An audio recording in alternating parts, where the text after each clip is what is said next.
Okay, it is now 0830. I'm going to call this special council meeting 2025-10 to order. The Pledge of Allegiance will be led by our Deputy Mayor, Mike Jaffe. Please rise. Pledge allegiance to the flag of the United States of America and to the republic for which it stands, one nation, under God, indivisible, with liberty and justice for all. Hoorah. So, Ms. Therese, roll call. Mayor Medina, Present. Deputy Mayor Jaffe, Present. Councilman Johnson, Present. Councilman Hammer, Present. Councilman Langevin. Langevin will be late. Mr. Morgan, Present. Ms. Smith. Present. Okay, number one item on our agenda, business. I'm going to yield to you, Mr. Morgan. And before I do, sir, I want to thank you for this process. I want to thank you for your diligence coming on board and helping our city move forward. So thank you, sir. Thank you, Mayor, Member City Council. Today's agenda is a single item. It is to have the City Council interview 6 candidates for city manager. We originally received 114 unique applications for the position. The applications period closed February 28th. All of those applications were sent to the City Council that same day. And then on March the 20th, the council voted to invite 8 candidates for today's interviews. Since that time, 2 candidates have withdrawn their applications, which means we have 6 candidates for the council to interview today. Those candidates are Sonia Alves Vivieros, Howard Brown, Jason Davis, William Lawrence, Greg Link, and Matthew Morton. On the dais, there's 3 sheets of paper I've put there for you.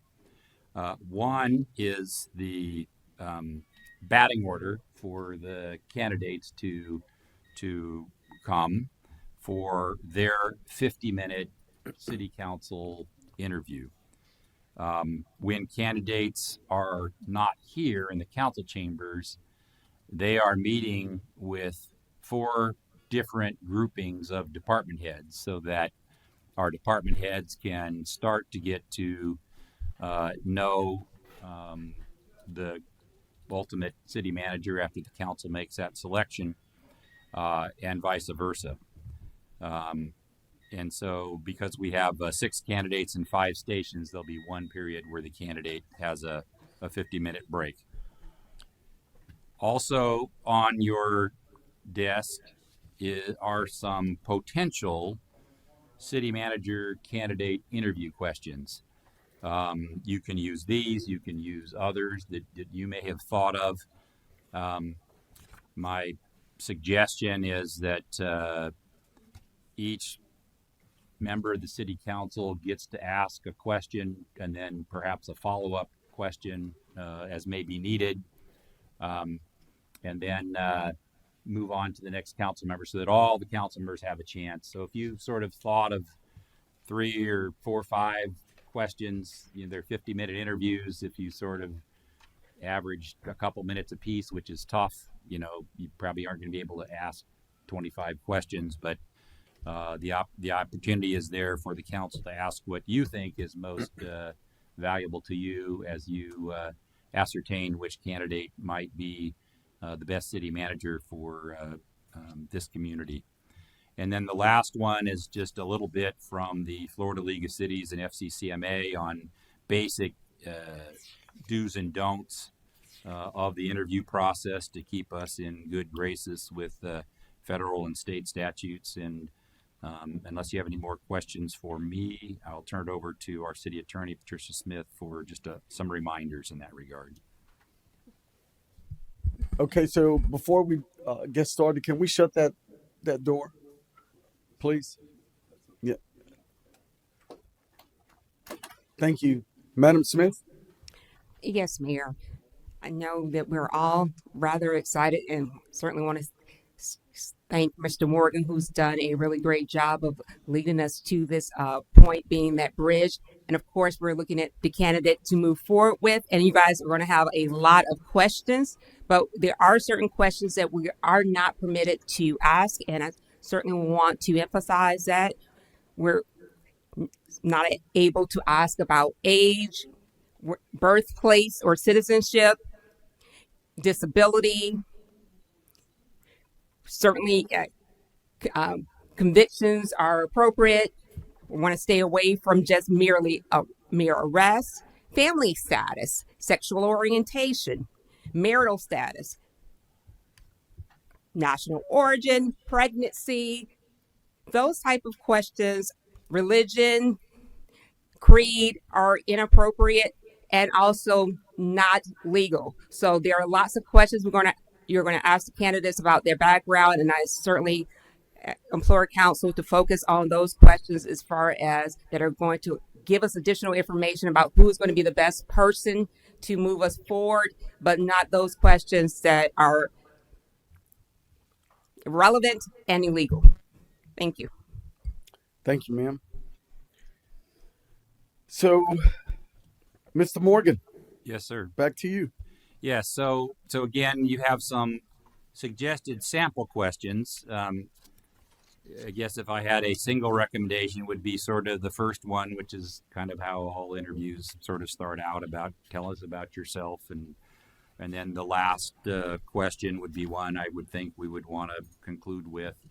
But other than that, again, if council members can sort of focus in on what you think would be the things that are most appropriate. I know some of you have probably prepared additional questions, different questions based upon your assessment of what Palm Bay is looking for in the ideal city manager. And so if you just had a minute to take a look at that, and I don't know what sequence you're going to start in, Mayor, but I would recommend that each council member get the opportunity to ask a question, perhaps a follow-up question with respect to that question, and then move on to the next, so that every council member gets a chance to ask questions that they think are most important to ask of the applicants. Well, thank you. So, call up the first candidate. The first candidate is candidate Greg Link. Step forward, Mr. Link. Sir. And I'll start with you, Deputy Mayor, for the first question, and a follow-up, of course. Mr. Link, you want to raise that a little bit? Would I not make an opening statement?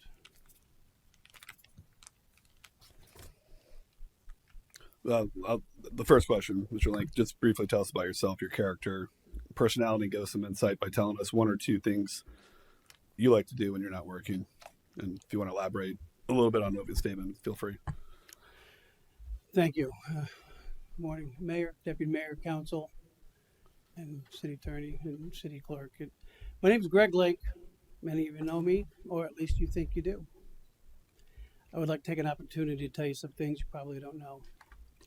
For 4 years, I had the privilege of serving as Palm Bay's city manager.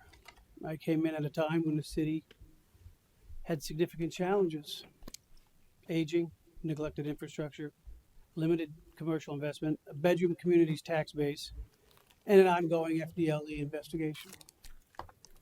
I was ready for a challenge. I assembled a team and put my decades of private sector leadership experience to work. After reviewing the state of the city, we formulated a plan of attack and got to work. The FDLE investigation proved to be more of a distraction than I had expected. It was not my job to defend the individuals or the accusations lobbed against them in what seemed like a daily barrage of media attacks.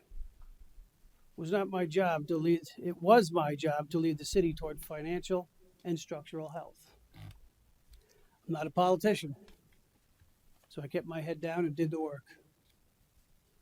Eventually, I came to learn that 3 of my bosses and at least 1 employee wore wires whenever they were with me as part of the ongoing investigation. The FDLE called in the FBI to join their investigation. Again, the media and informal bloggers had a field day with the reports along the way, so I kept my head down and did my job. My recorded conversations were heard by those overseeing the investigation. They came to know me as an upstanding and honest man who was just doing the job. In fact, not once did FDLE or the FBI even question me about my activities or those that were the target of their investigation. So while I failed in the area of public opinion, I got a whole lot done for this great city. Under my leadership, we were able to refinance debt, saving the people of Palm Bay over $5 million over the life of one bond. We blew our economic development goals out of the water. Our goal was to increase the commercial tax base by $60 million per year. Instead, we increased it by $108 million per year. We hired subject matter experts to lead the departments, allowed them leeway to do their jobs efficiently, began conversion of city health care to self-funded, saving the taxpayers millions of dollars. We addressed costly policies that saved millions. As an example, we decreased the amount of sick time allowed on the books. It's a tremendous liability. At one point, policy allowed folks to carry 1,200 hours of sick time on the books. That equated to about $70,000 for the position of one director. The new policy reduced that hourly bank to 500 hours on the books. This is just one example. During my tenure, we reduced the millage rate, which was at the highest rate ever, just under 10 mil. Easing the burden on Palm Bay taxpayers, we worked with the state of Florida to secure below market loans to fund the vast expansion of the city's utilities infrastructure. Improved constituent satisfaction by reducing the processing time for building permits from months to just weeks. I want to acknowledge that several folks involved in Palm Bay back in the day have turned their lives around since their time at the city. They rededicated their lives to God and have publicly shared their testimonies. I want to thank them for coming out to set the record straight. They will never know how much it meant to me. Palm Bay is my home. Those that know what I accomplished have asked me to come back and do it again. I stand before a known quantity that is ready to hit the ground running. With that, I will welcome more questions. Follow up. Thank you, Mr. Link. Mentioned FTLE, mentioned working with the state. In 2019, Randy Fine had ordered a JLAC audit, actually focused mainly on the time that you were representing Palm Bay as city manager. There was a couple key findings in that, included a severance payment to the former deputy city manager without policy backing, a take-home pay for the mayor, and also the controversial I-95 project that left the city residents holding, I want to say around $16 million that should have been paid for by the developer. Can you tell me what those findings mean, if these are accurate, or what's your perspective on it? Talking about the city overtaking the project, the cost of the project down in the southeast. Is that what you're asking? The interchange? Yeah. Well, when before I got here, that was clearly what developers are expected to do. The developers are expected to contribute to any new development. There was a previous city manager that actually committed the city to building the road. That's not the way it was supposed to be. A developer was supposed to build the intersection and build the road. However, previous administration committed the city to FDOT to build the road. So, and I believe just the road alone was a little bit over $9.1 million. So unfortunately, because of that and the commitment, now, mind you, if you don't adhere to that commitment, you don't live up to the expectations, FDOT was not going to build that interchange. So the city was committed before I got here, and the city had to deliver. There wasn't a choice. I hope that answers your question. Yeah, just the two other questions about the severance pay to Deputy City Manager Zanardi and the take-home vehicle for Mayor Capote at the time. What were their policies in place, or why were those payments made? You know, there is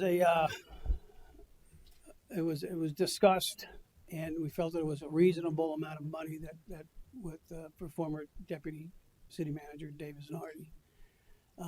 Certainly, I just had discussions with HR, and we just wanted to be seen as fair, and then also with other employees that left the city. We wanted them to have a soft landing and be able to land on their feet and not be too harsh. So we felt that was a reasonable amount of money for Mr. Zanardi leaving. And then the other question was, remind me, please. The take-home The vehicle. take-home. Well, it was a finding in the JLAC audit. It sure was. However, you're put in a precarious situation. The former mayor was absolutely informed of the policy numerous times, not only in person, but in writing. And it's a little bit of a challenge to tell one of your bosses, no, you will not have that car at your use. You will not have that car as a take-home vehicle. However, in some of the information, it was noted that Mayor Capote actually did come here. He said that he would come here in the morning, sign out the car, bring it back at the end of the day, and go home. Those were his words, not mine. So it eventually came down to, it was after I left that the vehicle was taken away from the mayor and put in the carpool.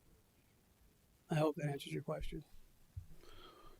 What can you tell us about your intergovernmental relations and things that you could do to strengthen our relationship with Brevard County, Melbourne Tillman Canal, state agencies, and federal partners? Yeah. Well, one of the luxuries of living here is I get to know a bunch of people, and even back in the day when I was a city manager for 4 years. So I have extensive relationships locally at the county commission. I know folks at the Florida State House and the State Senate, and as well we have relationships up at in Washington, D.C. And I think Palm Bay is on a precipice right here, ready to do some tremendous things. And I'll use NASA as an example. We're one of 3 locations right here today that are being considered to be the future home of NASA. And we have over 400 acres right here on Minton Road, which would be an ideal spot for SpaceX and for homes for folks that are working in NASA. So I think I've been here for quite some time. I did work with Melbourne Tillman. I know the executive director over here, Mr. Weinberg. Known him for many, many years. And I'm a relationship guy. If you don't have relationships, you're not going to get anything done. So you got to have the relationships and the respect of the critical decision makers. I have so many. Just tell me when to stop. But Well, let me share the time with the rest of the council, Okay. Deputy Mayor. I'll start with Councilman Langevin on the other end. Thank you, Mayor. So I'm going to start off with just to get to know a little bit more about you. Who's your favorite founding father and why? I think great list to choose from, but if I were to pick somebody right now, it would be John Adams. John Adams didn't really want to be a controversial figure, but he was. He defended British soldiers that were accused of committing murder, and living in the colonies at the time. It wasn't a good political move for him or a career move, so he thought. But he felt that every person deserved a defense, and he felt in his inner being that this was what he was supposed to do, and he did it. But I also go on with his wife, because John Adams would have not have been the person that he was without Abigail. Outstanding. Is the podium up all the way? I think you're kind of tall, so you might want to raise the podium.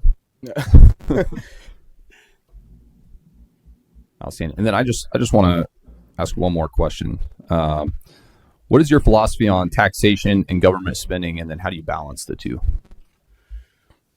Well, who likes taxes? sort of a necessary evil. I know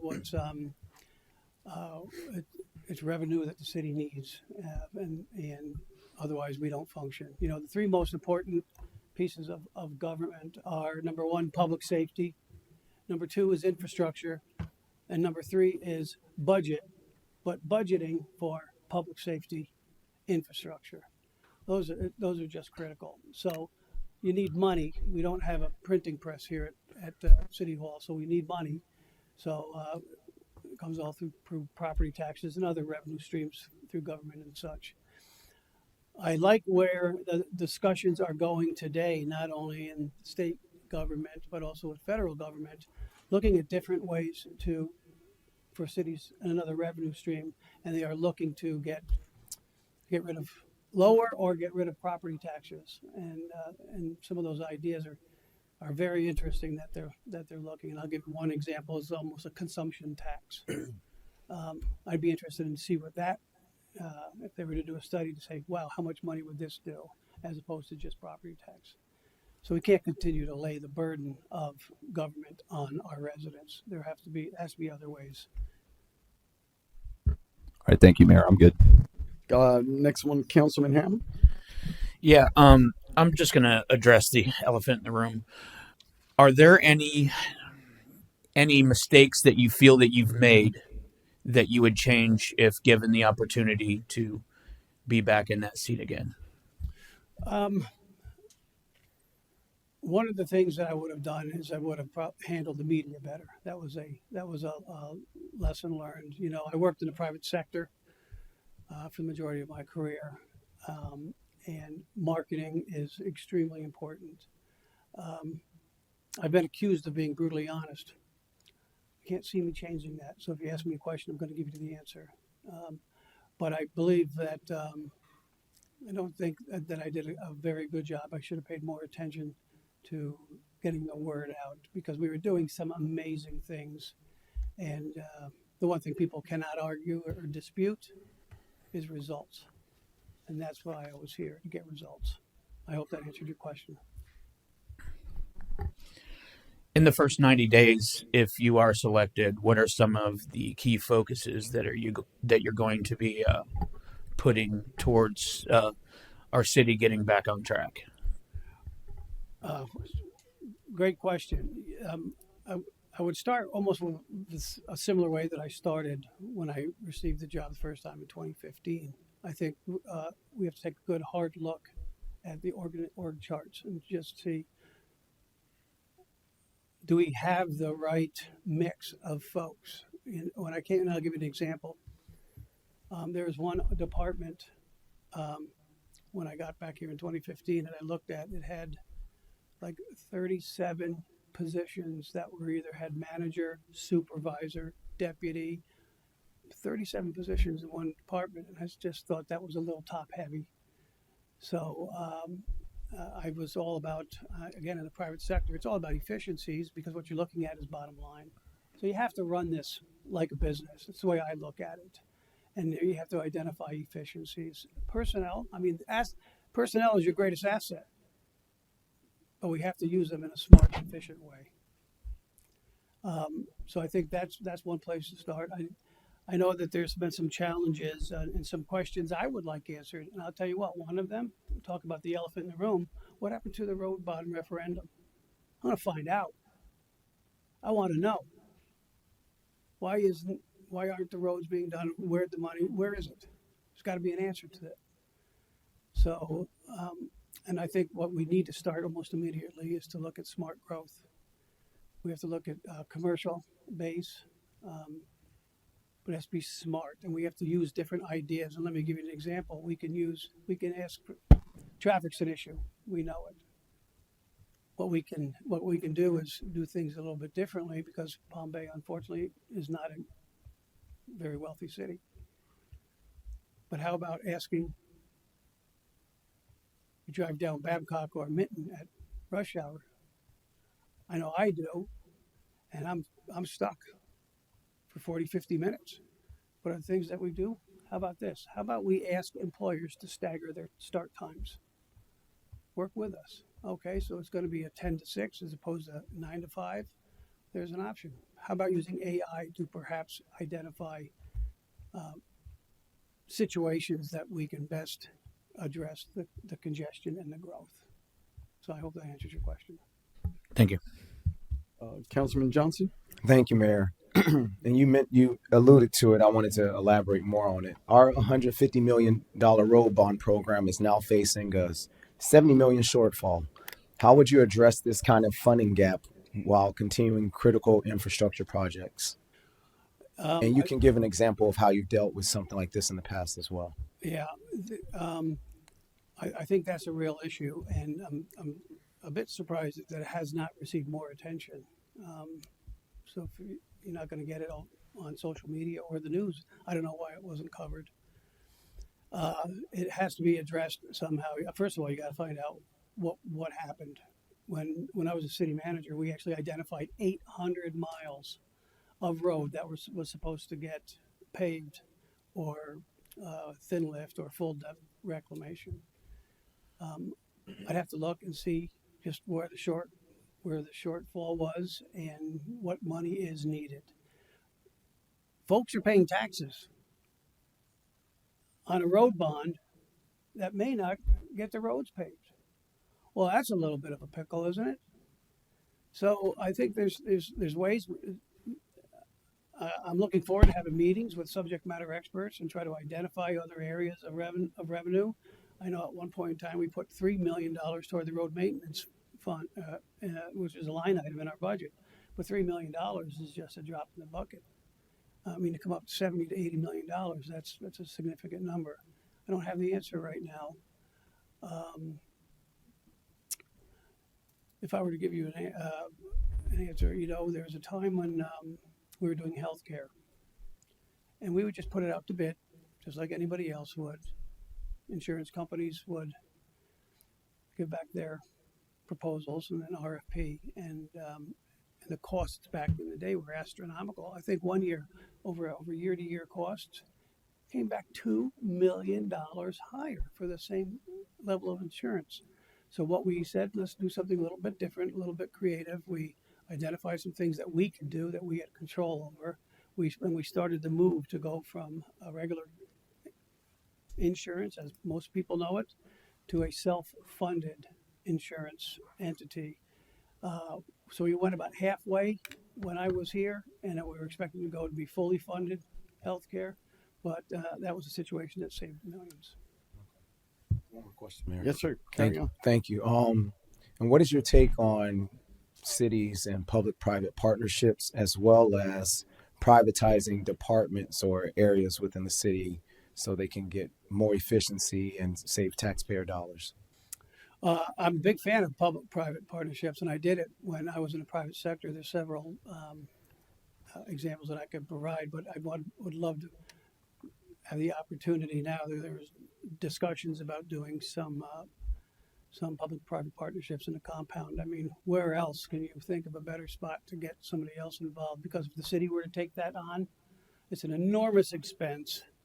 Not only just the front up, but recurring expenses. So there's discussions going on about the compound right now and about getting other folks involved, working with the city and in a public-private partnership. And if we're to go into the details, it would take the rest of the time, but I want to give everybody else an opportunity.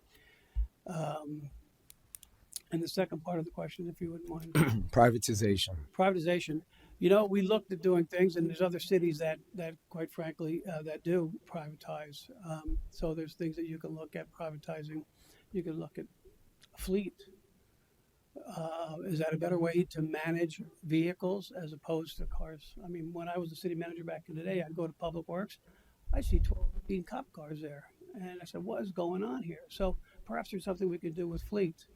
I think some things you want to take a look at perhaps offloading some of the huge expenses. And I don't know what that would look like right now, but certainly would be open to council suggestions and direction to say what makes the most sense. Is it going to save the city money and improve the quality of life for our residents? So absolutely open to having that discussion, sir, and I hope I answered your question. Yes, sir. One more, Mayor. I know you. Okay, Karen. We hear talks of Doge, Department of Government Efficiency, and I think all of us as stakeholders, those in the audience, us as council, we get tired of hearing government move slow because we feel, and I know and feel that it's a choice to move slow. So how would you improve government efficiency and timeliness in the city of Palm Bay? Remove barriers.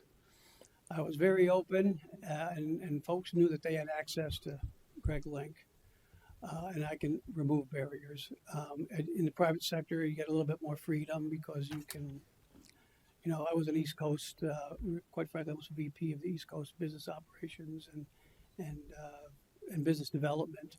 I had a lot of freedom, a lot of leeway, but with that came an enormous responsibility because if you don't do the right things or do it the right way, you pay a significant price. You get fired.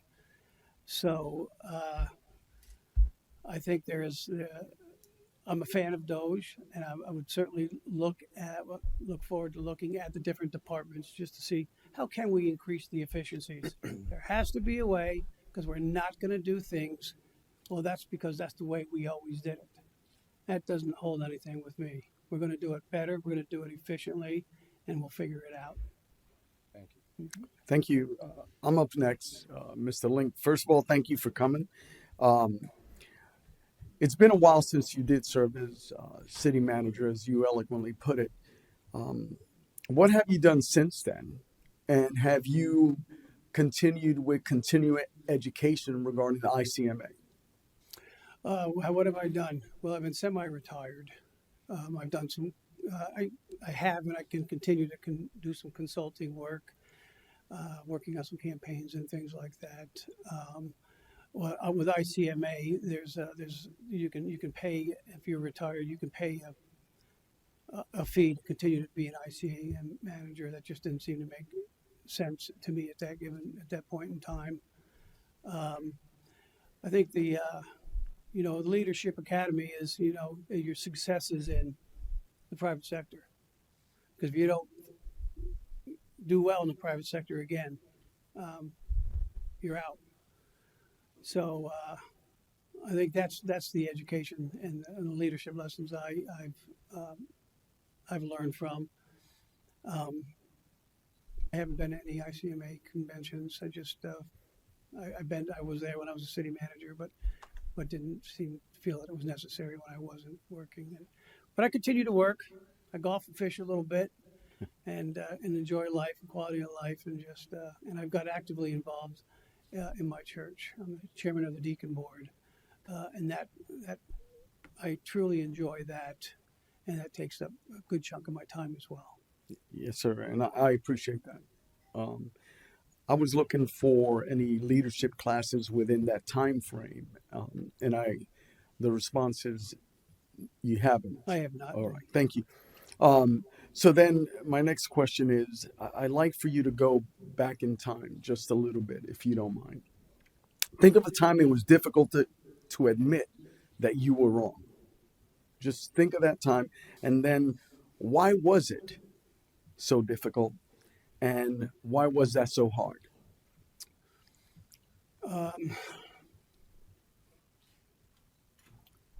There's a bunch of times I could admit I was wrong, or I probably could have done something. I would include in that category being wrong is perhaps doing things better. Let me think. Could be a hiring. Did I always hire the right person? Simple answer is no. Do you go with experience, their credentials, what have they done, what's their education, and you make the best decision at that point in time. Now, it's not going to take you a very long time to realize, perhaps I should have done something different. So I believe that getting more eyes on an individual now, similar to what you guys are doing now, it's very unique. I've been through other interview processes with headhunters and such. So it's pretty unique what you guys are doing, not only as council, but meeting with department heads. And I think that makes a lot of sense. And I did that myself. When I was hiring some folks, I'd get other regional directors involved and say, what are your thoughts? Because listen, it's not just about me, it's about the organization. Thank you. And so now I wanted just to, before I toss it back to our deputy mayor, you touched a little bit on our traffic conditions, and you touched a little bit on this staggering, asking our commercial base, our industrial folks that provide these jobs for our citizens to weigh in and lock arms with us and staggering that opportunity, right? When they work, when they're released from work, which I think that's been part of the discussion as well. But as a whole, you know, traffic conditions, road maintenance are a huge issue here in Palm Bay. What have you done in the past to improve traffic capacity and roadway conditions when you did serve? Number one thing I did is I hired probably the smartest man I've ever known as my director of public works. And the guy has a fantastic story to tell. He started out picking cotton. He and his younger brother they worked the farm picking cotton. His father managed another farm. This guy was one of the smartest individuals, and I won't put his name out there, but he got accepted to MIT. And he got his bachelor's and his master's from MIT. I can't get into MIT, and I consider myself semi-smart. However, I hired an individual who had tremendous road experience because he was a director of public works up in Fulton County, Atlanta, West Palm Beach, and I think it was Albuquerque, New Mexico. So the guy had tremendous amounts of experience. I don't say that I know the answers, but I can tell you what, I'll get the answers to questions. But a recipe for success for me is to build excellent teams. I surround myself with people that are subject matter experts in their field, and then I let them do their jobs. Do I have the answers for congestion today? I tossed out a couple of examples, but I would expect that those that are experienced and knowledgeable could provide some information and insight to council. Thank you. I appreciate that. Deputy Mayor, I'm tossing it back to you. What is your opinion on the 3% charter cap?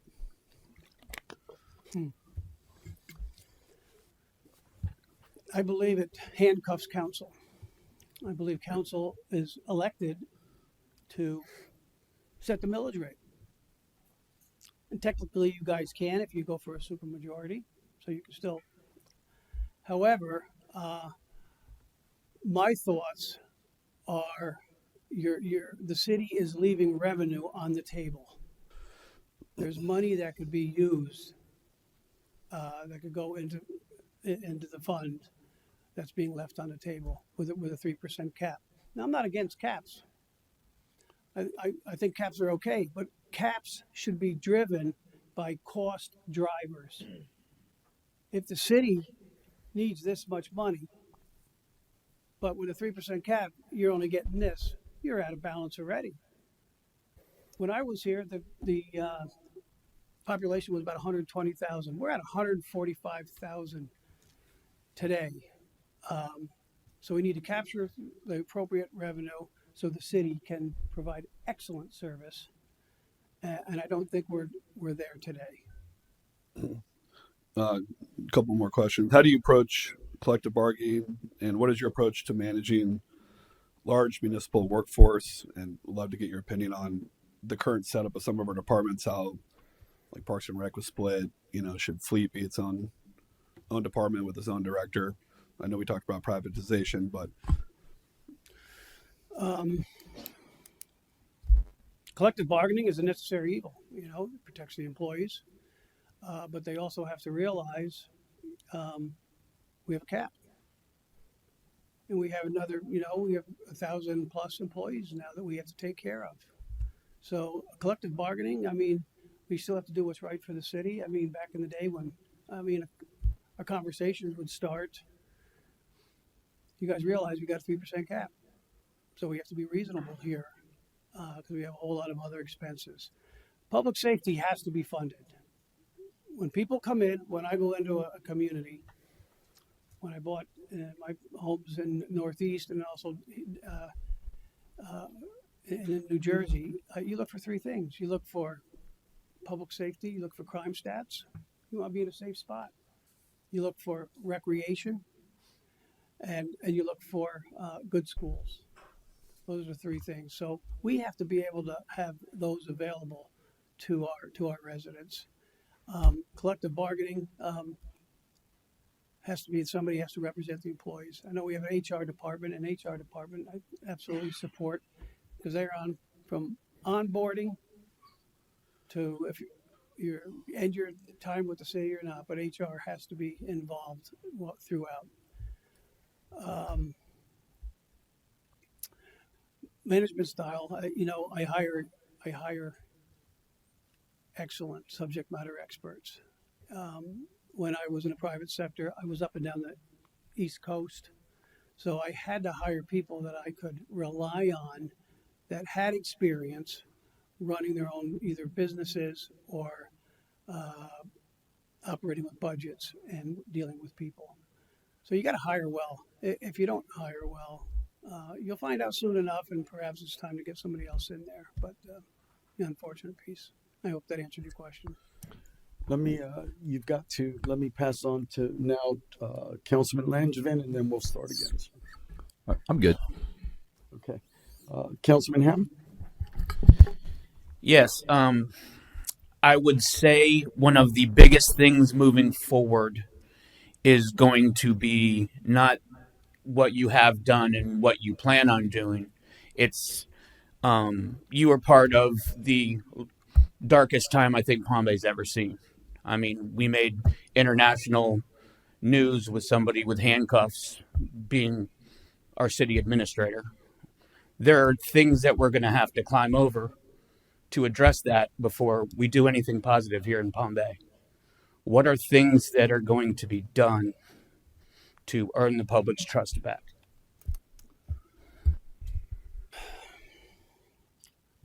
Things happen and you can't control somebody else's decision-making process. You can't do it. So did some folks make some bad decisions? Yeah, but that was 6 years ago. If you were to look at the results far outweigh what could have occurred back in the day. There's still a tremendous amount of work that has to be done. A wise man told me one time, he goes, don't look in the rearview mirror. That's only this big. Look out the windshield, because that's this big, and that's where our vision is. The past is exactly there, and it's there for a reason, and we'll leave it there. There's a lot of work to be done in Palm Bay. There's tremendous opportunity. So if I were to touch on a couple of things, we do have to address infrastructure. We did do that with stormwater and taking care of our canals and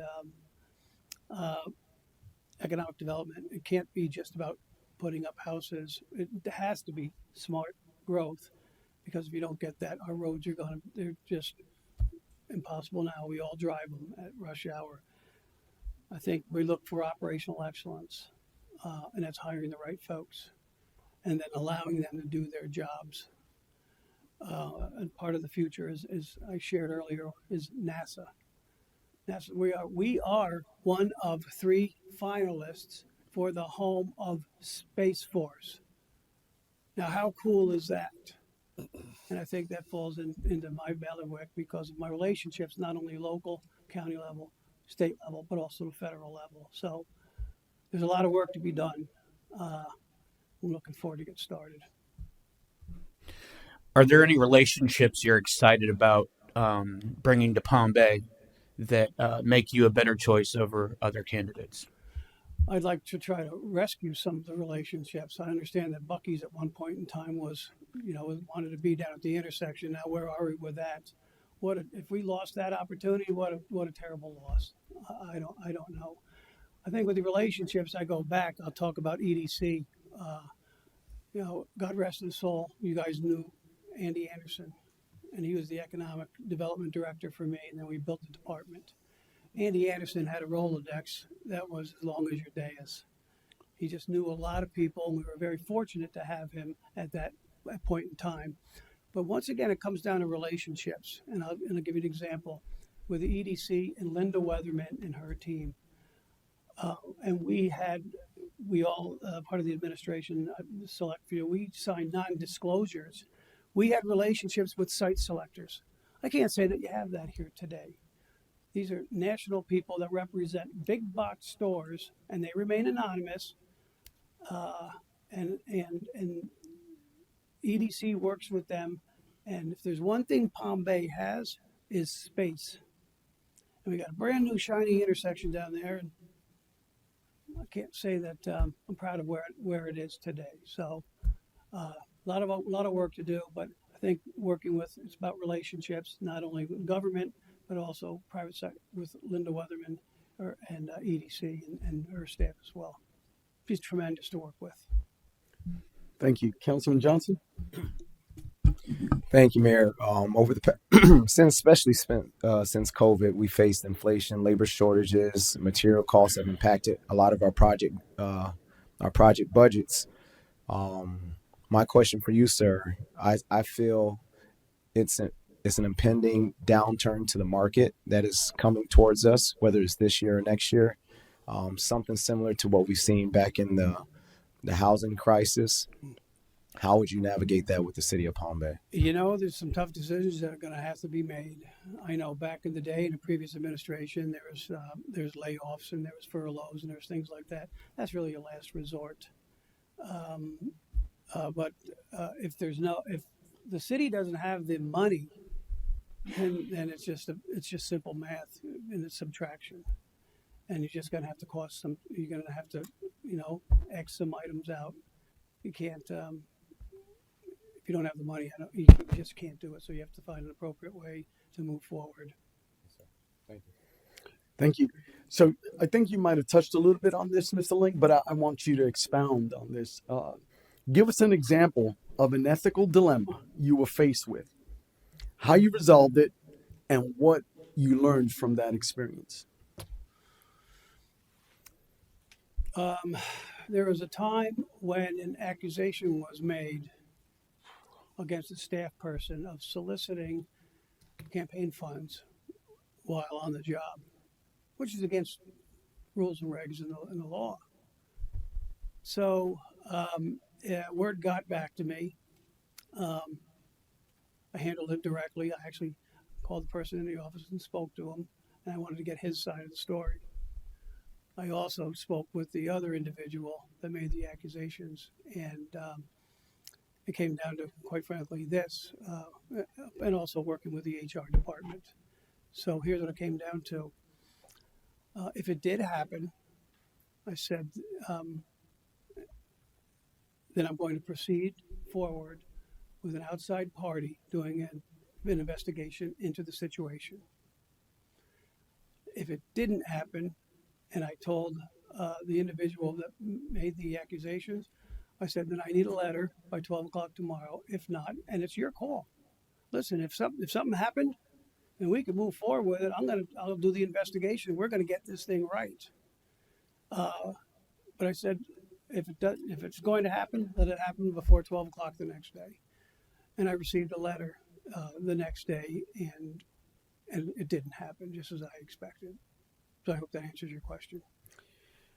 The next question, I know we only have 9 minutes left, but I don't know if I'll have another opportunity to pass for another question because I'm trying to be fair with questions on the dais. Why would you be the best fit to serve as city manager of the city of Palm Bay? Been here, done it. I live in Palm Bay. Again, let's talk about relationships. I don't think any candidate can say they have relationships that I have from not only the municipal level, county, state, and federal.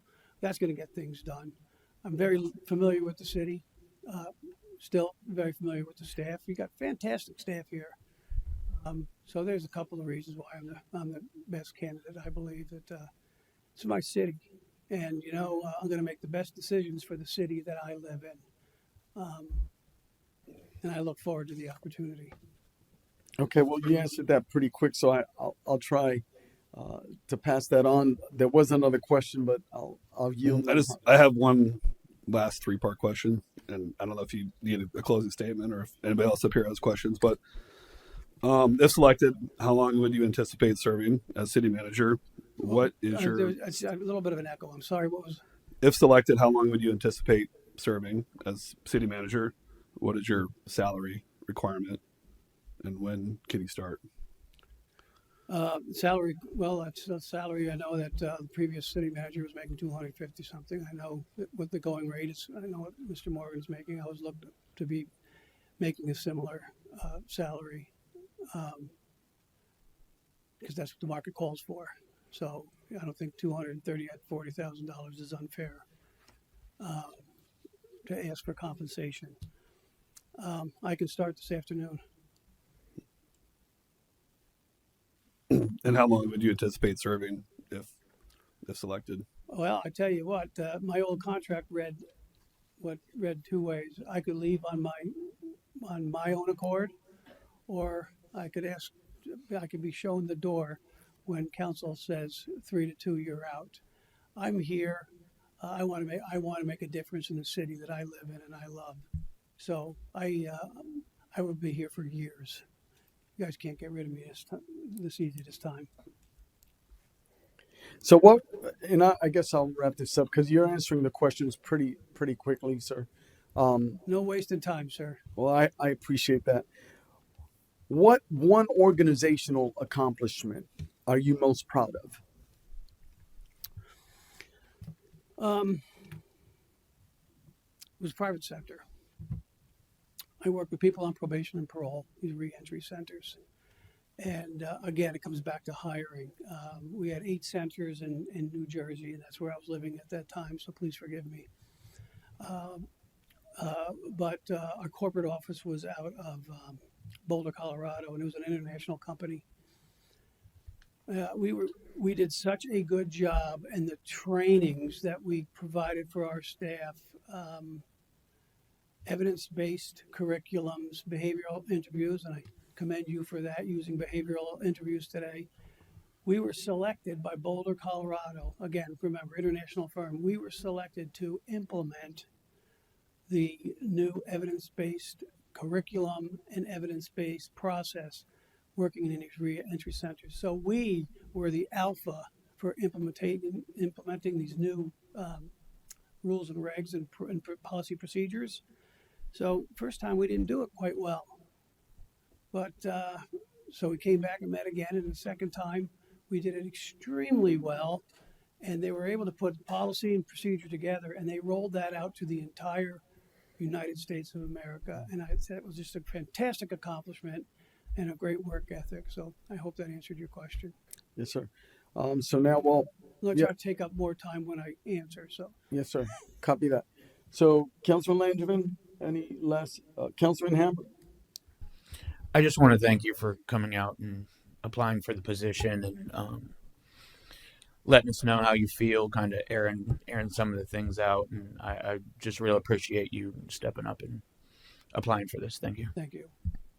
Councilman Johnson? 2-part question. First one, you spoke about with Councilman Hammer area of improvement, which is transparency. How would you, if you were to be blessed with this job, how would you move forward with improving transparency on all fronts of government? The mayor and myself, past year, were pushing for an inspector general, and that slipped through the cracks of being on the being up for a vote in this past November, because that was the way we saw that we can improve transparency within the city itself. I myself, over the past 6 years, have become continually frustrated in many areas. I get the complaints from citizens, but then I will also get complaints from employees of things that I, as a council member with a full-time paying job, with my own business, with my own family, shouldn't be taking on this burden. How would you go about it? We have we've put in place whistleblowers. We put in place several different things to mitigate these issues. We have people leaving anonymous letters at my home in my mailbox complaining about departments. I don't need that. That's not my job to receive that, but I see it as a cry for help. So understanding where my perspective is, how would you navigate that, sir? I think first of all, people have, work is a 4-letter word, but boy, can it be fun, and we can have fun doing our jobs. So I jotted down a couple of things here. I think the number one thing is creating a culture, and that starts from the top. And it really starts with council and council being supportive and giving clear direction for the city. And then that direction falls upon the city manager and the staff. So it's about creating a culture. And we did that in the private sector because, and they were big on it. We actually had signs that you put up in all of the offices. I want to give an example. I had some of these signs in my office. So leadership expected you to live and work within their established norms. There was a culture that was created, that was embraced, and I want to share a couple of those. Number one, good enough isn't. You know, we are dealing with taxpayer dollars. So saying that's okay, not cool. We're going to do exceptional work. Check your ego at the door. We're all part of a team. You know, it's I have a very open door policy. And if you think I'm the smartest guy in the room, then we're all in trouble. But I expect people and my subject matter experts to be able to provide information so appropriate decisions can be made moving forward. And that empowers folks. We want to empower folks, even not only from the director level, but below. And another one, my 3 favorite words: communicate, communicate, communicate. You have to communicate, and the directors, it's their job to listen.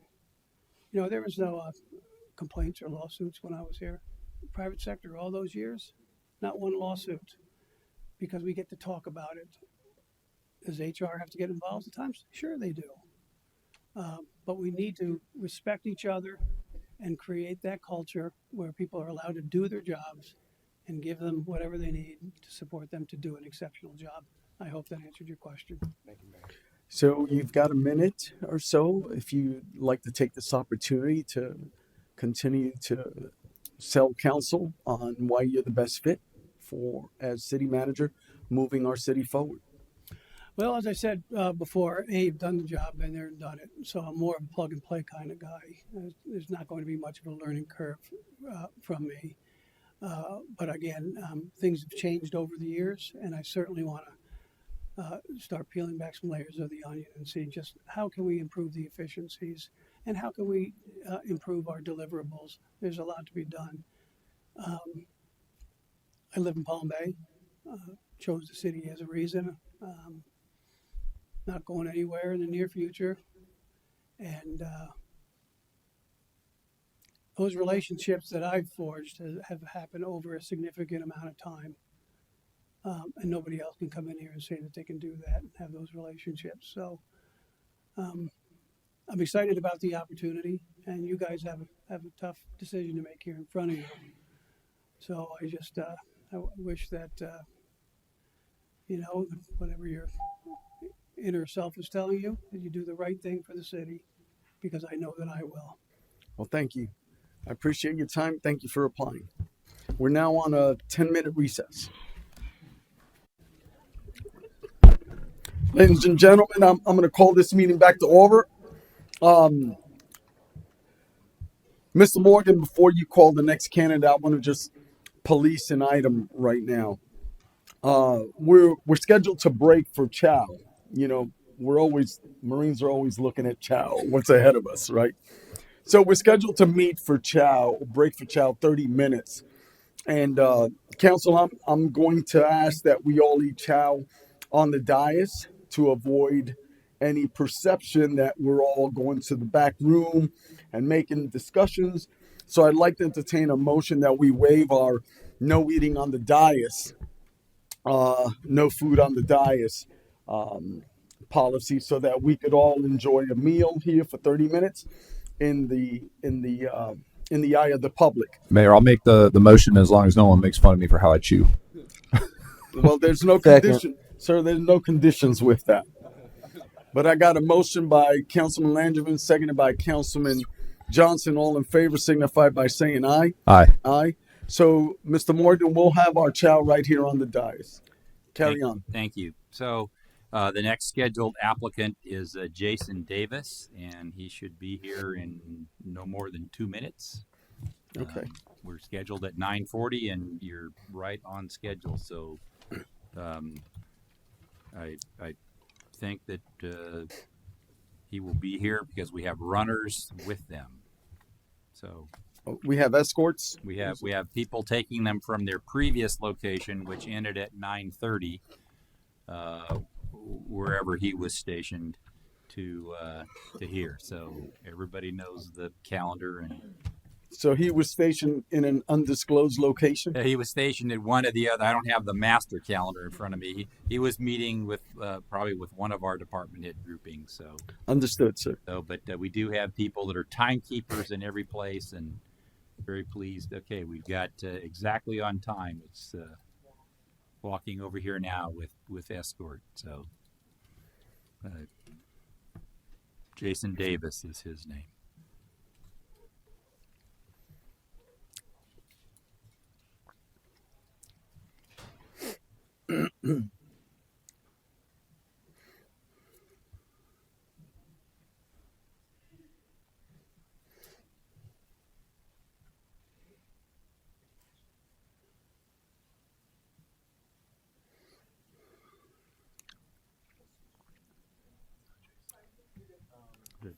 Officer said he was walking. No, I know. A little bit of a queue out there in front of him, so.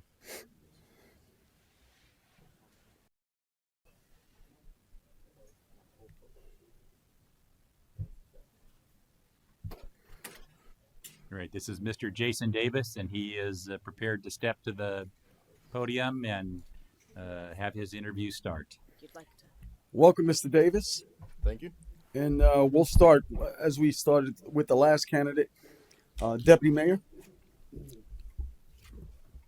I have a good morning, Deputy Mayor Mike Jaffe. Thank you for being here. Ask you a question. You can turn it into an opening statement if you like. Very briefly, please tell us about yourself, your character, maybe your personality. Give us some insight by telling us one or two things about yourself. Okay, my name is Jason Davis. I have lived in Florida since 1984. Grew up in West Palm. Went to high school. Went to college in Tallahassee. Went to Florida State to play baseball.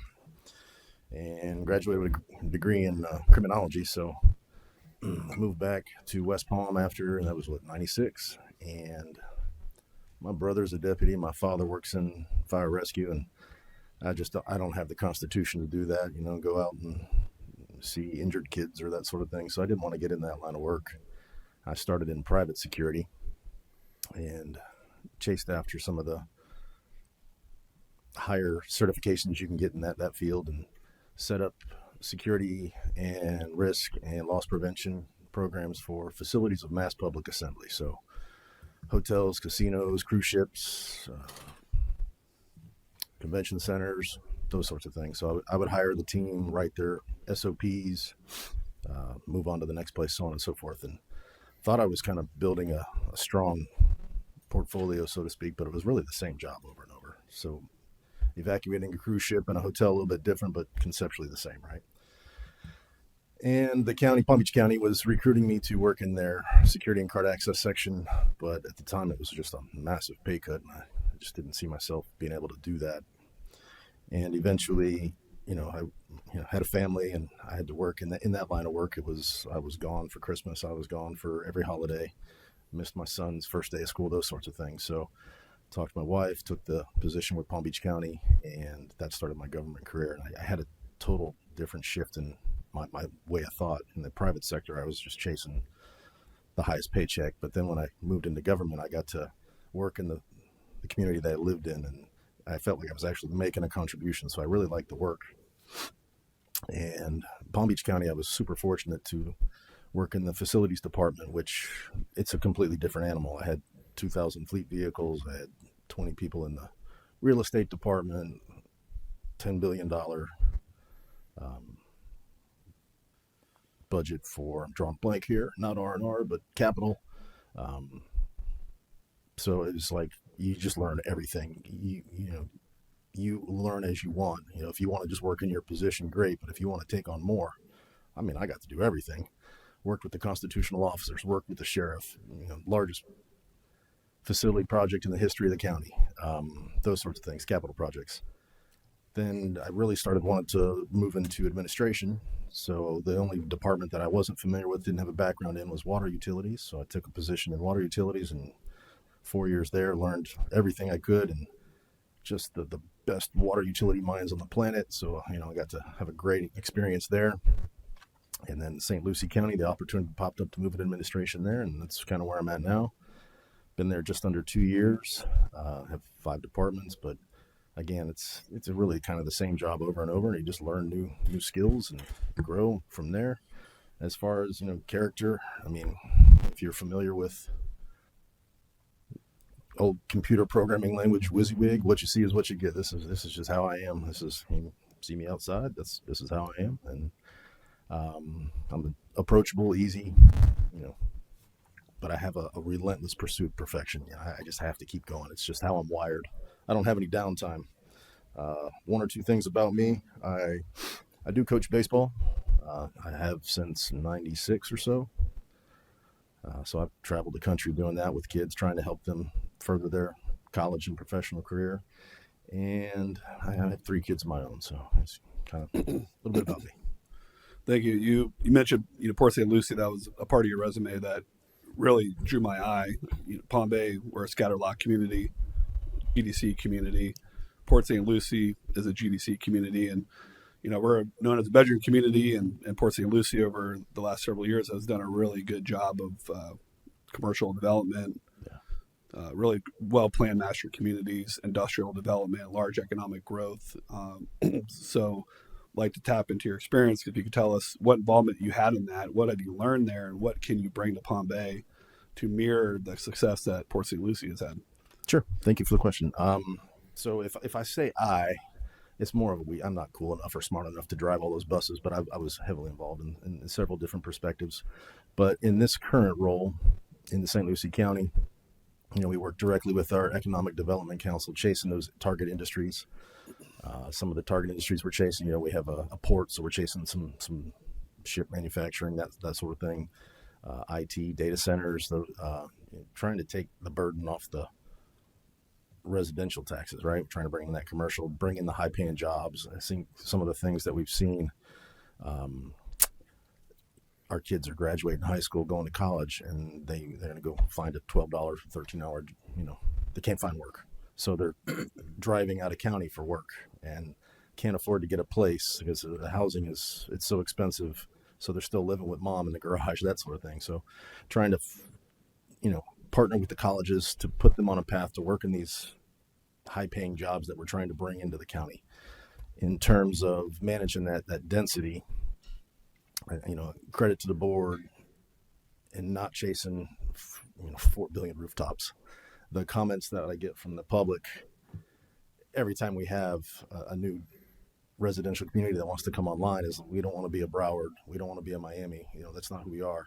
They are historically a agricultural, citrus is gone. So there's hundreds of thousands of acres, and the developers want to come in, and they're pushing the rooftops. And credit to the board. One example I can give you is the way the quote is written.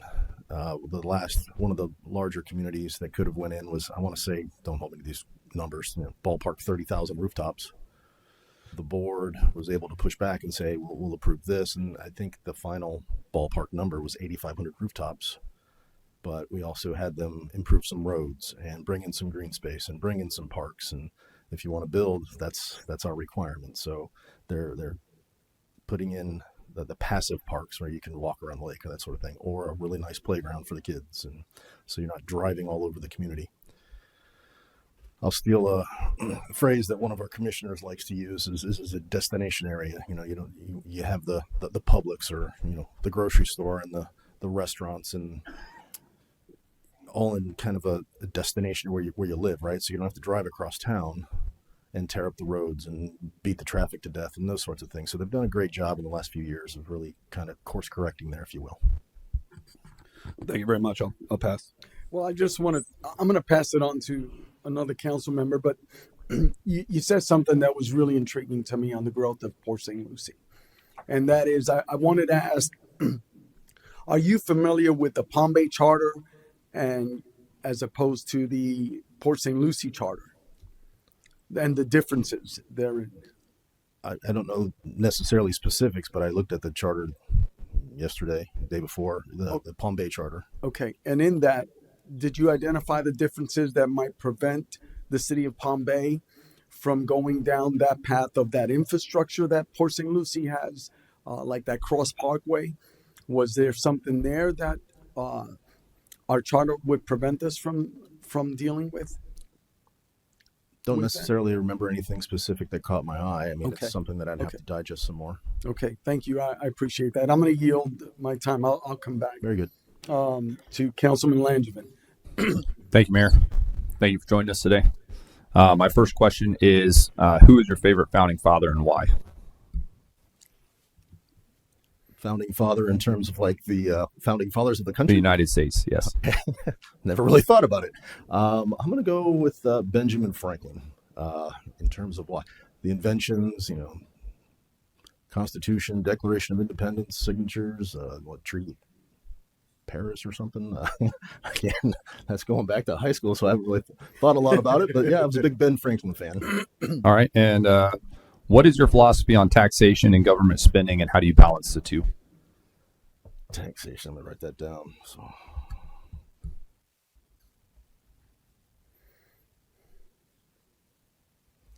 So my philosophy on taxation and government spending, I am beyond frugal with taxpayer monies. I want to make sure the Doge stuff that you're hearing out of Tallahassee now, cutting those federal fundings. I want to bring some credit to that St. Lucie County team. We are very lean, and that's just my mindset when I'm spending somebody else's money, right? I don't want to spend $1 more than it takes. So I think we've been very creative, and I can go back to my Palm Beach County days. I had the AAA bond, $400 million in the bank, but I don't want to spend $1 more than I had to, right?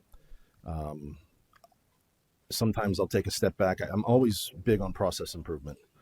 So it sounds like I'm winning at everything when I have $400 million in the bank, but I'm still chasing grants, and I would get grants. It's kind of funny to me, like, why would I even be eligible for a grant if I have $400 million in the bank? But we were eligible, we applied, and we received a grant. So I didn't have to spend that different tax base, right? But I didn't have to spend my ad valorem funds on what we were doing in the county. So it allowed me to be very aggressive with our R&R budget. So I was never kicking the can on building maintenance or that sort of thing. I think it's a horrible discredit to some of the experiences that I've seen in county government where they would rather let's do it next year. Let's do it next year. Let's do it next year. And it just gets more expensive. Go back before COVID. Now it's $1 million a mile for pipe and $2 million a mile for roads. So you have to invest in that infrastructure. I don't like taxes, no more than the next person, but it's what funds our role, right? But I'm still going to be as creative as possible, and I'm really fortunate that I have a team that's way smarter than me, so they're always finding these cool paths. So that was half your question, my philosophy on taxation and government spending. That being said, I meet with our board, I meet with the people we serve. Take that direction from the board. We serve at the will of the board. What's the policy? What do you want? You want new roads? We have been fortunate in the sense that I've been able to cut the millage 5 years in a row. I'm almost worried to the point now where we've cut so much. If we cut more, I have to evaluate it to say if I need to close a library early or close a park early because we've got that lean, right? But we don't have extra bodies laying around. The biggest part of your budget's usually always your human capital. So our county, we have 942 FTEs. County to the north, substantially less population, way more FTEs. So we're very lean and very efficient with that, and we're just constantly looking for that process improvement. So you find the efficiencies, you can be pretty creative with your budget.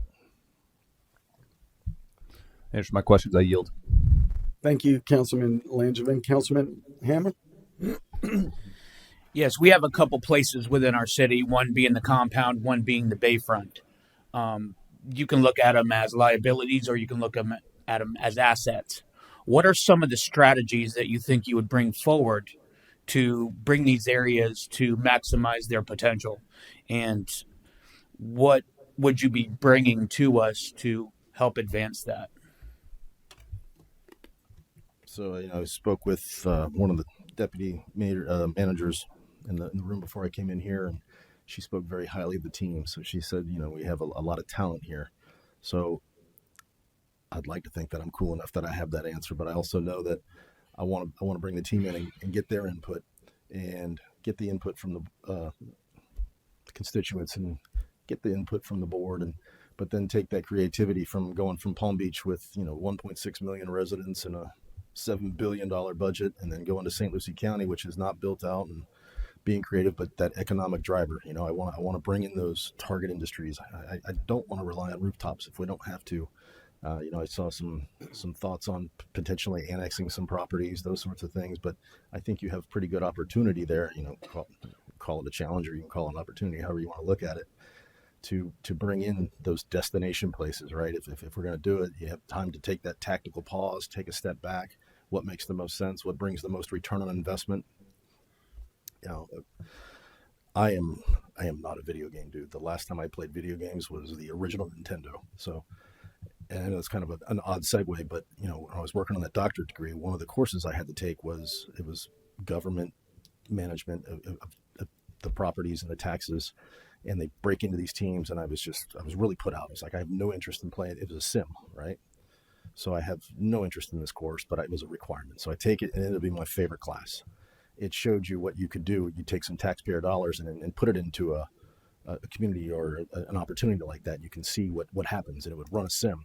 So they broke us up into these teams, and I was honestly the only one that worked in government. The rest of them were other sectors. So I always knew infrastructure is where you got to put your money. And each time it would run that sim, and our little group always came out first. And it's just something I took with me. So that's where it's at. You got to get ahead of that. That growth is going to come, right? I mean, South is built out. It's coming this way. So you got to manage that. But that return on investment is going to always drive that. As being a baseball coach, Yes. do you feel that you should have the best players on the team, or do you feel you should develop your players into being the best ball players? So that's the most loaded question you could possibly give me. So you take, it's three different animals, but it's all baseball, right? So you take the youth sports, you take the high school sports, and then you take the showcase level. It's all baseball. The youth, you're just teaching. High school, you have to win.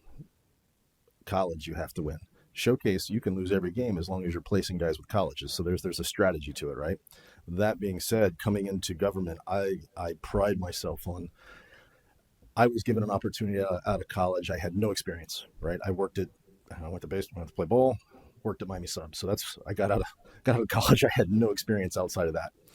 So I went and applied. Like I said, I didn't want to work I was actually hired by the sheriff's office, and if I had life to do over, maybe I would have done it.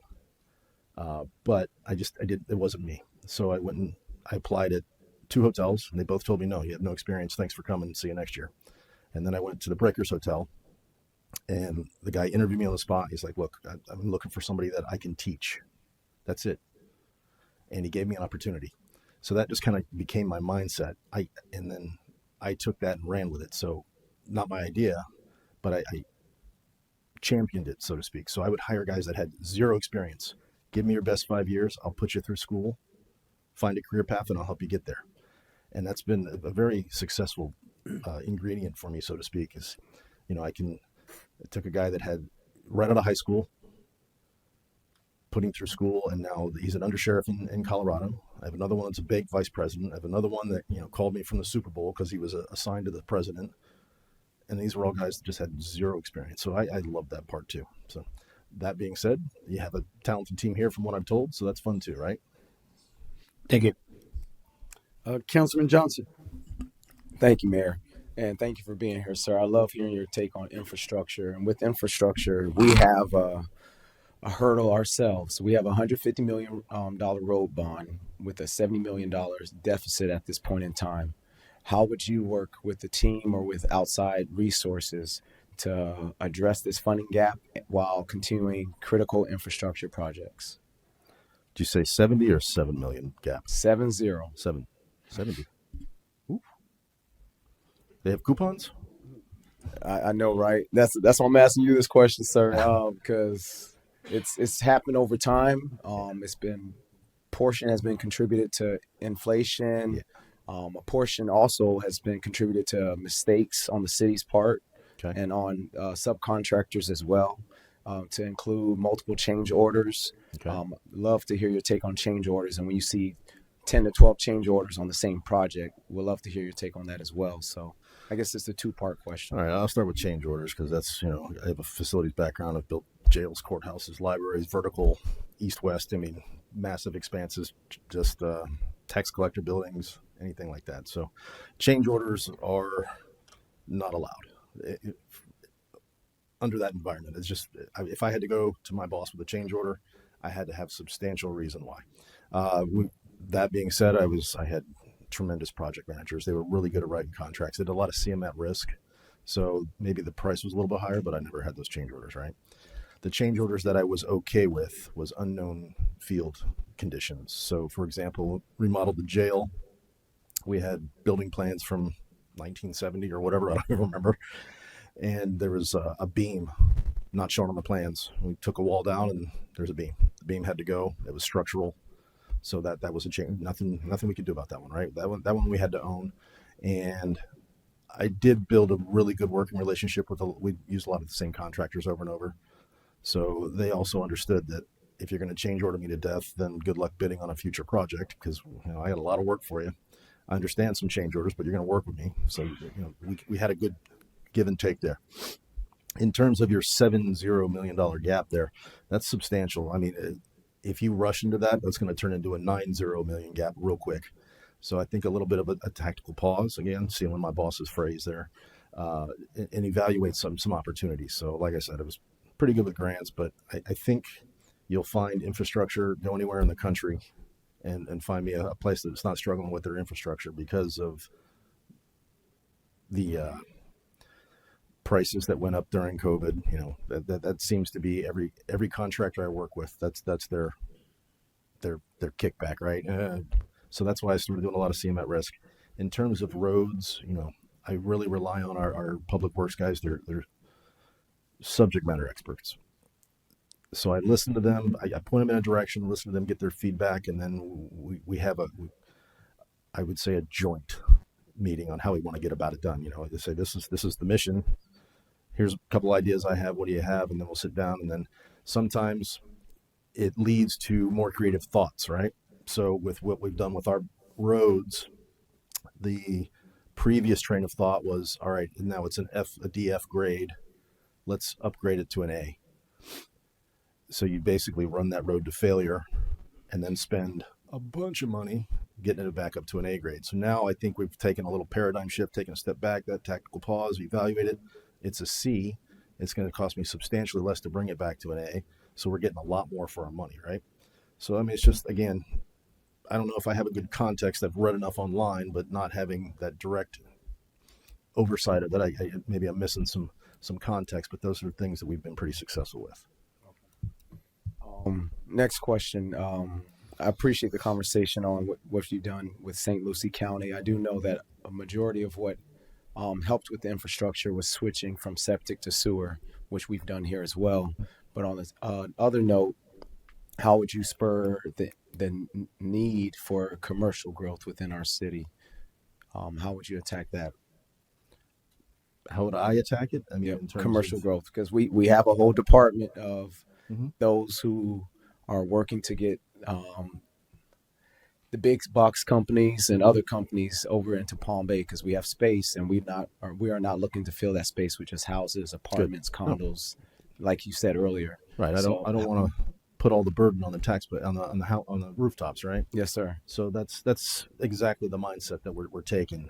That Economic Development Council, they are wizards. They will go out and meet with.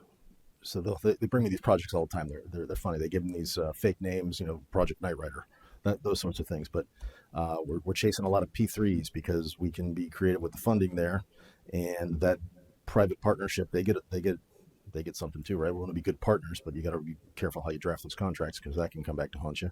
But you can be a little bit more aggressive because you don't have to move at the speed of government, so to speak, which, me working 12 years in the private sector, then switching to government, that drove me nuts, and it still does to this day because I think fast, talk fast, and I want to get the stuff done, right? But at the same time, I want to take that tactical pause and make sure I'm doing it right and getting that good return. So that's, I really rely heavily on that group. Reach out to county partners and maybe some of the schools to see what we can do to bring that stuff, those types of industry here. Now's the time because I think the real estate's substantially cheaper here than it is as you move south. So some of these larger players they're gonna eat into that. So you're gonna give them that tax break, and after 10 years, you've got job force. You got increased job. I want to be careful with that because sometimes that economic team will bring me a package that brings 9 jobs. It's like, that's not what we're looking to do. Or the tax breaks are so in favor of the private industry that they're going to do their 10 years and then bail, right? So now the taxpayers got nothing out of it outside of a couple jobs. So those are kind of the pushbacks that we have with that group, where we want the right partnerships. So, and that comes down to what the council thinks. So the right part will bring some ideas.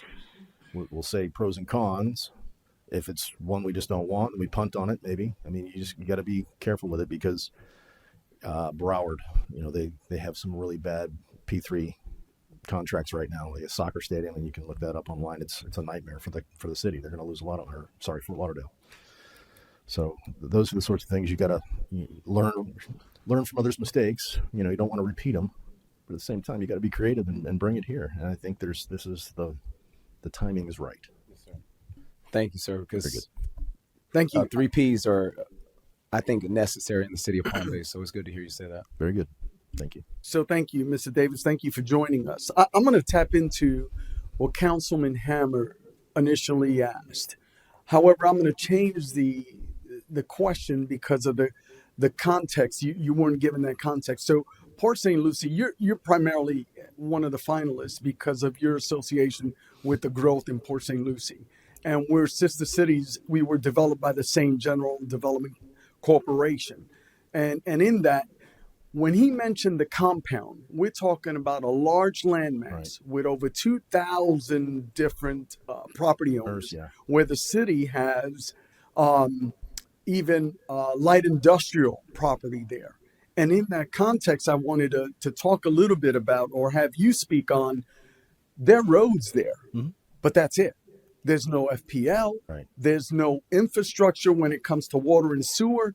So that I wanted to expound on what thought process, was there something like that in Port St. Lucie, and how can we mirror that as a city? I don't know that there necessarily was any. So we have a lot of individual parcels that are owned by large landowners, right? So but they're breaking off and such. So there's like a Buc-ee's gas station coming. This P1 Motorsports, not P3. Is that Port St. Lucie or Indio Road, the Buc-ee's? Buc-ee's is going on Indrio. Okay. Is that Port St. Lucie or St. Lucie County? I think that's Fort Pierce. Fort Pierce. Yes, sir. Yeah. Carry on. So I have 3 municipalities. I have Port St. Lucie, Fort Pierce, and St. Lucie Village. Okay. Just trying to think through some of the commonalities there in terms of these landowners. I read in the strategic plan you have a lot of individual landowners in there, and I think the county had 270 some odd parcels or something like that. I don't remember specifics, but in terms of not having the infrastructure there. So if you want to partner with those, going back to the P3, going back to the destinations, put it on them to bring that infrastructure. I mean, curious to see if your consumptive use permit's built out to bring on that kind of growth. So those are sorts of things you got to look from a utility perspective. But again, the roads, and it's not sexy, right? It's not something you can go play with, and it just aggravates people because the roads are chewed up and now the traffic's worse. But in 10 years, you've got it built out and you're not playing catch up. It's impossible to play catch up. The budget's just going to keep getting worse, right? The people are going to come, and then it's just gridlock.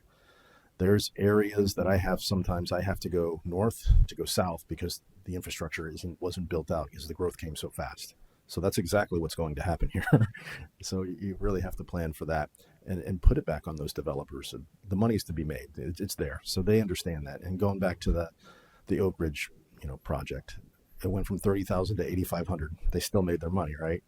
So it's there if you're creative with it, but put it on them. I mean, I was when that project first started coming on across my desk, I was like, no way the builder's going to go for that. They're going from 30 to 8,000. They got to build a park. They got to build a fire station. They got to build a school, or at least donate land for a school. They went for it. So that just tells me where that markup is. Copy that.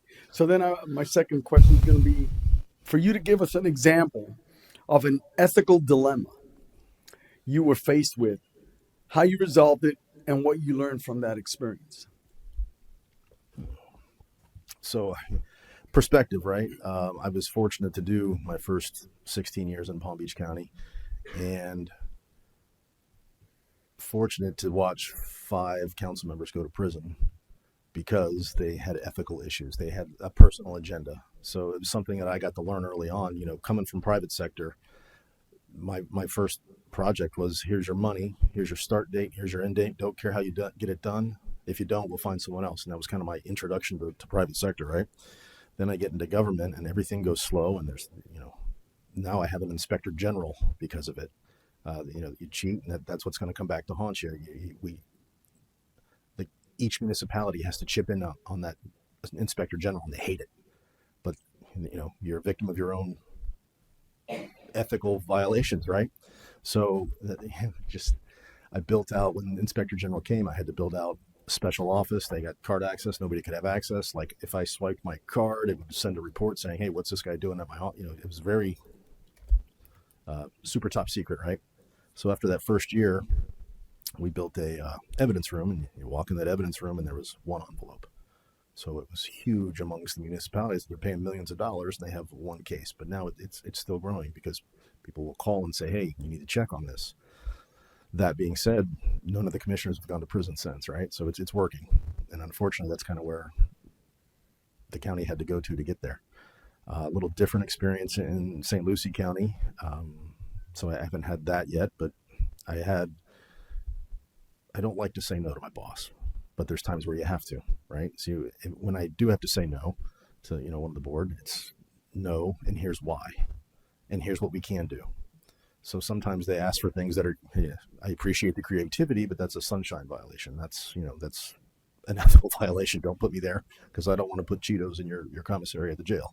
Those sorts of conversations that we have. So, does that answer your question? Yes, sir. All right, very good. Thank you. Deputy Mayor? Intergovernmental relationships, any good relationships at the state level, how would you get plug and play in Brevard County? Many of our roads in City of Palm Bay are actually county roads.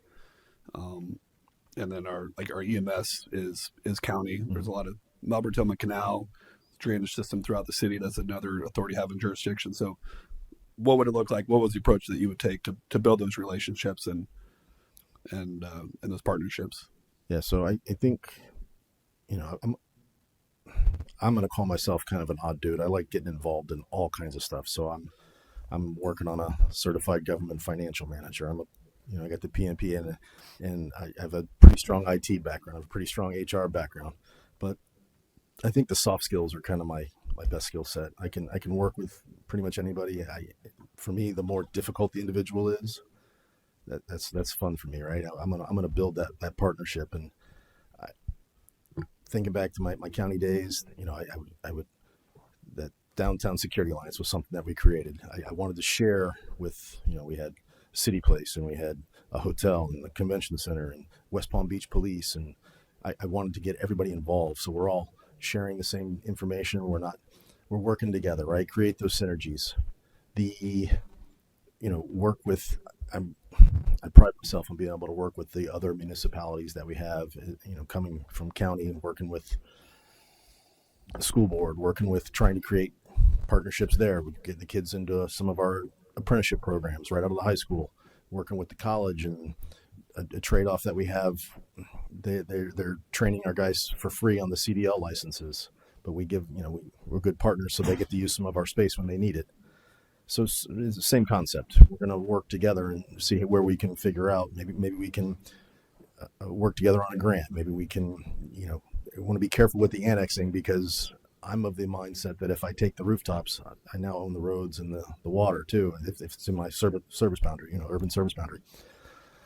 So working together, create those synergies, find the right path that everybody wins. I don't have to be the guy that wins 117-4 every time, right? If everybody gets a little bit of, makes them stronger, I think everybody wins at that angle. And what interests you about serving as Palm Bay City Manager? And are you still shortlisted for Fort Lauderdale? So I already did the Fort Lauderdale. I came in second and lost 5-0. It was a sharp stick in the eye, but credit to my person that I interviewed with. She did great, and I butchered it, so that's cool. And it's a mindset, right? There's no pressure. I have the best boss, the best team, and so if I butcher this, I wake up Monday, and I'm right back to doing awesome stuff with my team. So I didn't catch the first part of your question. It cut out a little. What interests you about Palm Bay? Oh, I just Palm love Bay? The area. So again, I coaching. I've been up here a lot for baseball. I actually haven't been here in a while. So my wife and I came up last week just to check it out, and it's everything. So again, context. I keep seeing all these comments about our roadways are terrible and the traffic's terrible, and it's from where I come from, it's substantially better. But if that's the context that I have to understand, so I just wanted to get a little bit more pickup on it. But again, I've lived here since '84. South Florida, East Coast. I understand. I've lived at the EOC for 31 days one time, so I understand what comes with the role. But I enjoy the work. Good idea or bad idea, I give my personal cell phone to the public, so when they have something, they can call me, and we're going to sit down. Maybe we go to lunch. We figure out what's wrong. It's just how I am. I just have two more questions. If selected, would you move to Palm Bay? Oh yeah, absolutely. So it's only 40-minute drive, but I hate driving. And then the last question: is there anything from a background check that you want us to be made aware of? Nothing necessarily. Any convictions? So yes, it's all public record, right? So I in 09, 10, the DUI, but all the driving regulations have been fully restored. So yeah, I don't play with that anymore. Cool. I yield my time, Mayor. Thank you. All right, thank you, Councilman Langevin. No, Mayor, I yield. Councilman Hammer. I think one of our largest obstacles we have here in Palm Bay is our capacity. Our roads are extremely over capacity, and we have county roads that we do not have the funding to expand to meet our capacity. We have a lot of growth going in our south sector that is going to put an incredible burden on some of our county roads. What are some county project roads that you didn't have funding for that you found funding for? If there are any, and some of the ways that you did it that you could see maybe would work here. Of course, I left my phone in the other room. I actually just got an email yesterday on a project that didn't get funding, but then received funding, and I don't remember how our road director did it, but he was creative. Again, I got to give these guys so much credit because they find a way. So I don't know how he did it. Of course, I read it yesterday. But let me think of other projects that we did that are similar along those lines. Of the roads seem to be like the super hot topic here. So I mean, I've looked at it. We've shifted some money around. Here's a great example. So there's a Catholic school. And the intersection's horrible. I mean, it's dangerous at best, right? It should have been replaced. I don't know how long ago.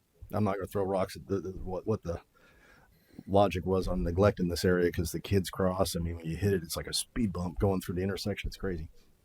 So previous board, they had sent a letter saying, hey, we need this done. The board responded saying, yes, it'll be done by this date.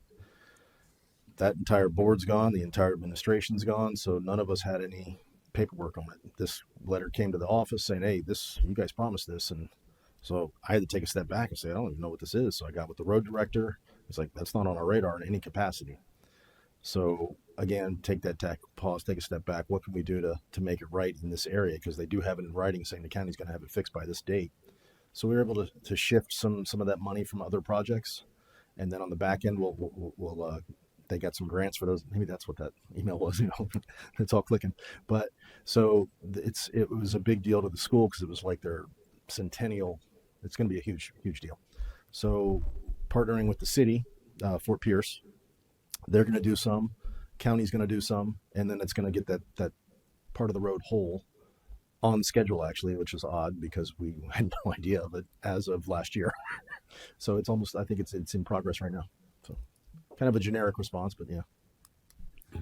Being, actually with the county, have you got any working relationships with anybody at our county that you see could help you out with any of those projects that we need?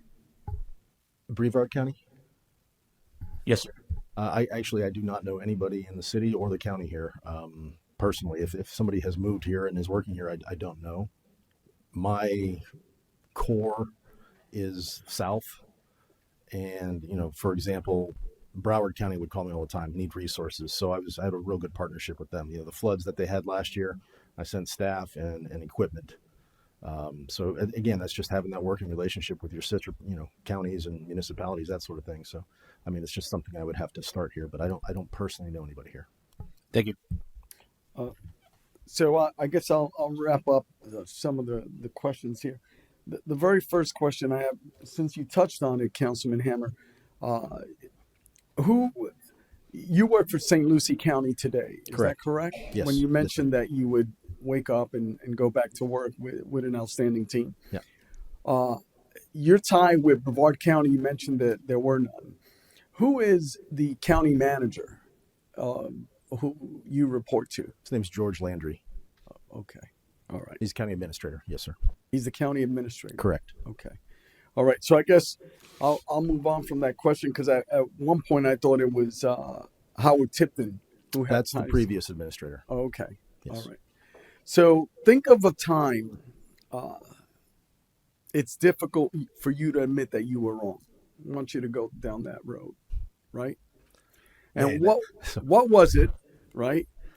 And why was it so hard that time that Yeah. it's so difficult to admit you were wrong? So, you do your best to kind of prep for interviews, and you run the Google check on what questions are you probably going to get asked.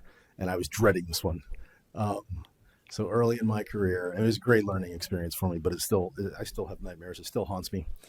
So right after 9/11, the property that we were managing made a decision that, billionaires come to this property every single day. We had the Sultan of Dubai and, whatever.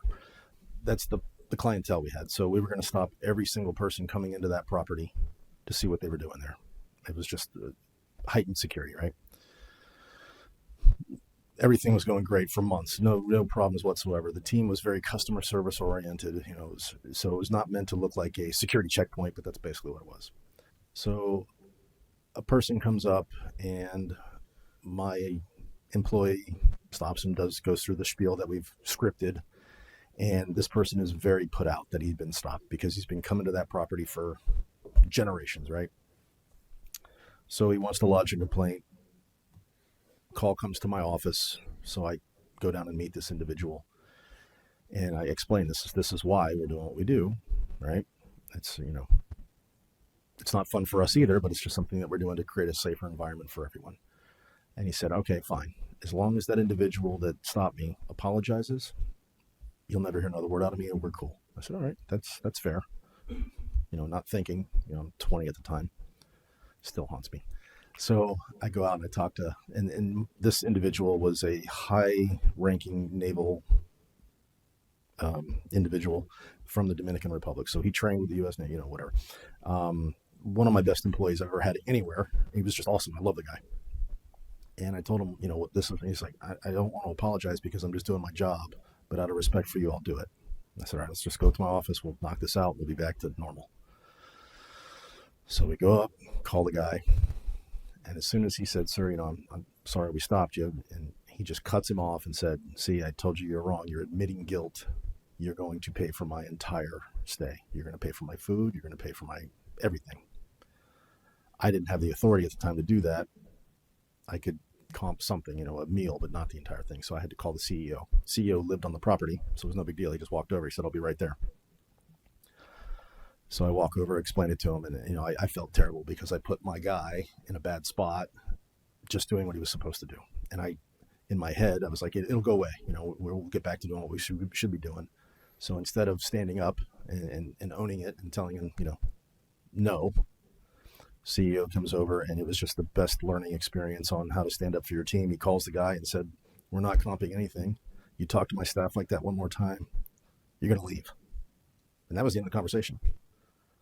And I was just like, wow, if I'd known I could do that, you know, I wouldn't speak in that tone, but at the same time, I didn't know I had the authority to tell somebody no, because it was all customer service, right?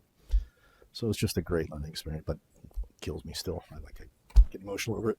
Copy that, sir. So I'm going to go back to our traffic conditions, even though you said they were pretty good in comparison, right? I want to touch a little bit on that. Traffic conditions and road maintenance are certainly a huge issue, as you know, in the city of Palm Bay. What have you done to improve that traffic capacity and roadway conditions where you currently serve?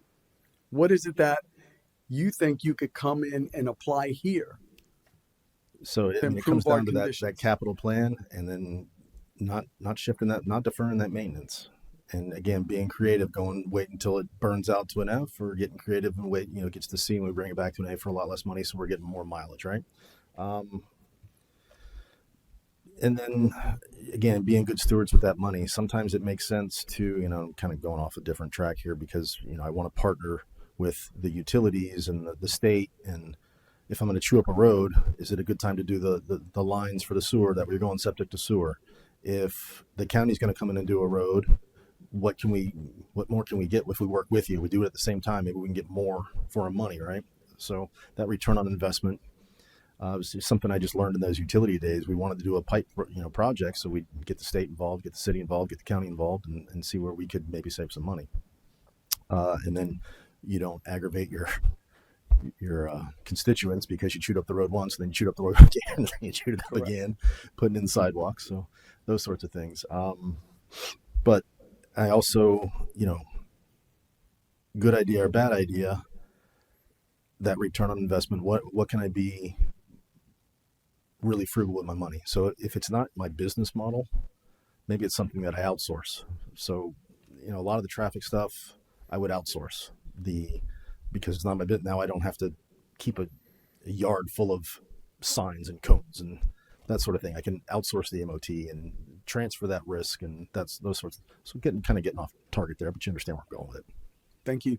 So I skipped Councilman Johnson since he was in his chair.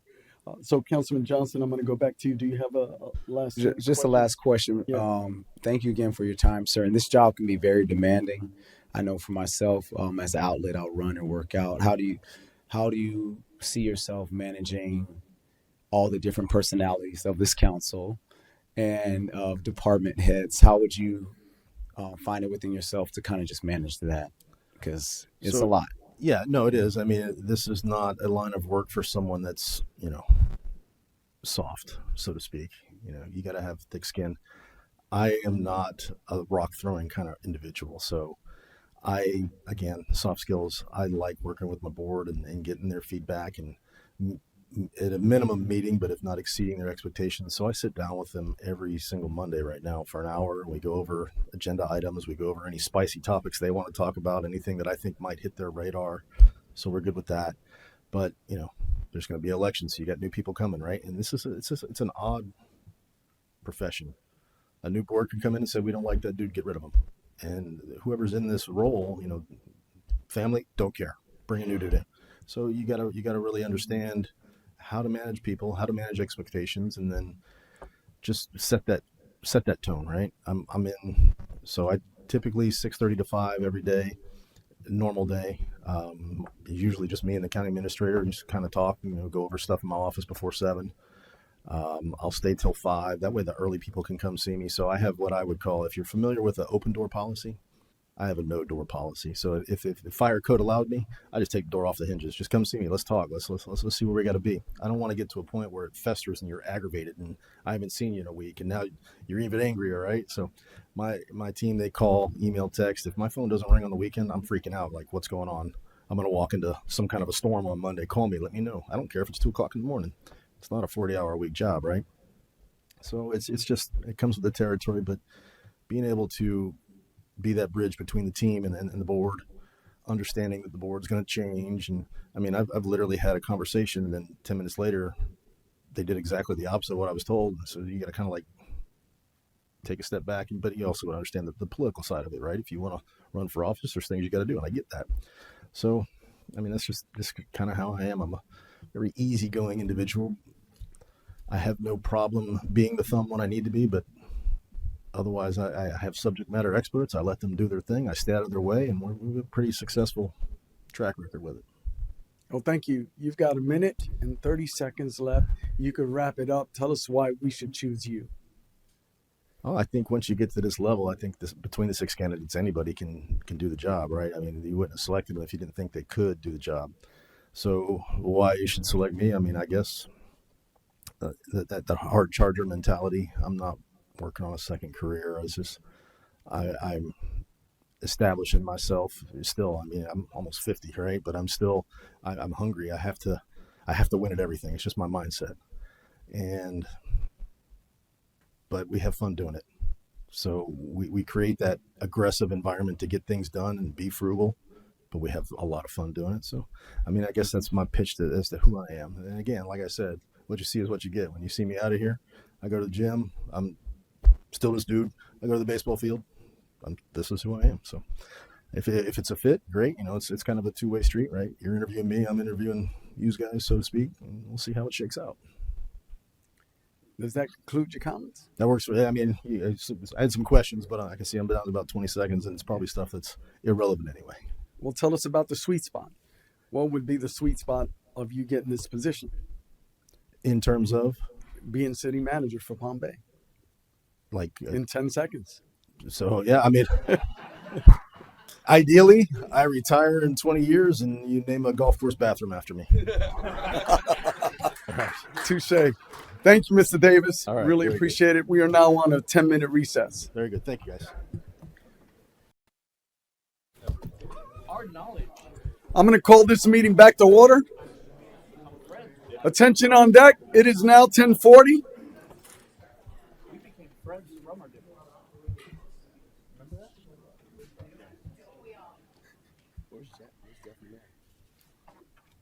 I'm going to call this meeting back to order and yield to Mr. Morgan. Yes, our next candidate is Matthew Morton. Welcome, Mr. Morton. Come on up. So we're going to start this the same way we've so far done every candidate. I'm going to yield to our deputy mayor to bring in the first question. Excellent. Good morning, sir. Thank you for being here. Just very briefly, tell us about yourself, your character, your personality, and give us an insight by telling us one or two things that you like to do when you're not working. And you can take some of this time for an opening statement as well. Sure. Well, the opening statement is thank you so much for having me. It is great to be here. It's been lovely meeting a lot of your staff members and getting to understand what's happening here in Palm Bay. Thank you to the community for showing up on a Saturday. That's always a good sign when people are engaged in the process. So I appreciate everyone that came out today to watch and to learn and to offer their opinions. So about myself, I've been interested in public service since I can remember. It's one of those funny lines, but it's absolutely true. Watching It's a Wonderful Life, the classic movie when George Bailey says, I'm going to go build things and plan modern cities. And I said, what? You can do that for a living? And I think I was 13 years old at that time. And so went through school with a keen interest in local government at an early age. And in service, my parents were both very politically minded in terms of always giving back to the community. My dad used to drag us out to the national parks, and we'd be the guys carrying buckets of water and raking up pine needles. And so it just got instilled at an early age. I started in planning and community development. I thought that was the most logical place to serve in government because I had an interest in people. I had an interest in landscapes. I had an interest in the built environment. So it was planning. And after a few years of working through different planning channels and working up through community development, I realized I wanted to leave a legacy for future generations. I wanted to have an impact in what I was doing beyond processing. And I got the unique opportunity to get appointed to a commission early in my career to work on the Hanford Reach 20-year interim action plan, which was the reclamation of the World War II nuclear facility under Secretary of Energy Bill Richardson in 3 counties. I was their representative. And I realized that was the kind of environment that I really wanted to be in and thrive in, was in policy, was in helping see change from our elected officials, our leaders come to fruition to follow those ideals and those goals. And it sort of launched me where I'm at. I sort of took on every opportunity I could in my career, whether it was managing airports, being an interim police chief, serving on KITCOM 911 regional emergency management boards, all to sort of further what I call the retail part of the skill set, learning how the operations actually work from the ground up, which I think is what's put me here today. In terms of character, I think that's the only thing we have. And my favorite saying is let our yes be yes and our no be no out of the Bible. We only get one reputation, and the good name is better than great riches. And that's a fundamental belief I've always had. Integrity, trust, truth, and transparency. Once we lose that, in my experience, you don't get it back. My heart is in public service. I'm currently in the private sector as a developer. I've been doing that for a few years, and it's interesting. It's great work. And as I was telling staff this morning, I completed a really robust project recently, about 6 months ago. Got a very nice payday for that. And I said, okay, now what? And throughout this whole interstitial period between my last city manager role and here, I've been engaged in consulting in the municipal sector, leading retreats, counseling with my peers, with different mayors around the state, around the country, and then giving back through a 501c3 I have called Flagler Veterans Village, helping young people grow entrepreneurship, helping house homeless veterans, and just helping the community wherever we can. So I always come back to this public service element and realize that my wife said, that's just where you belong. You're not going to get away from it. So here I am. Cool. Some of the things that interested me about your resume was Palm Coast being a scatterlot community with similar size, a little bit smaller than Palm Bay. Also, aging infrastructure, water treatment issues. So, can you tell me about your experience there, how you navigated those issues, and why you would be a good fit for Palm Bay? And I think you've done a lot of homework on Palm Bay. I think I've seen you in some of our meetings. Yes. So I appreciate you doing that. So thank you. So infrastructure is a challenge. It's difficult in any environment. I've noticed in Palm Bay, I think you're about $315 million in debt to some infrastructure, with about an $85 million interest, coming due over the term for your roads and some other capital. 13 capital issues and 2 leases is what I understand. Infrastructure is difficult. It's a generational rooftop issue. A lot of folks, when they move into a community, they're not paying that initial capital cost for infrastructure. So it gets skipped a generation. Without infrastructure, you don't grow. Without infrastructure, you can't meet the demands of regulation, whether it's environmental or local community preference. I've built water and sewer plants from the ground up, including siting, negotiation of contract. We worked a lot with Veolia Water, if you've ever heard of them, and North American Water, working on water and wastewater plants.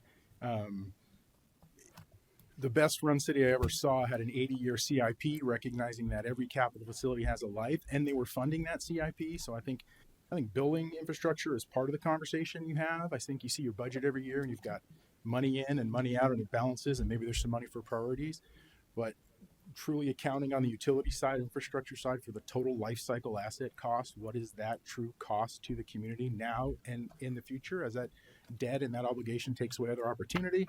And then what's the maintenance, renewal, rehabilitation, and replacement schedule? And so I hope I'm answering your question, but I think if you were not looking at infrastructure as a long-term continuous obligation, because when you're not building, you're maintaining, and when you're not maintaining, you're modernizing, and when you're not modernizing, you're meeting your next set of NPDES or other discharge or wastewater or coliform requirements. And so it's one of those things that requires a lot of continual energy investment, and frankly, very good people who understand that game to be managing it and monitoring it. Thank you. I just have one last question before I pass.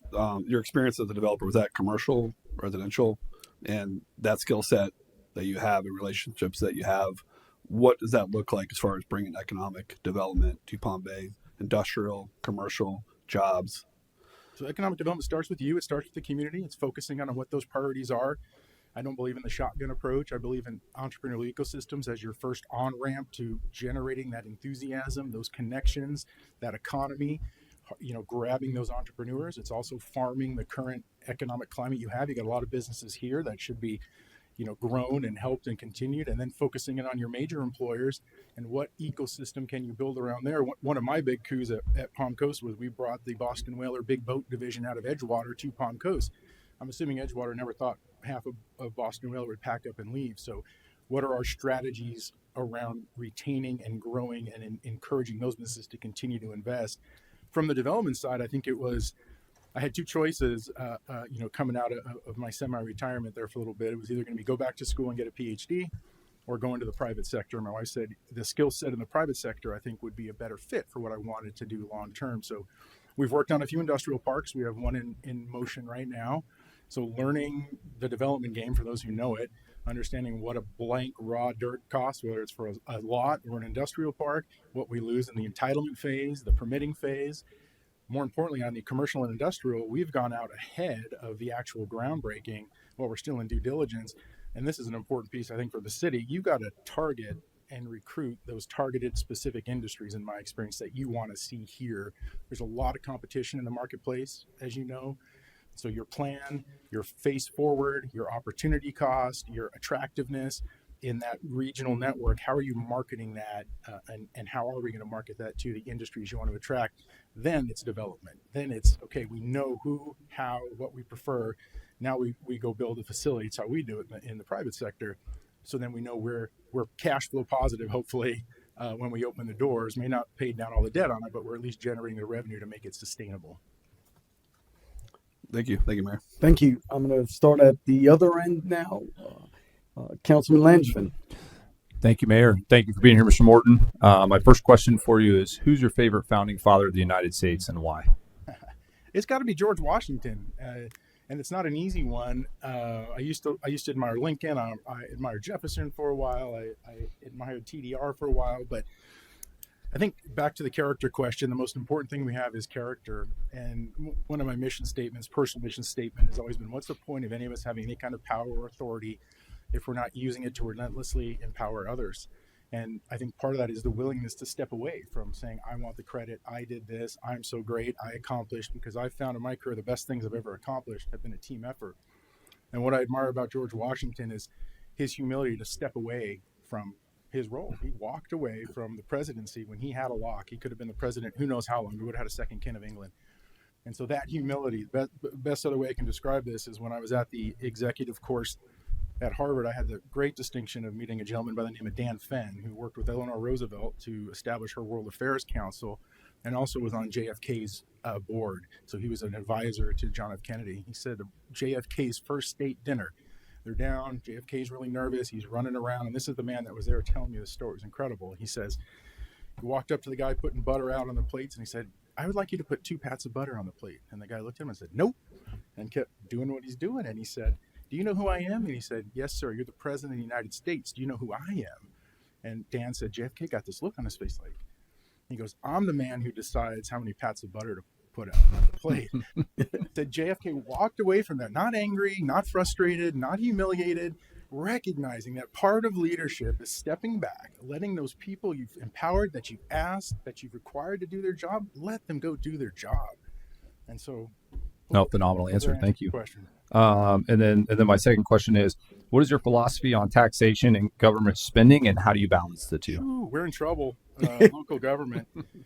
It's already been tough. We're already in a resource constraint position. I don't think we'll wholesale eliminate ad valorem tax, but I think we'll see significant reductions, probably through ad valorem protections, homestead exemption increases. Now we're hearing the sales tax will be reduced.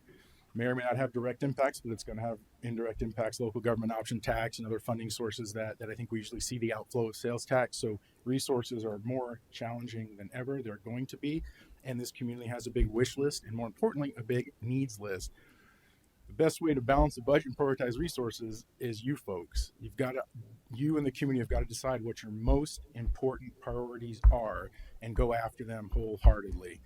And that's one of the things I see here consistently is great ideas, great plans that get put on the shelf to collect dust without the strategic ability or capability or freedom to go say, no, this is our most important goal.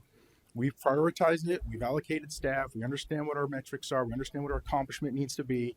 And we're not going to stop until we accomplish that. That's what we did with MetNexus in Palm Coast and how we brought together JU, UNF, Advent, Halifax, Johnson & Johnson, 3 medical laboratories. Is understanding your most important goals and funding those.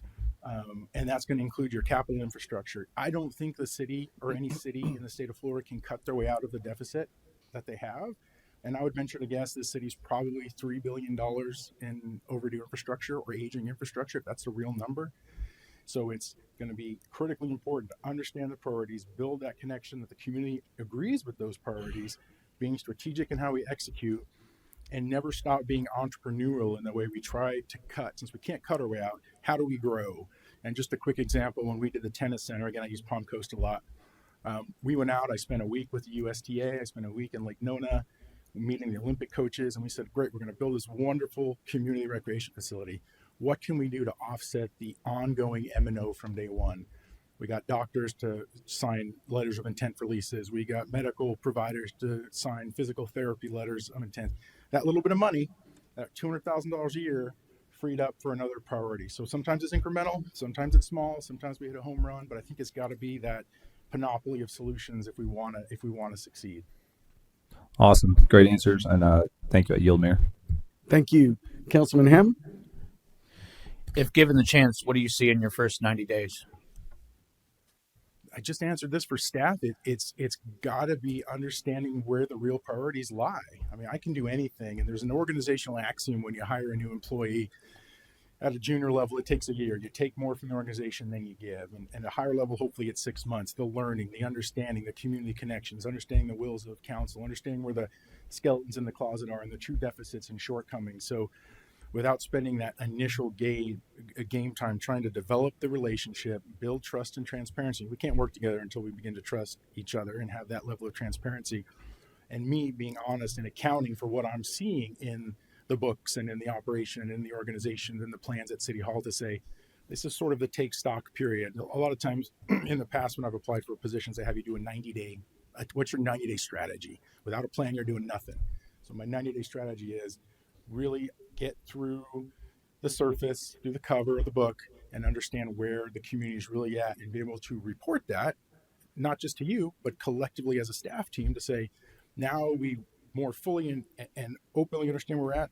How do we start analyzing and attacking priorities? How do we start aligning for a successful future? And until we really know everything, I'm just throwing darts at a wall, which isn't going to be helpful for anybody. I really like you've done your homework on our city. And I like your experience with the industrial park. Is that something that you think you can bring to fruition here in Palm Bay for our compound? Because that's going to be one of the big steps. And like I said, I am extremely thankful that you've, done your homework and you kind of know some of the things that we're going through. And I thank you for bringing that to us. But that's one of the things that's big for us right now. And it's not just in the media, it's in our hearts, it's in our community, it's in the people that come in here every time. I think it's one of the biggest things, as well as our Bayfront. I think we're an untapped resource there. What's something that you bring in just outside looking in that you would do for that? So, I'm a big believer in having a blueprint, having a strategy instead of just, going out. And I spent a lot of time trying to look at your employers, L3 Harris, the county, different folks, you as a big city employer, a big employer in the county, Industrial park's a great thing. And I think, the old numbers used to be, and they're probably in the ballpark, although I might have the numbers wrong. For every dollar residence generates in tax, it requires about $1.47 in services, and industrial's the opposite. Commercial is the opposite. 40 cents it requires for every dollar it generates. I really am a big believer. I went to the National Mayor's Conference years back. Ewing Marion Kaufman Foundation invited me out to Kansas City. It was a great week. And I really believe in that entrepreneurial ecosystem. So us having plans as a city is one thing, but understanding our role in facilitating development, I think, is more important. Where are we at to make this real? And then my experience from the private sector and 25 years in government would say, who are we trying to attract to an industrial park? That's probably the most important question. What businesses are we looking for? One of the most successful industrial projects I ever did was helping a small business with machine lathes that are about as big as a Volkswagen bus. And he taught me this and understood. He said, I have these equipments. I'm currently manufacturing actuators for Korean Airlines. I said, great. A year later, find out his Korean Airlines contract is gone. He says, no problem. I thought about this. I'm going to manufacture, it's already in the books, golf club heads for Ping and bicycle forks for Specialized mountain bikes. He says, my whole workforce, we're pivoting. We're ready. So what industries are we bringing that support your biggest industries here? I'm guessing it's space, aerospace, national defense. What ecosystem do they want to see? And more importantly, in my mind, would be what ecosystem can pivot? What businesses can pivot and have that flexibility so you don't wake up one day and your biggest employer, no one thought Boeing would ever leave Seattle. They moved more than half of their operations to the Midwest, left a huge hole in the region. What are we doing to build the support network? The three-legged stool is what I call it, that when one leg's gone, you're still standing on two. And so I think you've got a unique opportunity as best you can. Yeah, take some businesses, get some ROI, get some things happening in the industrial environment, but spend energy, because once it's developed and built, it's developed and built. What can you do for the next 10 years, 20 years that you know it's not instant gratification in ED, as you guys know, it takes time, but that would be my advice. And in my role, what we've done and what I've learned is we've gone after the businesses first. We go out, we've met with industry, we've met with a couple steel companies, different groups, and we've said, what's it going to take? What does it look like? What do you need? Is it proximity to rail? Do you need 1 million gallons of water a day because you're washing some complex process? Do you need power that I've got to go negotiate with FPL how to get you here to get the resources? Do you need a tier 3 fiber, dark fiber connection? Once we understand the needs of who we're trying to attract, then we go and start designing and figuring out the land. The land piece to me is the easiest piece. It's making sure that we don't have another ribbon cutting and it's vacant for, and I'm not talking about you guys in specific, but I've seen that in my career too many times.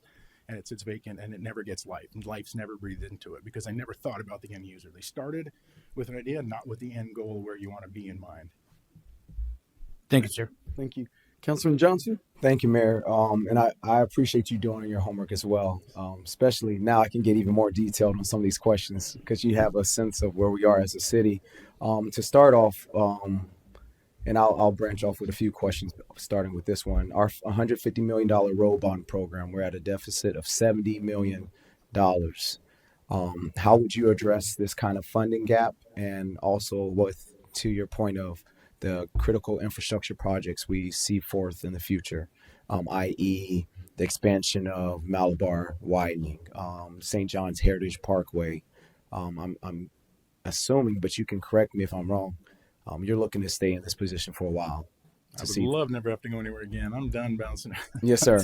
So with that, if you were selected, these will fall under your reign. So yeah, road funding is challenging, and you're not just at the end of a huge renewal project, but now you're paying the debt service on that, which is the most difficult part, because instead of having additional funds to go out and take opportunity, you're paying debt service down, which I get. At that point. So road funding is very challenging everywhere. It's not unique to Palm Bay. Again, successful strategies we've had in the past is waiting for windows of opportunity. I'll give a brief example, may or may not be relevant in the scheme here, but just to give you an example of how I think, and I do. Early in my career also, I got to meet Mike Vance, who was the guy who invented the term think outside the box. He worked for Walt Disney and taught me some really unique strategies on how to storyboard city problems to find solutions. And we implemented that, and we had been saving some road money, waiting for the right projects. And you guys may not know or remember, but there was a time 5 years, 6 years ago, asphalt had been at $128 a ton, which is one of the significant material costs. It had fallen down to $48 a ton, and I said, $3 for one. Every nickel we can find that we saved, that we squirreled, that we strategically waited for, let's go. And we were able to essentially, outside of mobilization and some other things, we're able to triple our accomplishment in pavement life. Again, you're hopefully going to get 20 years out of that roadway. So the road you just did, we got to continue to plan. Simple strategies that I've used too is doing a PVS, pavement condition, making sure you understand your current true pavement condition. You've probably done that. Making sure your classification system is up to date. A lot of your roads, if you don't have the right form checked out, right, you won't be eligible for state or federal or other grant opportunities. That's the high level. And then, it's hard, but at the end of the day, it's going to go back. We can get creative as we want, and we will, but it goes back to what are our priorities. If that's the priority, where are we going to find, how are we going to fund through a mixture of revenue, savings, new revenue opportunities, grant opportunities, getting the work done. It's not cheap, and it's going to be continual. And that's what I found with all infrastructure. The best city, I think I may have mentioned this already, that I've seen had an 80-year CIP and funded it.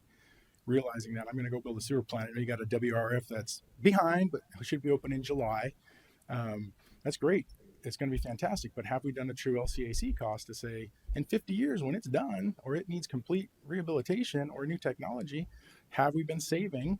Are we empowering the next two generations of Palm Bay? Or are they going to be in the same boat and it's going to be their problems? I like to come at it that way of, we got to do what we got to do today and do the best we can. But I'm also a believer in let's get people prepared for better success tomorrow. And I want everyone to take this the right way. From what I'm finding, there's a lot of missed opportunities over the last decades that have in some way put you guys in the position you're in now. Not blaming anyone for anything wrong. People make decisions, but you're suffering that fate that a lot of communities are, getting to a point realizing, wait a minute, the past 40 years of councils and citizens, we didn't plan for this infrastructure. We didn't understand the growth pattern. We didn't know, and it doesn't matter. We still have to take accountability and deal with it, deal with those situations. Thank you. Last question, for now, at least. Over my past 6 years and going into even in my doctorate program, I took a course, and one of the case studies spoke about how sometimes, they would say it was council, changing the information, but then in other cases, it come to find out it was more so staff would provide partial information, and council's supposed to make a full decision off of partial information. I hear your faith, sir, and I have the same faith. So I wanted to ask you, because you spoke about, the first 90 days of figuring things out, hearing from staff, hearing from other stakeholders, but the discernment level of things. Because even with agenda items in the past, it will be worded in such ways or construed in such ways of this is a cost savings, or this isn't really this, or change orders for that sense. Like it's multifaceted. I hear what you're saying. I've seen it all. I've seen Okay. burying the lead in an agenda, and we're going to wait till the public goes home because the controversial items at the bottom. I've seen not intentionally and intentionally. Oh, we don't want to tell the full story, and there can't be information asymmetry. That's one of the biggest failures of organizations. I abhor it personally. I like to tell staff, and I have in the past, I'm not the smartest guy in the room. Oftentimes it's just because I sit at the top of the pyramid and I get to see the information. We all need to have that same information exchange, or none of us can serve this community properly. And so, finding in, discerning, understanding the truth, I think a lot of times, especially new council members, you get told, oh, we had cash coming in. Here's our $50 million we got, and here's our expenditures, $49,999. And in the middle, we were able to accomplish a couple of priorities, but we're not talking about the bigger problem and the costs. And we can go build a sidewalk.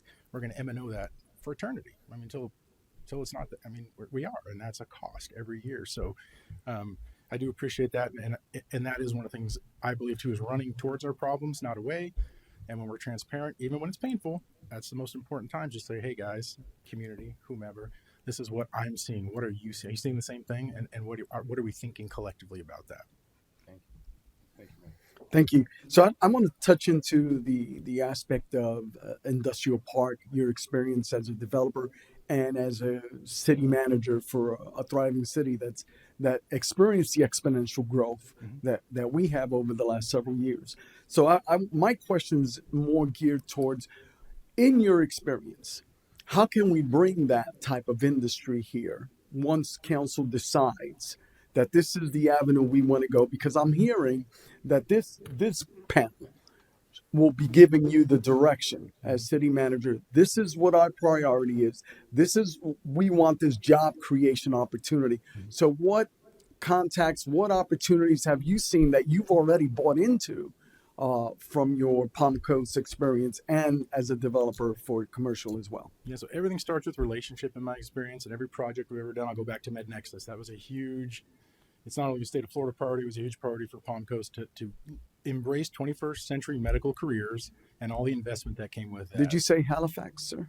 We had Advent was our primary partner. Okay. We had Daytona State College, Dr. Tom Labasso. We had some tertiary involvement with Halifax, but our two primary medical partners were Daytona State, vis-a-vis Maury Husseini, and University of North Florida brought Advent Health. Our local CFO at the time was Wally Aquino. Everyone said, hey, this is great.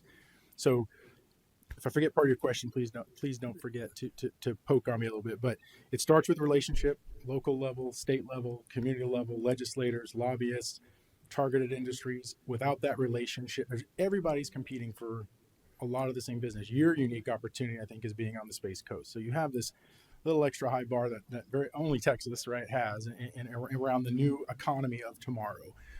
And so first is creating that relationship. It's understanding the needs and requirements and assets. I think we all made the mistake as communities 25 years ago when Walmart would want to come to town. Everyone wanted the Walmart so bad that they would put in a $200 million infrastructure line, all these things, and the revenue never comes back, right? So I think we've all grown and learned a little bit.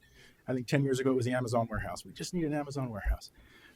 And so we keep looking for these panaceas, and they're not there generally to our ills. And so I would say in an industrial park situation, it's really identifying who the industries or sectors of industry that you're looking for, recognizing there's some business industries we're gonna take or want regardless. Again, you got to get things moving cash flow positive. Let's not make that mistake.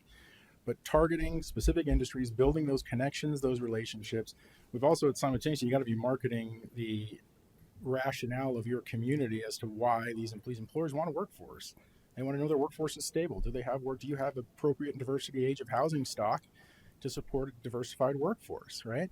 So how do you continue to build those little pieces to get to that goal where people aren't just, I think the key is to be more transformational than transactional. I can go tomorrow. I know a gentleman, he just did a huge industrial park project. I'm not being coy, but I'm not allowed to talk about it. It's under an NDA. And we understand from the development side, and I think most developers and cities can communicate what's required. But until we build those relationships, understand the direction and the long-term capacity of what it is, again, we need that blueprint. So could I go tomorrow and talk to people? Yes, I think we could, especially if we said, hey, we got this tract of land. I was able to bring somebody down into Palm Coast recently in a week, and we flew in from the Northeast and said, I like working industrial projects in Florida. I have 2 successful ones I just did, one in Daytona. Let's work on this connection. But for this city, I think it's so important as you have a unique opportunity. Again, your built environment has opportunity yet to be built. You know it's already built, and that's not going to change in the near term. It just can't. And part of your dilemma that I see in the research is we've got to be careful on what's attracted doesn't unintentionally create a zone of discard in your current existing commercial sector. The worst thing you can also do is make something so attractive or so open that the people who are investing in parts of town that need sidewalk, placemaking, beautification, infrastructure said, you know what, it's not worth investing here anymore. I'm going to go to the new spot.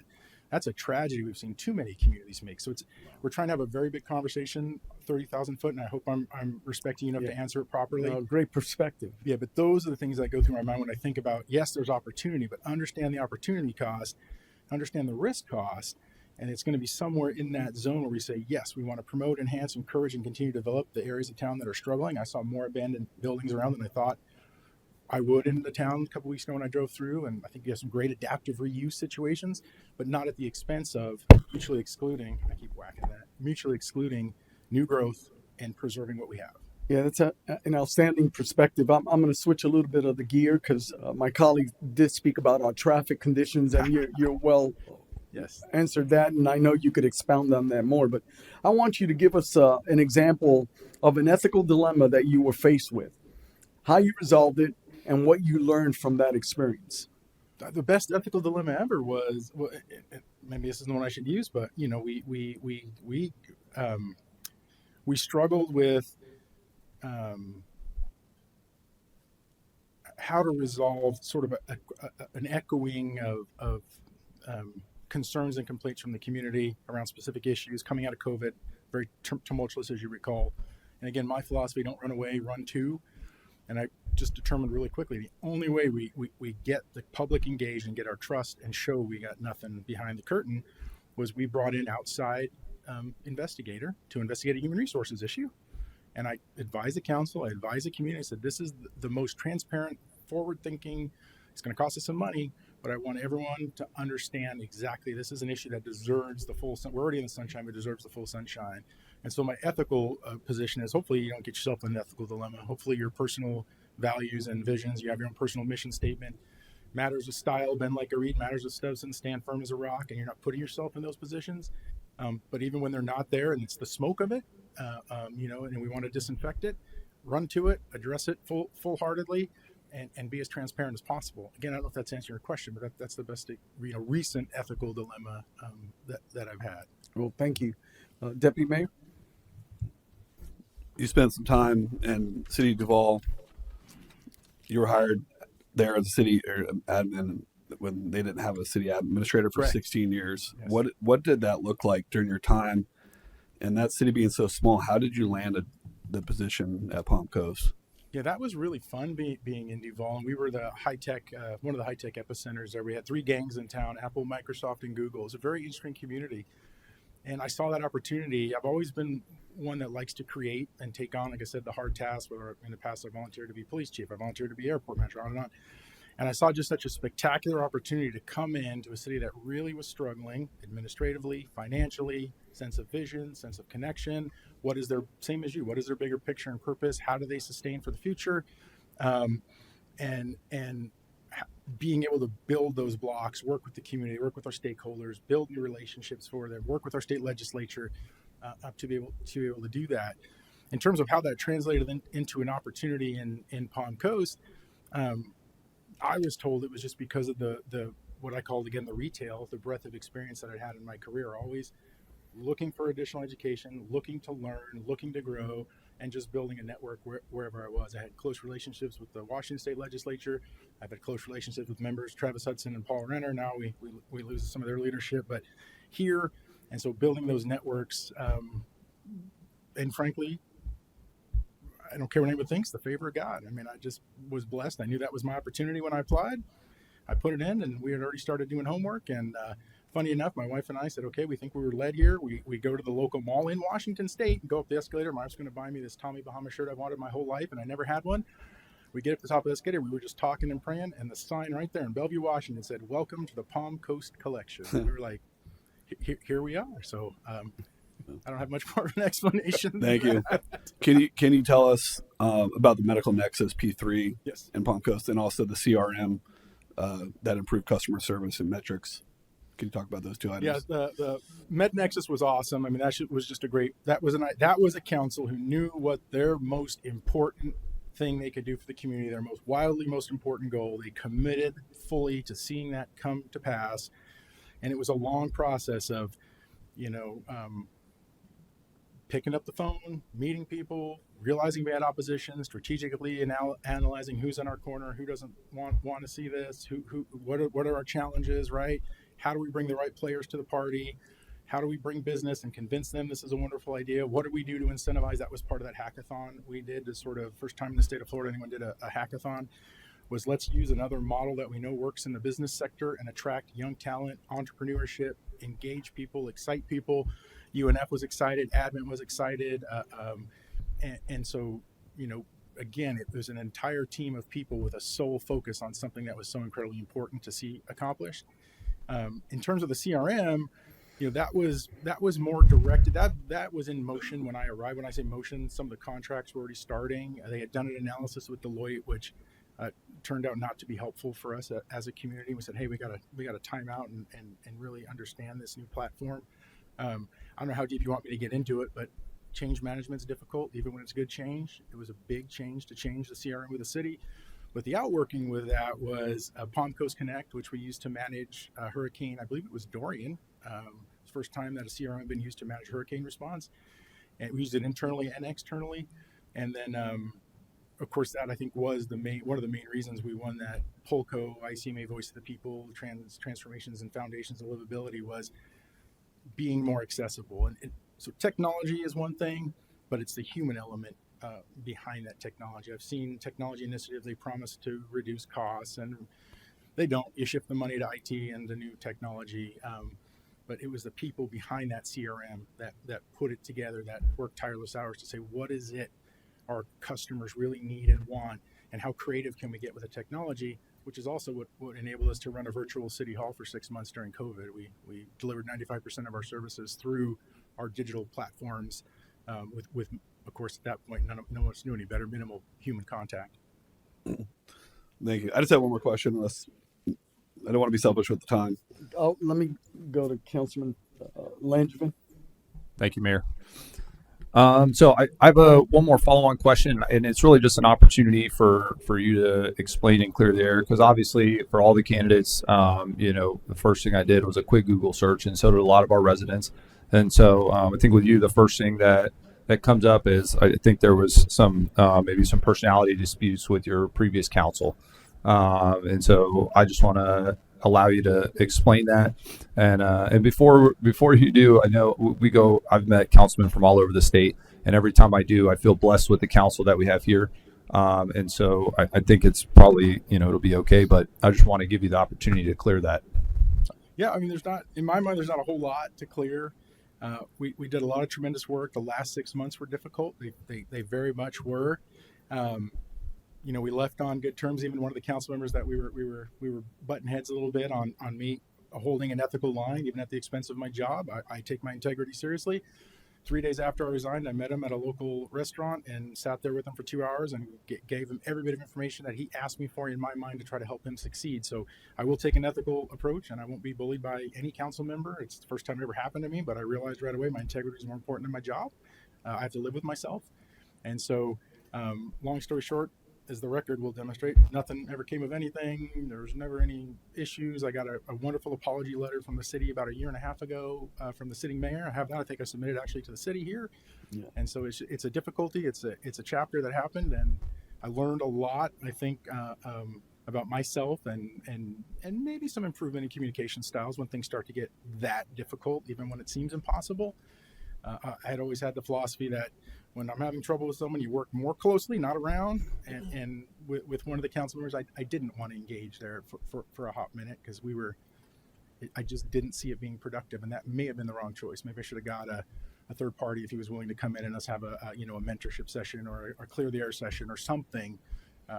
But that's unfortunately Google's Google. Yeah, awesome. I just wanted you to be able to clear that up for anybody that just Googled you and had preconceived notions on that. So I appreciate it. I'm going to yield. Well, thank you. So let's tag a little bit on that because since he allowed you to clear the air, Mr. Morgan, I'm going to yield my time, but I wanted to just give you an opportunity. How long ago was this? 3.5, 4 years. Okay. And so in 3.5, 4 years of you having, and I admire that, I wholeheartedly believe that ethics is critical. So I want to thank you for that. So right now do they have a city manager? No. And is the same city manager that replaced you, is he still there? No. Or she is not obviously there. They've gone through at least one city attorney, I think 3 city managers, and the council has turned over, I think 3 or 4 times. School board turned over, county turned over. Flagler County has been a very, very challenging environment for success. Thank you, Mr. Morton. Carry on, Councilman Hammer. But one of my big things that just me personally, I have brought into the table was my experience in our city and the direct need for accountability. What's your take on accountability? Do you think things can be worked through? Do you like to train people from within, or do you like to have the best people for the job in the position at that time? So accountability is the key. When I talk about the leadership continuum, it's leading, it's serving and mentoring and growing, and none of it works without accountability. Without accountability, whether it's a practical, a qualitative issue, whether it's a quantitative issue. So if it's data driven or human driven, without accountability, we're not being honest with ourselves. And I think for too long we treat accountability as a dirty word. Then people don't want to be accountable. Then we get information asymmetry, and it's a spiral. So I think protecting acts of leadership, letting people grow and learn. Failure is the most authentic way in which we learn, but we have an obligation to fail once, fail quickly, never fail that way again, and move on. So we just can't do it without accountability. All of us have to be accountable, collectively, individually, corporately. And I just totally lost the second half of your question. I'm sorry. I had the answer and now it's gone. Whether you lost it or not, you answered it. Oh, perfect. Councilman, Hiring from within. Let me answer that piece. I love promoting passionate, hardworking people who have built a reputation already. My philosophy has always been, and it bears out my whole career, when we're deep in bureaucracy, when we have the backup and the backup, that is your golden opportunity to hire exclusively for character and a new skill set, rather than, what is the adage? If you want something you never have, you got to try something you've never done. And so in some departments, I did it with assistants, I've done it with economic development directors. If they've got this robust skill set, that's we're not getting the result. We've done the same thing over and over. This person's got amazing character, amazing, continuum sphere of experience and education. Sometimes I've given that a shot and to yet, thank God, not been disappointed. So yes, hire from within, but also not be afraid to break the mold sometimes when we can. thank you. Councilman Johnson? Thank you, Mayor. Last question. So we have council meetings every first and third Thursdays. Typically, the first hour, well, second hour, I would say, is public comments of the public sharing concerns of things or that haven't been addressed. They voice it to us council, but we all have full-time jobs outside of this, but they voice it to us because they see a lack of movement or efficiency. When you see in your past or moving forward, if you were to have this position, how would you address extensive public comments, recognizing that some things may have been missed or may have not been fully addressed, which brought the public out on a Thursday evening to share their concerns? So be very candid and not disparaging anyone, but a couple things I saw at the council meetings I came to were some self-inflicted wounds that we shouldn't have inflicted on ourselves as a city. And I saw that. I will bring up the examples, and I was like, wow, if we'd had an ombudsman or if someone was following up more diligently, these should never come to council and gotten that far. In my opinion, people should be getting their questions answered and things resolved. That's the first piece that I saw missed. My philosophy in Palm Coast and Duval and on was, I'm taking notes when citizens are speaking. Hopefully we can, I've seen you do it, Mayor, direct, hey, if we can answer the question and it's appropriate, great. If not, what I've always asked people is please don't leave the council chambers. If you do, you got my number. I may not have the answer, but let's find the right answer before you go. And my other philosophy that I've always asked staff to agree to, regardless of whatever else they got going on, is if you get a phone call, answer it the same day. I'm sorry, even if you just call and say, I'm sorry, I got your message, it's 6 o'clock, I'm booked up, I don't have the answer, but I'm going to get you the answer. You will hear from me by Friday, right? Let's not leave people lost in the void.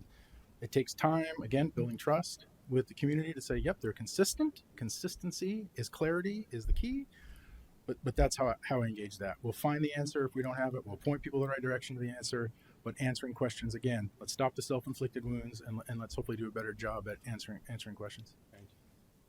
Thank you. I'm going to just throw on a scale of 1 to 10, 1 being the lowest, 10 being the highest. How would others rate your trustworthiness? How would others rate your trustworthiness? 1 being the lowest, 10 being the highest. Well, that's a good self-reflection. I'm going to say an 8.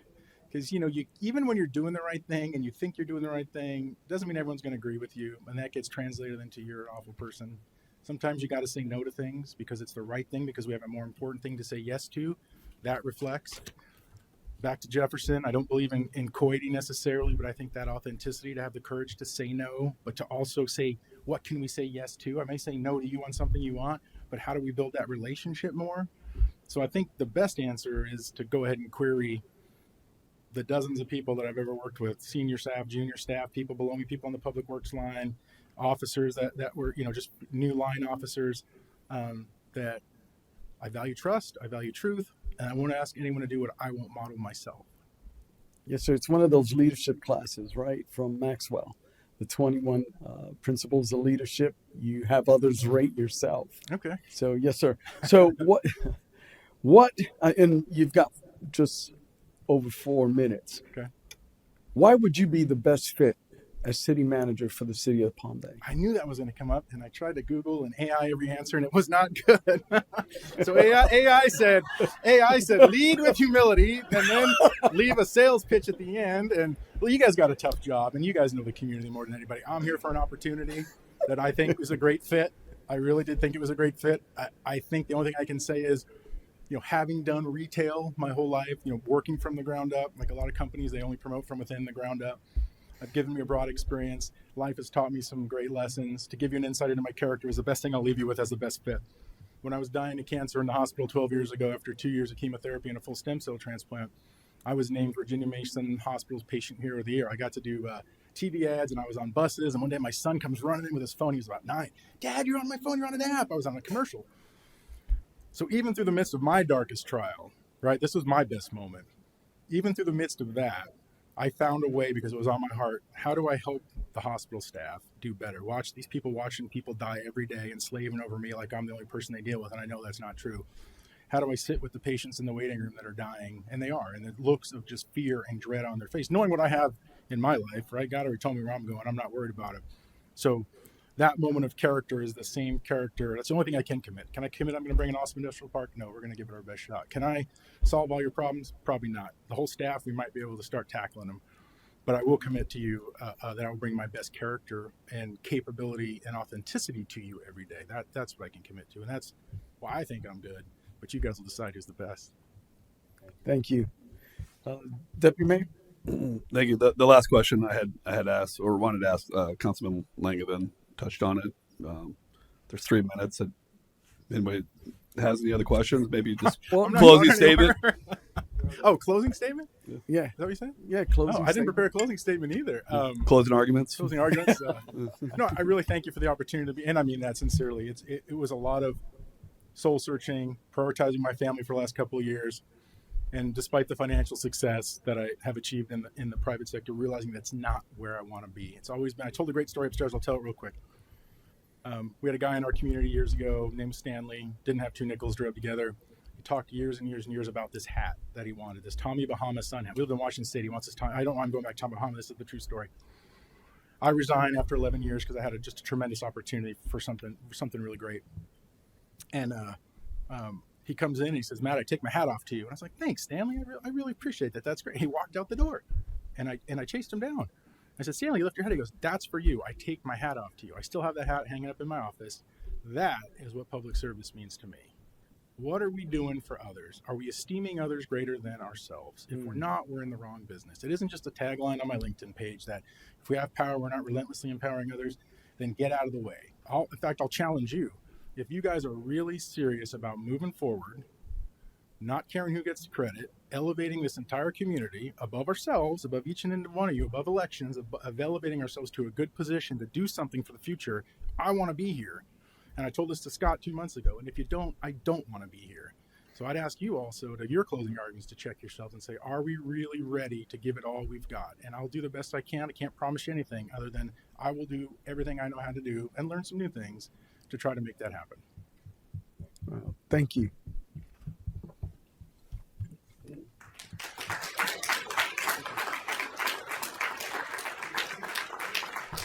With a minute to spare, we'll go on a 10-minute recess.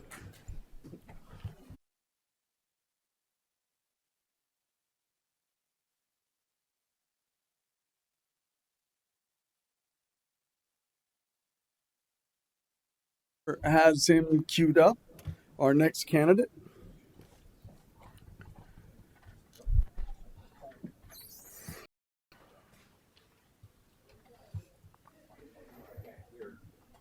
All right. Well, it's 11:40. And so the next candidate should be in chambers.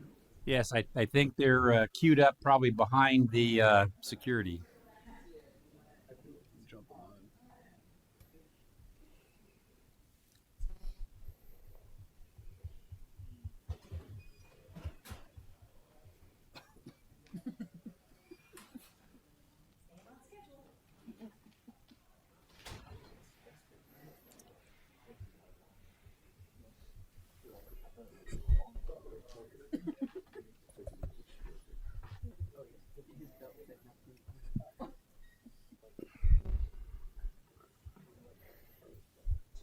It's our stress test.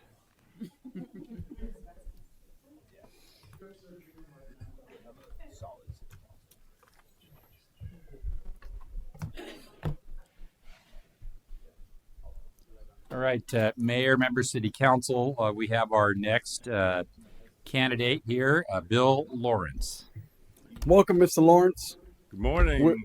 We're going to start this the way we've began or interviewed each candidate up to this point. So, Deputy Mayor, you have the first question. Good morning, sir. Thank you for being here. Very briefly, please tell us about yourself, your character, personality. Give us some insight by telling us 1 or 2 things you would like to do when you're not working, and you can also use this time to expand on an opening statement. Okay, thank you. First of all, good morning, Mayor, Vice Mayor, council members, members of the public. Appreciate the opportunity to be chosen to be picked here today. On a personal level, married, her name is Kathy, daughter in Bangor, Maine with her husband and 2 teenage grandsons. All my relatives, most of my relatives are in Central Florida and South Florida. On a professional level, the age of 10, I witnessed a homicide with my next door neighbor. Her name was Marietta Rosebush. She shot 3 times by her husband, Tommy Rosebush. So the same 10-year-old would do. You run inside the house and tell your mom. I just saw Marietta get killed by her husband. And what does any mom do? It tells you to go to bed, up to your bedroom and lock the door. What she didn't realize is my bedroom window overlooked the crime scene, and I was able to view the crime scene throughout the whole day, and it was fascinated when the police showed up and was investigating that crime scene. And the reason I say that is that was an impact in my life that I decided later on in my life that I was going to go into law enforcement or the NFL. Well, the NFL didn't work out very well.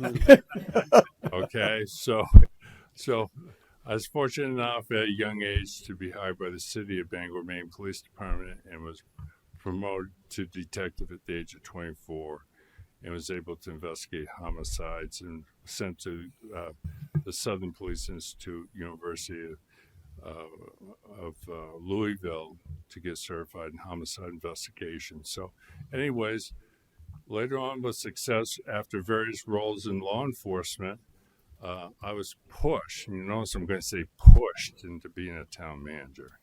And the reason I think I was pushed is because the police department is having so much success both within the community and solving crime that I went home. The first role was interim town manager.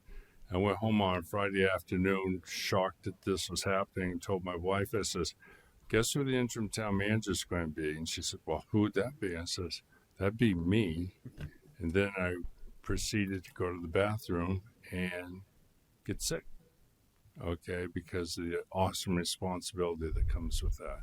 So that brings me here after having various roles as town manager. And my current role right now is somewhat similar in a smaller scale to what you're going through. We're going through growth there. The town of Lady Lake is where the Villages started, if you've heard of the Villages. So we just finished up with a wastewater treatment plant to handle our needs for the next 4 or 5 years on our expansion. We just built 2 water wells. We also have a library expansion program going on right now. It should be completed in October. That will house IT and our growth department over there. That will make more room in our town offices so we can expand there. We've been very fortunate. Financially, we still have no debt, even though we're doing all this growth. And we're at the stage when I got there, we're behind our infrastructure issues. They're very conservative, not spending the money. Then when I got there, we went forward with these projects for the last 4 years, and now we're planning ahead. So we're backwards, we caught up to speed, and now we're moving forward, planning ahead with our growth. So that's what I've been able to accomplish so far. Thank you. Thank you. So what interests you most about Palm Bay, and how much do you really know about our city? Well, I know 1,054 employees. Let's see, you have a budget of $539.5 million. I think your general fund's $122.8 million. I know you got 21 parks, with Turkey Key being one of them, and I was amazed that you had, I believe it was 125 miles of boardwalk. I know you got a $150 bond in 2018 for road resurfacing. I don't believe that's been completed yet. I know you're going through growing pains. You know, you're growing rapidly, so you have issues with the police needs to expand. They need to hire more people. The fire station wants to build new stations 7 and 8. I'm not sure what the status of 7 is. And staffing at that point in time, response time appears to be a little bit of concern.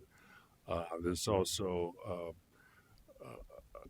a concern really with all the departments of, I don't want to say doing little with less, but we're all going through growing pains here where we're really counting on staff to do a lot right now as you're going through this. So let's see, there's a ton of things I had on my mind about that, but that's basically it. Yeah, that's good.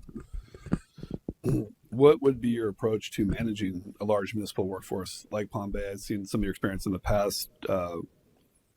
cities, municipalities are a little bit smaller than Palm Bay. So what would that look like coming to a larger city? Yeah, well, I want us all together as a team. Okay, so obviously I come from a smaller town, and let me tell you, the unique perspective of that is I wear multiple hats. I know water and wastewater. I know growth management. Okay, I know police. I know these departments very well. And what does that mean? Because I had to be hands-on in doing that. I put the budget together. I presented the budget. I was also, one of the hats I had was finance director when I was doing that. So I know these departments. So I'm here to help support them in any way possible. And so I've been fortunate enough where I've been hands-on that I know something about each department. My management style is a little complicated. Years ago when I was younger, I said Democratic leadership was what I had, but it's gotten more complicated as time has gone on because I've studied great coaches and leaders in business, leaders and politicians. I'm a reader, and not only read, in my reading and comprehending, I'll put it into play. So what does that mean? I like to get to know the personalities of everybody I'm dealing with. I want to know what their motivations are. I want to know what their skill level is, what they're good at, what their weaknesses are. I'm going to compliment them by making sure they're at their strengths and not their weaknesses, because as a team, once I know that, we all complement each other because somebody will cover somebody else's weaknesses. Okay, so once I understand that, I know how to get the most out of them. Okay, and to make sure through communication, being transparent with everybody, that we're heading in the same direction. Okay, but the first thing is I have to learn their personalities. And not everybody's treated the same now. I say I'm not a micromanager, but I've learned there's times you have to micromanage when you have a weak manager, and I'm not saying you have that in Palm Bay, but let's say you do.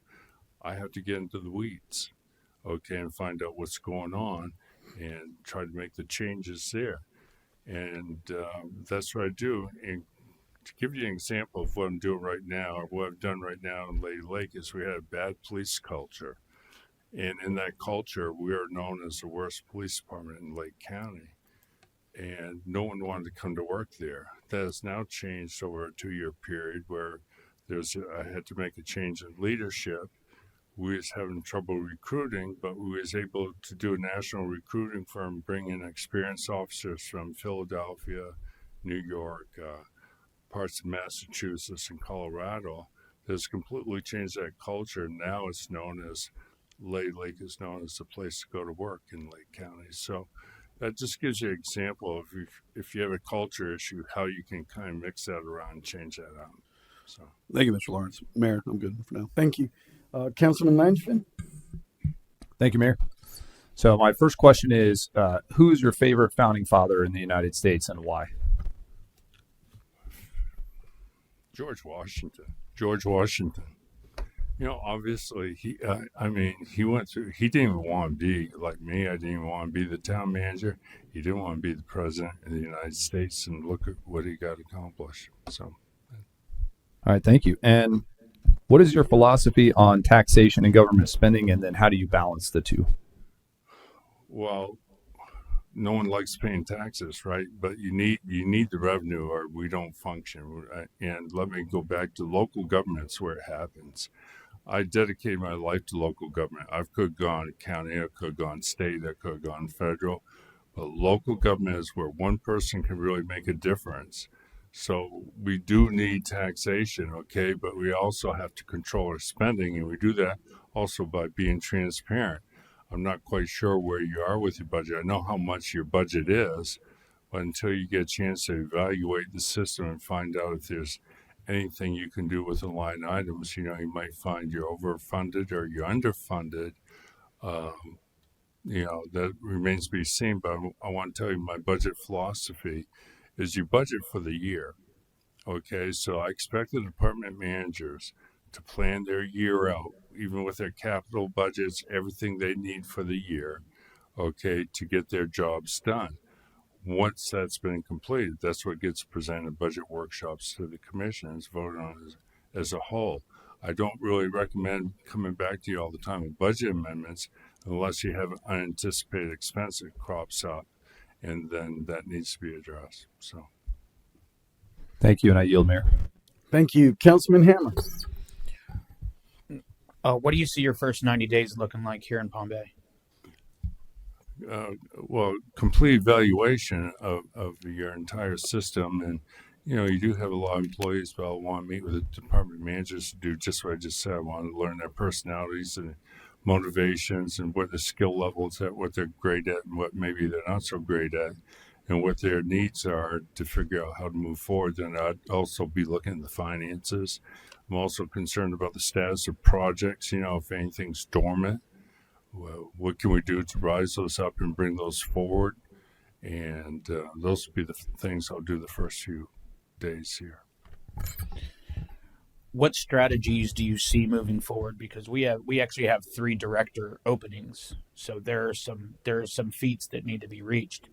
What is your strategies moving forward? Because one of the things that we are needing is economic development, and that's one of the places where we need growth at. Sure. What do you see a strategy in moving forward, just in that realm itself? Okay, well, first of all, we want to promote Palm Bay in a positive light. Okay, so the first strategy would really be to what methods do we need to get to a striving, thriving community that will attract businesses here, that will attract industry here.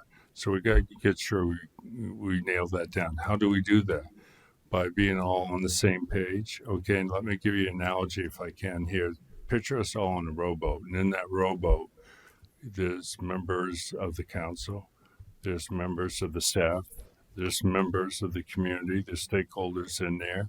And without clear communication, direction, and vision of where to go, are we going to make it to the shore, or are we just going to go around in circles? What we need to do is be able to put our oars in the water at the same time together and working together. So in order to get a lot of this accomplished, we need to be on the same team. And we need to do that through communication, education, using the resources we have to get everybody on board. I says, once we do that, we're viewed in a positive light. It should be easy to attract industry here. So, thank you. You're welcome.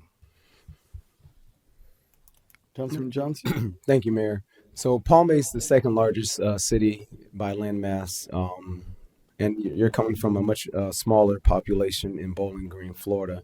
But have you developed any long-term strategic plans in your previous or current endeavors? Yeah, we just finished one in Lady Lake. In fact, in your strategic plan, we have something similar, which is two-way fiber connecting town buildings.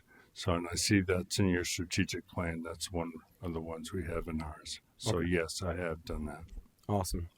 And additionally, the question I've asked all the other applicants, you mentioned the $150 million road bond, but a portion of a part of that is we have a $70 million deficit with that road bond, and we still have many roads that need to be repaired to the point where some roads have been pushed off as they may or may not get paved when we're under the assumption that all of them would be paid with the $150 million bond. How would you address that kind of funding gap and additional infrastructure projects that are critical to the city? Sure. First of all, I don't believe you have this. You should have a road maintenance program. And what a road maintenance program would outline is you resurfacing your worst roads, and you recycle this like in a 5-year period. We have this in Lady Lake. We may be smaller, but we do plan ahead, okay? And you don't have that here. So to answer your question is, we're going to have to find out where we are financially and find out where we can get the funds to do that.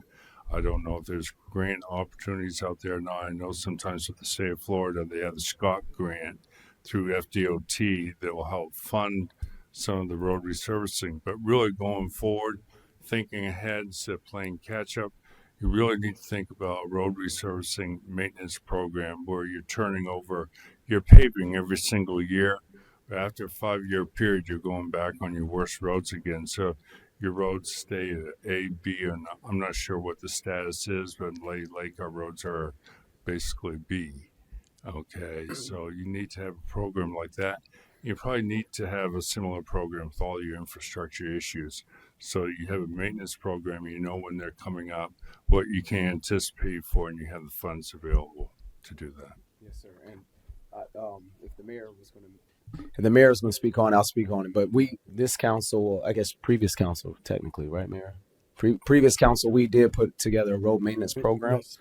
Yeah, so we have one in place, but not to say it can't be perfected. You know, there's always room for improvement.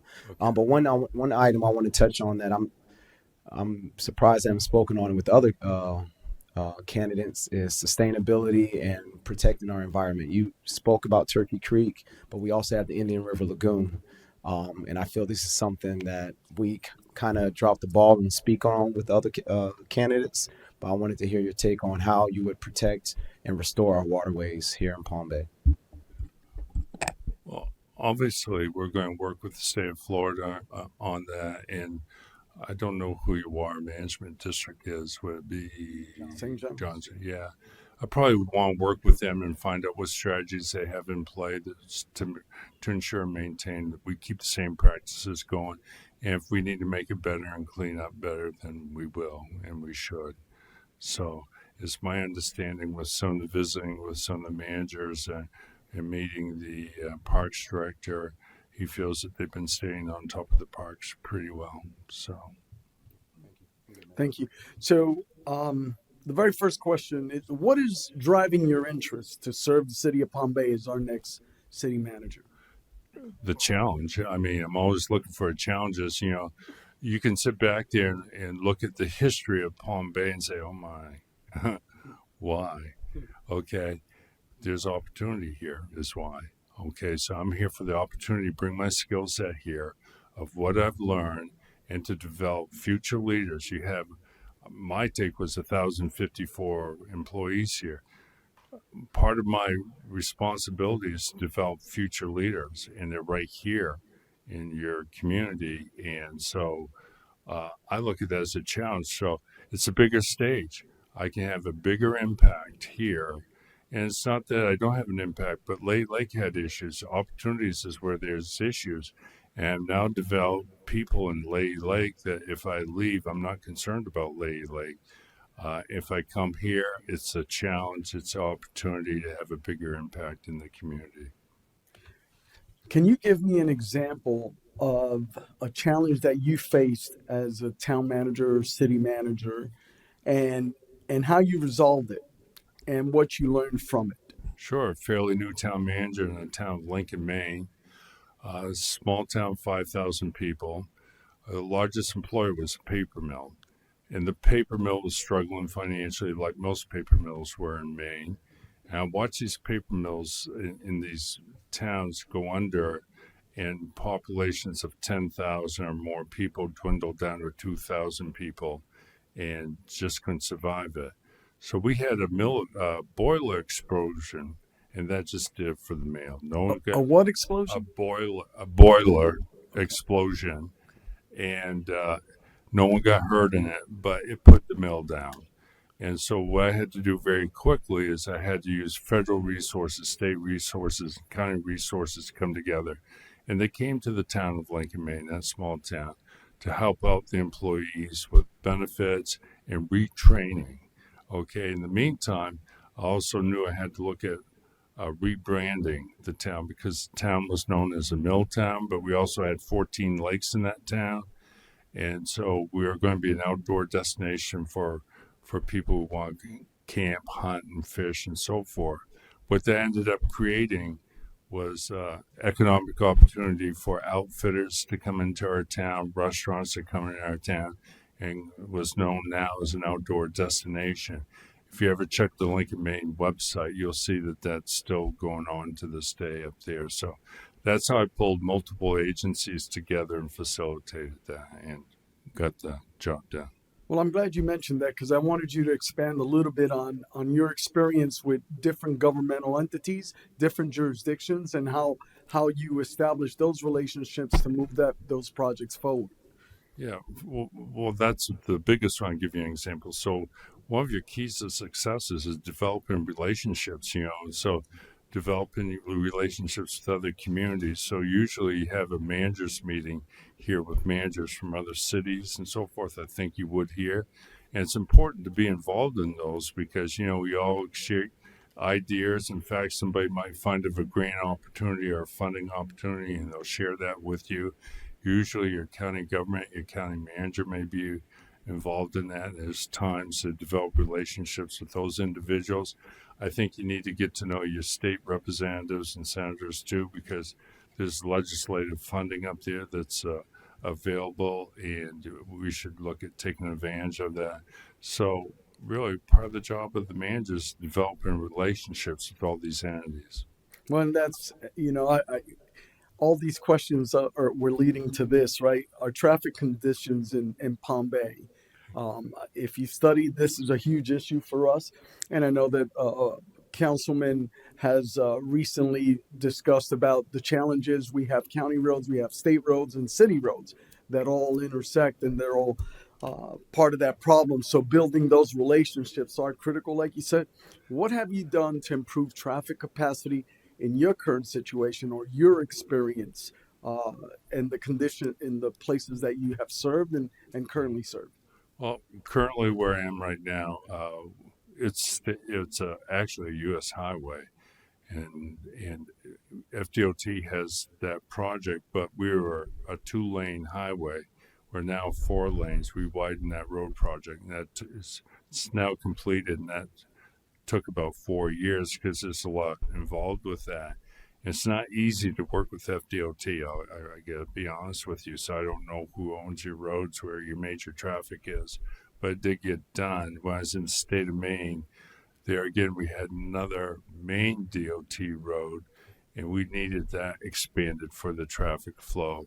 And what we did is I met with the commissioner of the Maine DOT and went to the state houses in Augusta, sat down and shared the problems with them. And we came up with an agreement that they would fund some of that, but the town did too. So it went to a referendum vote. That project to widen that road at that time, which was about 9-10 years ago, was going to be about $3 million. And DOT says, if you come up with a third of that funding, we'll get this done for you. So we put to a referendum vote to the community, and they voted to move forward with that project and to fund that other $1 million. And that got done, that got completed. I think one of the first things you need to do is a traffic study, and I don't know if that's been done yet. So you need to have a traffic engineer and traffic study done in your roadway to find out exactly what needs to be done and move forward that way. So that $1 million that buy-in, you partnered, was that the US 1 corridor that you're referring to? No. Or was that another No, project? this is up in Maine. It's called Route 2. Okay. And it was a state road that ran right through the center of the town, our main economic development corridor of retail shops and restaurants. And we were growing because I was pushing the growth because that mill shut down. And then it created traffic issues as far as road openings and so forth. So the town of Lincoln was in pretty good shape financially. We had that money in reserve, so it was a non-issue. But we had to get approval from the community through a referendum to do that. Yeah, but you mentioned that US 1 corridor, 2-lane into 4 lanes. That was all. Oh, that'd be in our area. That'd be Route 441 that goes right through the center of Lady Lake. Yes, and the city didn't pay for any of that. We had to fund a portion of moving some of the utilities, but it was very minor. But we got reimbursed quite handsomely. I was intrigued by that. So. Zero cost. Copy that. Thank you. Deputy Mayor? Your experience in law enforcement, how do you approach collective bargaining? And does Lady Lake have its own fire department? Oh, yeah, PBA. So I have experience in union negotiations. I've been on both sides of the table. I've been a shop steward, a member of the union, then a member of administration. So I've negotiated on both sides of the table, and I do currently. And I do have a strategy, and the strategy, first of all, is meeting with you to find out what parameters I'm given. I don't know if you have your attorney involved or labor attorney involved in those negotiations or not. Where I am in Lady Lake, we do, but I've done these without a labor attorney. So, but I'd like to find the parameters out. And the reason for the parameters is so I know if I got room to move in negotiations. I don't make a move unless you know what that is. Okay, so in other words, I come back and report to you what the issues are, what they're looking for, and what do you want to do, and can we meet, can we compromise? And I really feel the art of a successful negotiations is to learn to compromise. And I'll tell you why. Your union members, your staff, your employees, they're still your employees. They still come to work. Does that mean they get everything they want? No. But it means you negotiate respectfully, okay? And you're respectful in those negotiations. Areas you can compromise, I'd recommend compromise. In areas you can't. That's the bottom line. So, Thank you. I'm going to move to another subject. What is your experience in land use planning and promoting growth and economic development? when I had to do it myself, it was a subject I didn't really care for, okay, because it wasn't in my wheelhouse, but I did it. And so what I had to do was approve site plans and so forth, and did that with Insistent, where I am right now with our growth management department. They do a lot of that work. We have a 4,000 unit PDU being approved right now, and it's under construction right now in Lady Lake. So my experience is really working with the growth management department, and I have to approve and sign off on those developments. I'll go to the planning and zoning meetings and look at the recommendations that are provided to the commission for the commission to do final approval. And we have no problems making recommendations as far as whether we feel that this should be approved or not approved. One of the concerns, I'll put it out there, that I've heard and listened to lately is whether you should put a moratorium out there or not. And this is what my concern is your infrastructure is not matching up with the projects you've been approving. I'm being told. This is the way it is. What you get is what you see here. And so sometimes you have to slow down a little bit, and a moratorium will do that for a short period of time. Why would you do that? To find out where you are, what needs to be done, what it's going to cost you, so you can plan moving forward. And then once that's figured out, you can lift the moratorium and move forward. What my concern would be is approving projects and not having the infrastructure and the funds to get this accomplished. So that would be my concern. Not saying, there again, I applied for this position because of the challenge and the opportunity. So these all can be fixed. So. Your recommendation is a moratorium on rezoning and land use changes, or a moratorium on all new construction, no matter what it is? I would recommend all new construction for a short period of time to find out where we are with the infrastructure and what funding needs to be done and how we're going to get this accomplished, because I don't want to see projects approved and we just can't keep up with it. We can't perform. How would you approach the budget shortfall? Normally, like right now, impact fees equate to about 8% of our budget. With the moratorium, what would that look like, managing that gap in the budget? And what would that look like possibly, we're a blue collar city, the amount of potential unemployment that could happen in our city with the moratorium? That'd become an issue, and there's only two things you can do: increase revenue or make cuts. Okay, if that's the dilemma. So I won't say it'd have an impact. And I hear what you're saying, but you also got to realize, as you're building, I'm all for growth. I'm all about growing and growth, but you got to make sure you got the infrastructure there and in place, and you got the funding for that so it can get accomplished. Or you could have these projects just sitting there not getting done. You don't want that either.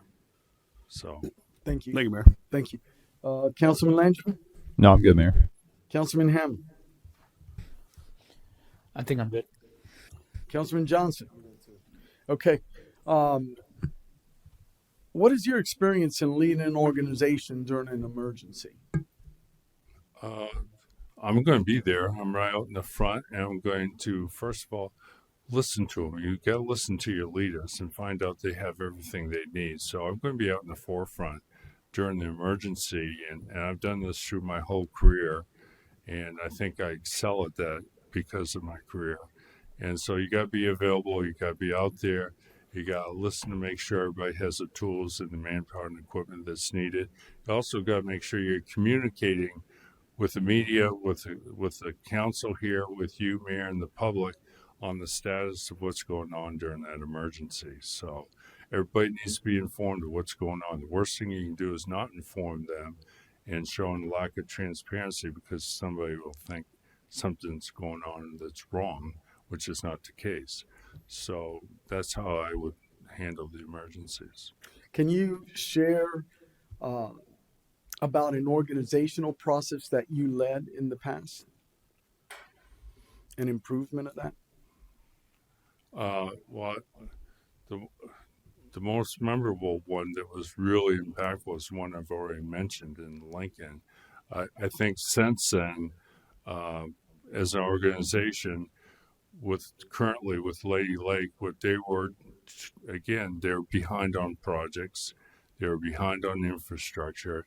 They didn't make any significant infrastructure improvement for 20 years.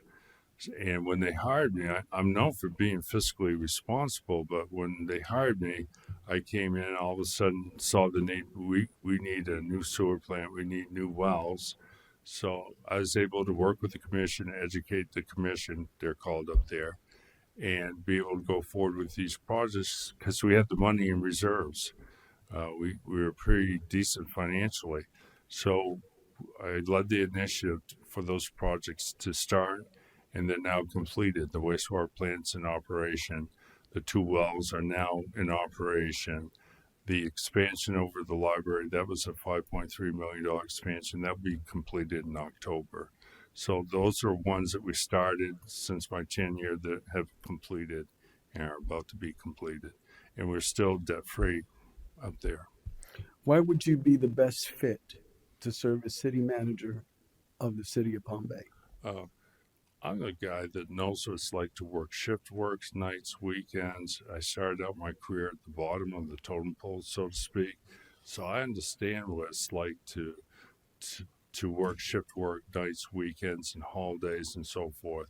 So I think that sets me apart from some managers that have never experienced that. I think my wisdom that I've gathered over the years, I've made a ton of mistakes. I mean, over the years, and as long as you learn from your mistakes and move forward, that's the key. And I just noticed you've been there, Mayor, so thank you for your service. So, you know, why I'm the best? Because I love challenges and I love opportunities. I have a track record. If you look back on me, I'm just not saying that I have a track record of getting that completed. The whole key thing here, though, is communication, transparency, and letting everybody know what's going on and working together as a team. And I've had success in the past doing that. So, Thank you. Deputy Mayor? I have no questions, Mayor. I'll start again. Councilman Langevin? Councilman Hammond? I'm good. Councilman Johnson? So there aren't any additional questions. If you'd like to wrap up and let us know any... Yeah. I have 2 things, Yeah. if you don't mind. One is I'd like to ask you, and if one or all of you want to chime in, if selected, how will I be judged at the end of the year about what simple thing or what thing that you want to see accomplished in that first year, so I can determine whether it'll be a success or not. I'm going to tell you right here, if I don't think I'm going to do it, I'm going to let you know right now. If I think I can, I'm going to let you know that. So what single thing or what thing you'd like to see the city manager accomplish in the next 12 months, if somebody doesn't mind sharing? That's a fair question, and I'm going to start with our Councilman Langevin at that end. Well, go ahead, Councilman. All right. What I would love to see, the first thing is something similar to what we're seeing at the federal level with DOGE, Department of Government Efficiency. So I would love for you to look deeply into the roots of each department, every department, from as high up to as, entry level, to see how we can become more efficient, how we aren't just looking just to create new positions because of lack of efficiency, but we're utilizing the men and women we already have. And if we need to downsize, we downsize. If we need to privatize, we privatize. But the mayor and myself last year were pushing for an inspector general for this very reason, to see how we can improve and how we can become more efficient and more timely, so we don't go with the model of, government moves slow. No, government moves slow because we allow it to move slow. So that will be the first thing on my take, sir. So that's a great question, and I appreciate you asking that. Very good. I'm still in. So I'd like to see more light industrial growth, more commercial growth, our dedicated effort towards that economic base of creating jobs. I've been a long supporter of that since I got on this dais, and we have been moving the needle forward in that regard. And I'd like to see more of that. There's got to be a bigger balance. Our infrastructure, I know I'm surprised Councilman Johnson didn't elaborate on this, but part of why he feels, and I as well, is our road bond program. That IG, I think, would be an opportunity for us to really dwell into, and he knows as well that I wanted that type of audit. So my issues are more, he calls it Doge. I call it more of an IG opportunity for our city to be moving forward on a continual basis. Nothing to point fingers or throw rocks or anything like that, but I'd like to see more of our job creation, a huge effort in that job creation. I believe we have huge opportunities here with a compound. I really believe that we could increase our commercial base within the confines, even if it takes opportunities where we could invest into our own property. And I've said that publicly on the dais as well. So those are my thoughts. I'd like for that to be conquered. I'd like for that infrastructure component. We got a $70 million shortfall. Now, part of that has been over time. There have been supply chain challenges. There have been increase in petroleum, which affects everything when it comes to roads and that aspect. So the challenges are real here in the city of Palm Bay. And yes, I truly believe that this council can set those goals and priorities and expect those outcome measures. Which is something that I wanted council to do, is give our city manager a goal, and let's see if the city manager can meet those goals. So I'm all about setting those goals and expectations right from the front. So I'll yield my next time to. I would like to Deputy see the director positions filled. But we've had a public works position hasn't really been filled in a number of years. I think we need a very, very strong economic development director. I'd like to see the EDC department be a very, very robust department within our city. I'm not a fan of moratoriums. I think I gathered that. You can figure that out. Yeah. And I'd like to see plans for a park in Southeast Palm Bay. I'd like to see something really happen with the Majors golf course. There's a lot of things. It's a heavy lift for anybody to come here. We have some spectacular commercial developments that are trying to take place in the city, and we can't get out of our own way to get these projects out of the ground. There's a gentleman sitting in this room that has a beautiful project, and he's been trying for 4 years to get it to fruition, and Palm Bay continues to be the roadblock to that success, his success, our success. So those are some of my asks. Vice Mayor Jaffe, I just want to explain something. You asked my opinion. I do work for the council, and I follow the orders from the council. Okay, but that's just my opinion. So if you don't mind, I'd like to leave you with one thing. I'm a storyteller. I think I learned from Abraham Lincoln, a great communicator. He's a great storyteller. So I want to leave you with this. So I had a mentor tell me, he says, when you compete, if you want to win, you beat 80% of your competition by having a hard work ethic. You can beat them just by working hard. I said, well, I can do that. He says, you beat the next 10% by being a good person. I go, ooh. He said, I didn't say perfect. I said, good. I said, well, I can do that. So he says, so that puts you in the top 10. I says, what do I have to do then? He says, it's a dog fight. He says, so you have to fight for it. So I appreciate being invited to the fight. Thank you. Oh, I have one other thing if you're interested. I have here an article I've written and a copy of the manager's report that I recently write. If you're interested, I can leave them on the desk. You can pick them up at your leisure and look at them. Yes, sir. I think Councilman Hammer had a final question. Yeah, there is one thing that I do want to see, and we only have 8 minutes. So I'm going to kind of brief it up. There is a lot of things that we've all said that we want to see in our city manager. One of the things I want to see is stability. I want to see growth. I want to be able to go to Publix and see people happy to be living in Palm Bay, calling Palm Bay their home. I want to see city employees proud to say this is where they work. I want to see stability. I want to see growth, and I want to see moving forward. I want to leave this city for my kids somewhere they're proud to be at. And I think we do have steps ahead of us. I think we have a lot of reality to face moving forward with where we've been and where we plan on being. But I do want to see stability. I do want to see growth. I want to see everything that everybody said here.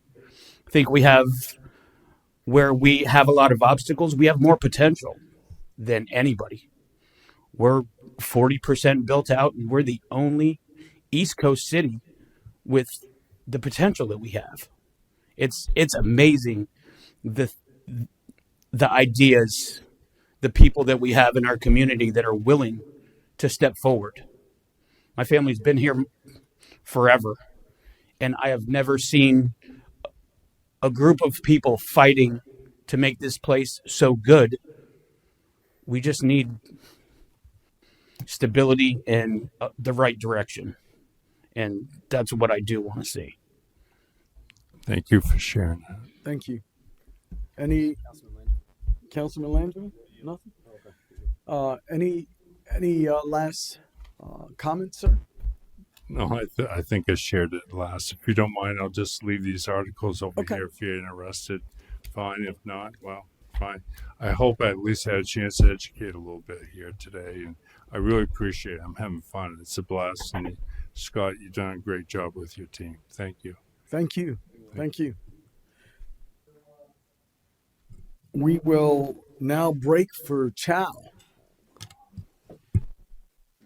He's almost 40.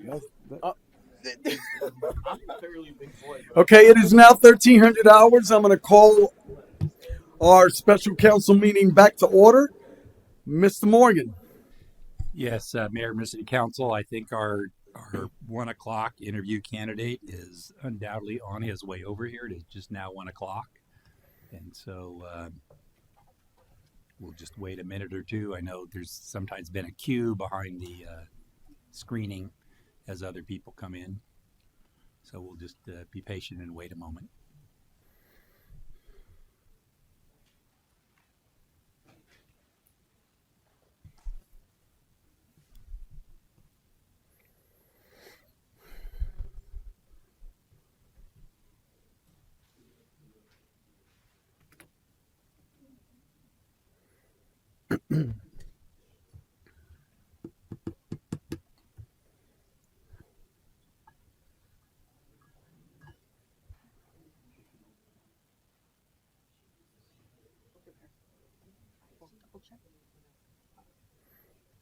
Yeah, we should I already think our have I them think our queued runner in. is I think our runner is just a little bit behind schedule with our next candidate on our way from the other building. Yeah, so they should already be in the queue right before our commencing time. Okay. Looks like we're queuing up now, so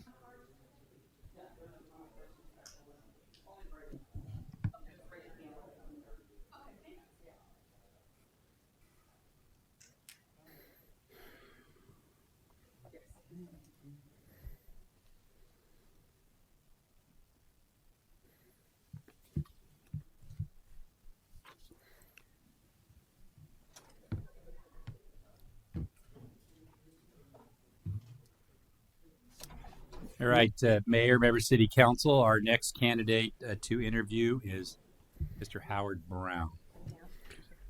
Welcome, Mr. Brown. The deputy mayor will start with his first question. Morning or good afternoon, actually, sir. Thank you for being here. Good afternoon, everyone. Yeah, very briefly, please tell us about yourself, your character, and your personality. And feel free to give us some insight by telling us one or two things you like to do when you're not working, and feel free to expand an opening statement based on that questioning. Yes, good afternoon. You see my resume. I'd like to just say thank you for allowing me the opportunity to interview before you this afternoon. What I do on my free time is I am a fisherman. So I do a lot of fishing on the weekends when I can. Right now, I'm building a business. I'm a management consultant. I work in various communities, serving as an interim city manager and or planning consultant in various communities throughout Florida and Georgia, as well as California, Oklahoma, Kansas. And so I'm all over the place right now. In terms of what I do, I just enjoy being home with my family. And really sharing my time with them when I'm not working. As you know, when you're building a business, you're always working. So I try to make sure that I have that work-life balance and make sure that that is at the forefront of what I do. So being a management consultant, building a business, working as a city manager and working as a planning consultant, I have a very unique perspective because I have worked as a city manager full-time in 4 different states. So I've worked as a city manager in Florida, Georgia, California, and Oklahoma. And before I became a city manager, I worked as a planning director in a number of communities in Georgia and Florida primarily. So obviously I went to college. I went to Florida State University. I know we probably have some gigglers up there, but there are a number of things that I've done educationally speaking. And most recently, I wrote a book about my travels of what I've done in city management all over the country. And so that's pretty much where I've spent my time and kind of what I've been focused on here in the last 2 years. The business part of it has really been fruitful because I've been able to hone skills that I always knew I had, but didn't know that if I had to really put forth the effort, how successful it could become. And so I'm proud of that. Most city managers would just go to another city somewhere else. And I decided that, I wanted to stay at home and wanted to be around my family. And so building this business afforded me the flexibility to have a good work-life balance. So. Thank you. So if selected as Palm Bay city manager, what would you do with your business? Well, obviously, you have to divest yourself of those business interests, and I would not be working in that company if I started a full-time city manager job. And I don't know anything about Town of Century. Maybe you can elaborate more about what that town looked like, and please tell us, what do you know about Palm Bay? Okay, so the Town of Century is one of my clients.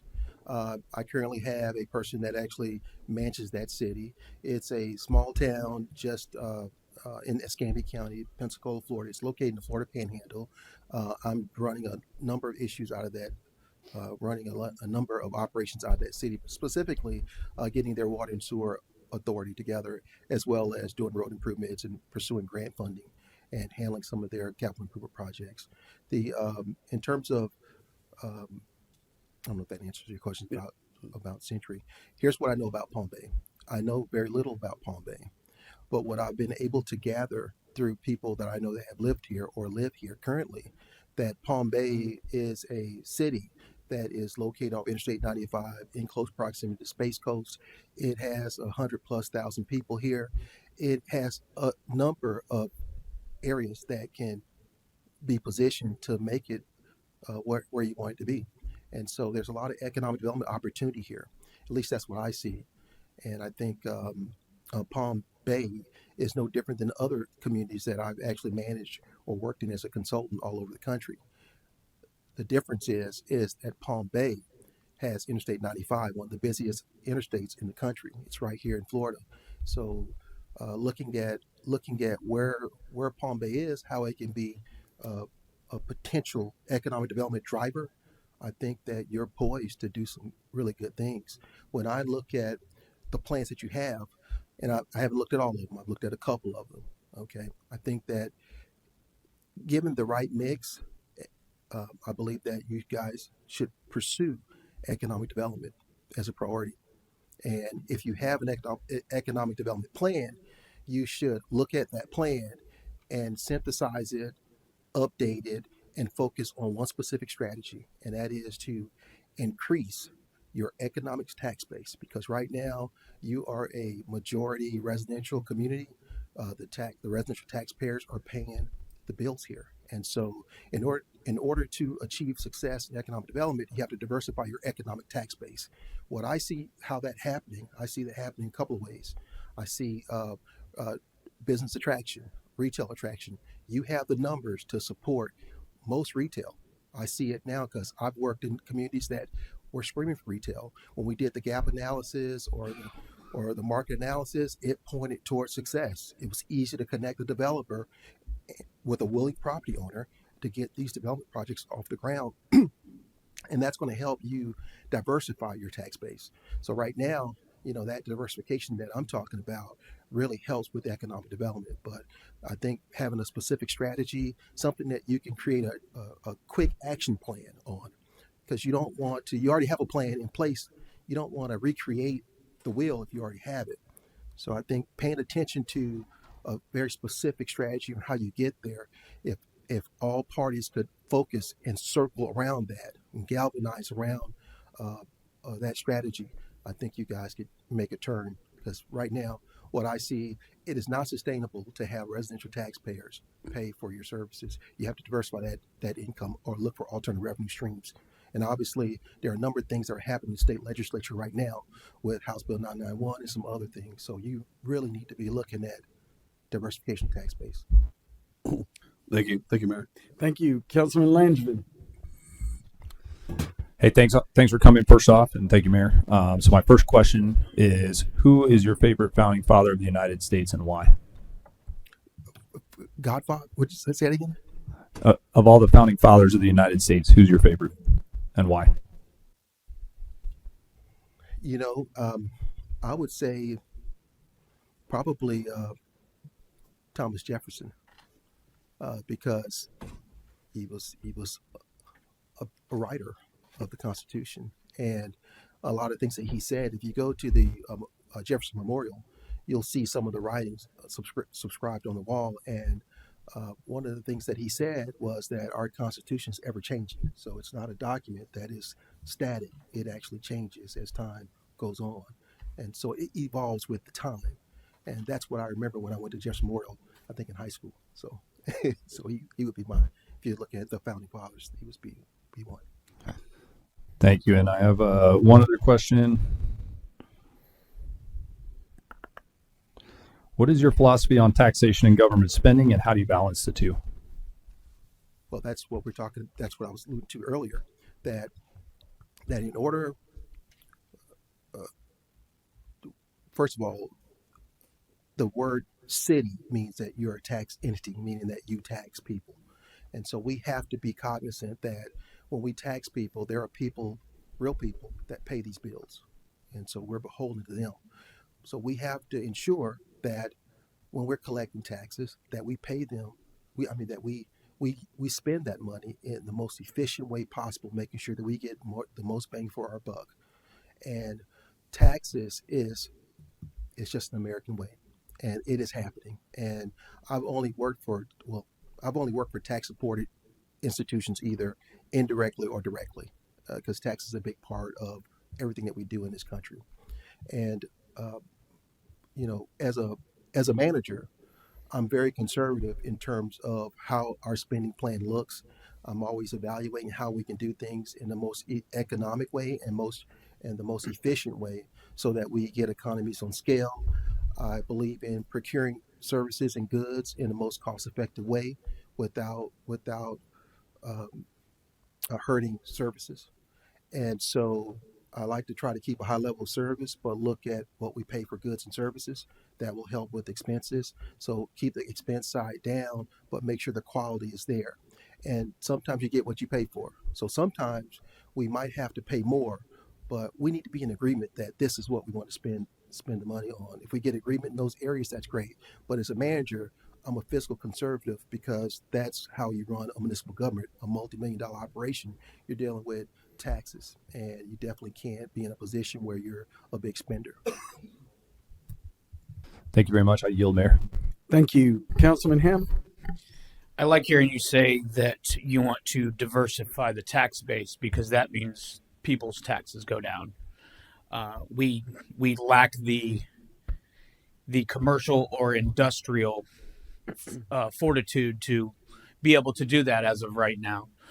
Taking those into account, what do you see your first 90 days here in Palm Bay to take a step forward in what you're explaining?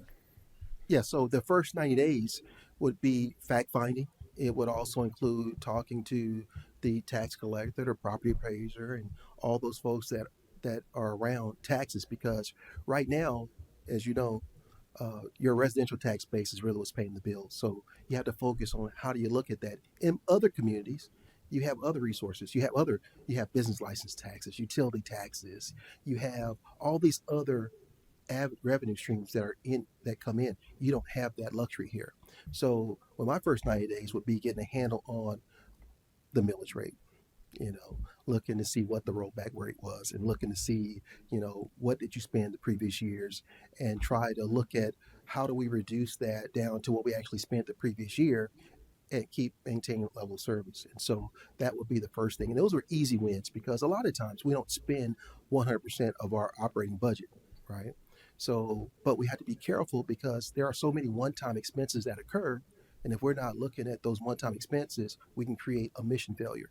And a mission failure means you have to come back to the council, ask for a budget amendment, and ask for an increase in spending. And that's not what you want to do in this business. So we have to be very aware of that. So the first 90 days would be coming in, looking at your balance sheet, talking with your finance director, talking with your auditor, because it's more than just operations speaking, talking to the finance director, the finance folks, the accounts payable people, and receivables. You really need to get a handle on what the auditor is saying about what they see, and then obviously looking in the past, see if there was any forensic audits done in specific areas to see if there's areas that need to be improved that never got improved. And so that's would be my thing. And then consulting, I have friends that are CIAs or certified internal auditors that I could just talk to and tell me kind of what to look for.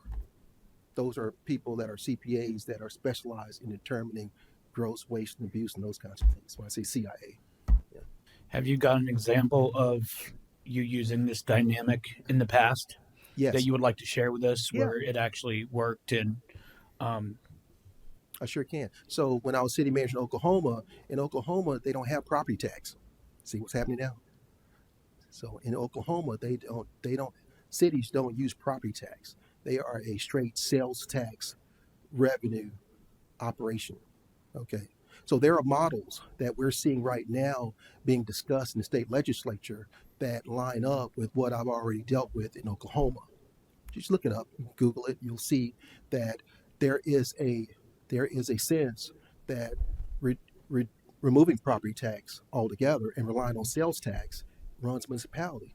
But if you only have residential value, you can't really look at that until you have like a diversified industrial base, a commercial base. You got to have all those other things. But in Oklahoma, and I use Oklahoma because at the very basic level, you can look at, I didn't know that it would work, but in Oklahoma, it's all sales tax driven. And one of the challenges that we had there was what we call the fair marketplace. People in Oklahoma paying for goods without paying taxes to the state of Oklahoma. And so that was one of the challenges, trying to make sure that people are paying taxes in their jurisdiction. So one of the things that I did was I hired a consultant to help me look at taxes to make sure that the taxes that we were generating in Oklahoma was actually coming to Oklahomans, and specifically in Muskogee, Oklahoma.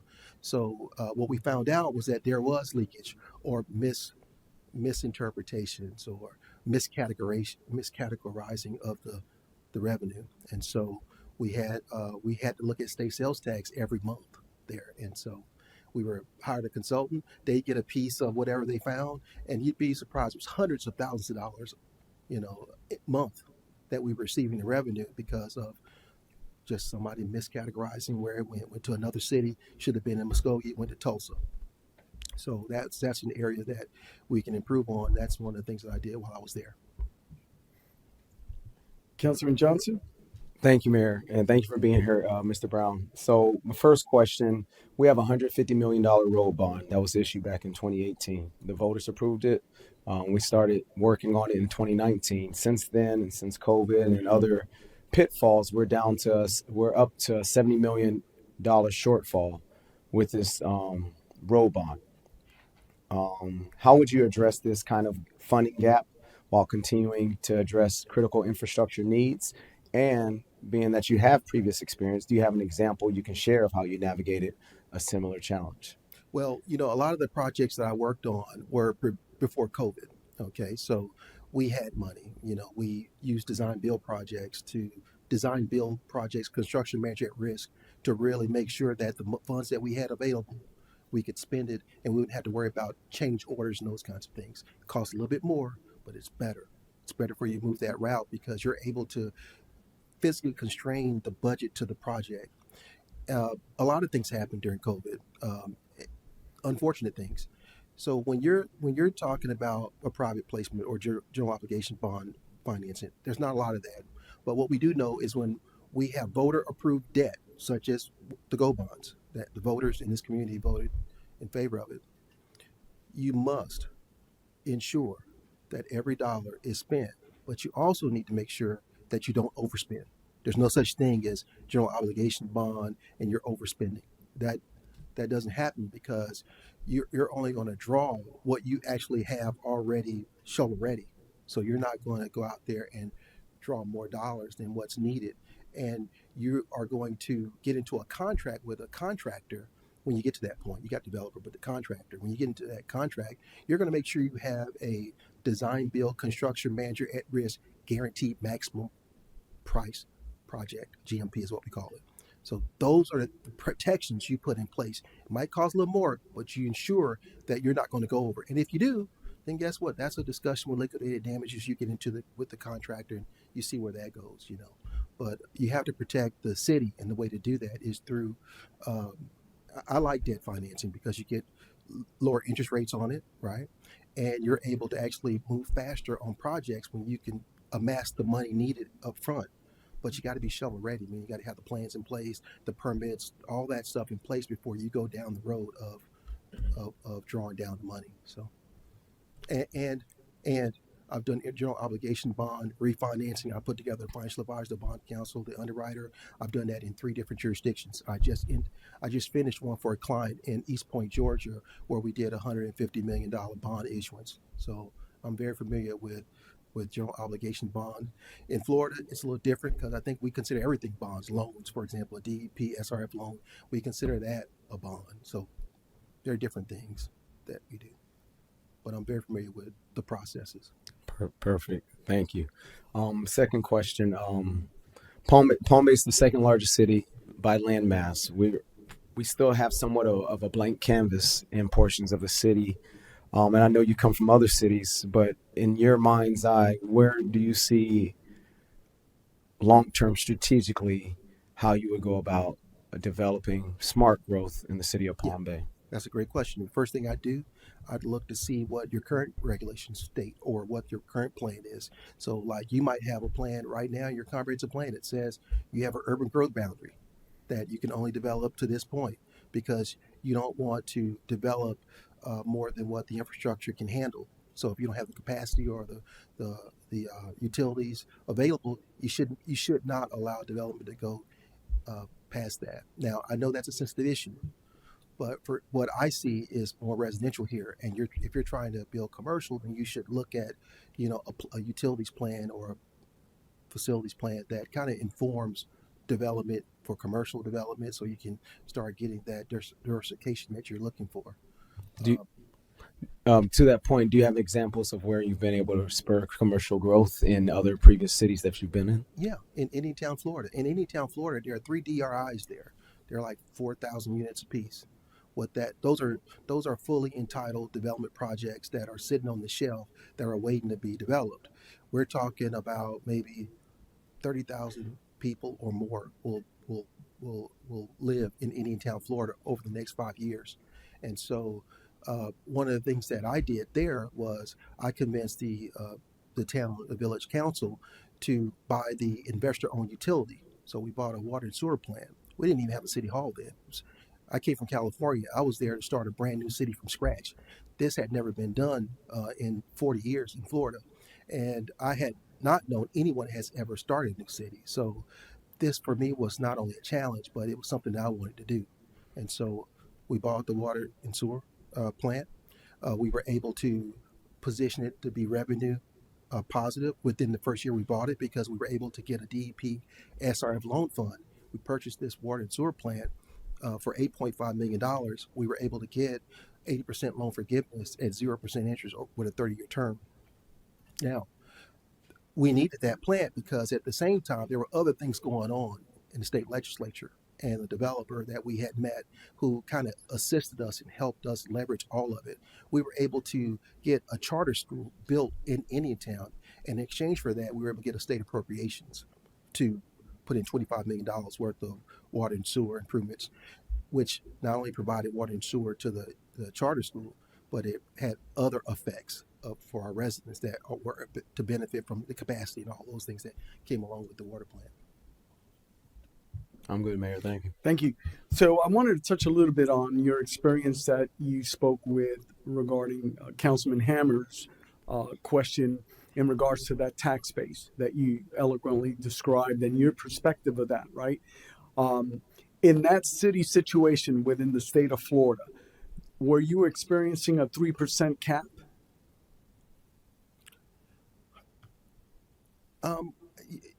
Okay. In this city, we have a 3% cap. No, I read your charter, and I know that section in the charter that talks about 3%. It's kind of because you mentioned the rollback, so Yeah. I'm trying to. Yeah, well, let me just respond this way, and, Yes, sir. and then you can kind of guide me or redirect me. Okay. If you're talking about the 3% home value save our homes, it's in the Florida Constitution about not going up in any given year 3%. Or As you far as talking the about millage rate. Yeah, I read that provision in your charter. I didn't really understand it, but what it told me was that this is what the town wanted. This is what the city wanted. And so my response to that, but I thought it was you couldn't go up more than 3% unless you had 4/5 vote of the city council. So if you have a development project that warrants it, it's like variances. If you want a commercial development, $500 million worth of commercial development, you'll give them all the variances in the world, get them here. I think you would, or I you'll think let it go has to somewhere do else. with emergencies, but I'll move on to my next question. Okay. Right. Give us an example of an ethical dilemma you were faced with and how you resolved it and what you learned from that experience. Well, obviously, I have worked for a number of city councils all over the country, and I think everything that we deal with council members can come up to the edge of being an ethical issue. Okay, and so for me, I build a relationship with each individual council member, and I let them know up front that I'll do what's legal, that's ethical and moral. But if it's immoral or unethical or illegal, I just won't do. And I know this is a public meeting, but I don't want to talk about individual examples of what have occurred in other cities because I don't think it's fair to that city. But there's been a number of things. As a city manager, you're dealing with the elected officials, and so they confide in you about things they want to get done. And there has been times where I had involvement, like city council involvement with an employee. The employee made a complaint, a harassment complaint against an employee, and none of this. The employee made a complaint, and obviously, as the manager, you're involved. You're in the middle of it. Okay, so now you have your boss that's the target of this complaint. You have an employee that works for you, maybe indirectly, but it's still your employee, and you are trying to see if this is fact or fiction. Did this really happen or not? And so it's hard to direct HR to do it, because if you direct HR who works for you, they know that it involves a council member. It's just a difficult situation. So whenever we're dealing with situations like that, we try to we go above and beyond to make sure that we preserve the rights of not only just the employee but the council member, to make sure that this didn't happen and who shot John and those kinds of things. We just want to make sure that we do things properly. And so there's been a couple of those things. I mean, now ethical dilemma. Have I been ethical dilemma? Yes. As a manager, you're always being asked to go out to lunch or go to a business meeting with a developer and those kinds of things. And obviously, I'm pro-development. I'm a pro-development city manager. And so I actually pride myself on that, because I've done extensive business deals all over the country. And so I do meet with developers, but I try to meet with them in my office with other staff members there, especially when we're talking about, them coming to the city before they even go through the development process, before they even do any of that. And so I'm open to it. But those are kind of the ethical issues that I see, here, because you have growth potential here at the city of Palm Bay. I know you do. And I know that it's not only potential here, but you have the assets there. I'm a consultant in Miami-Dade County and other places, and I see so many things that can be done because of your close proximity to Interstate 95 and the Space Coast. And so I'd love to talk about how you would incentivize developer or a property owner to do a development project that would yield taxes for you. Do a physical impact analysis. You can look at, so every project you look at, you do a physical impact analysis to see what it would yield, so that you can see what the dollars and cents are behind any of your decisions. Now, I know that when you do these zoning approvals, or you approve a project, that that's not a consideration. But it's good to have that information I just talked about, so you can see what the economic impact would be for any development that would come on board. So, obviously it's a slippery slope you're on, because there will be council members that will ask you to meet with a developer, and you should. I mean, you meet with them just like you meet with any citizen or anyone else that does business with the city. Thank you, Mr. Brown. I'd like for you to think of a time it was difficult for you to admit you were wrong. And what was that? And why was that so difficult? Why was it so hard?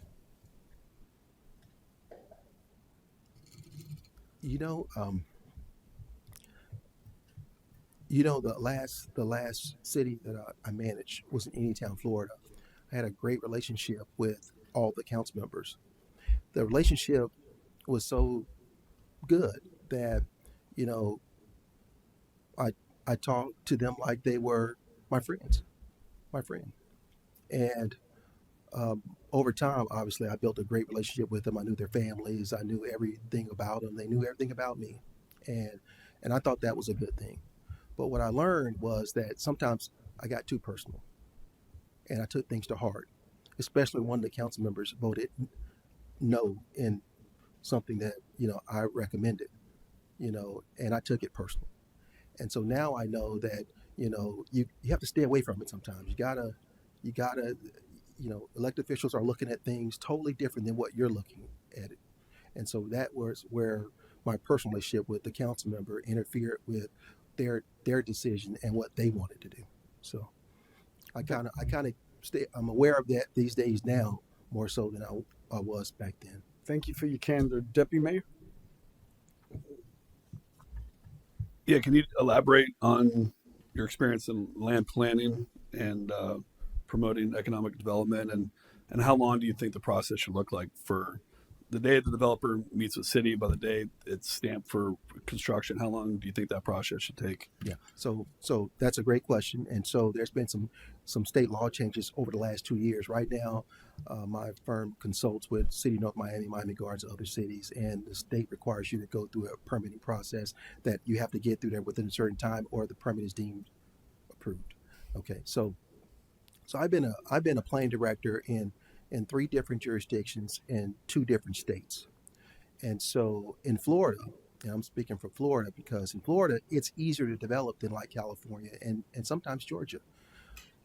But the process should not take long to get through if you have guidance, if you have checklist, if you have all the things that the developer or the property owner or a resident that want to come in and put a back porch on. It should be very vanilla what they are to do. And so if we make it as simple for not just the developer, but the resident to come in and get a building permit, because we're required to do online permitting right now. That should be happening right now.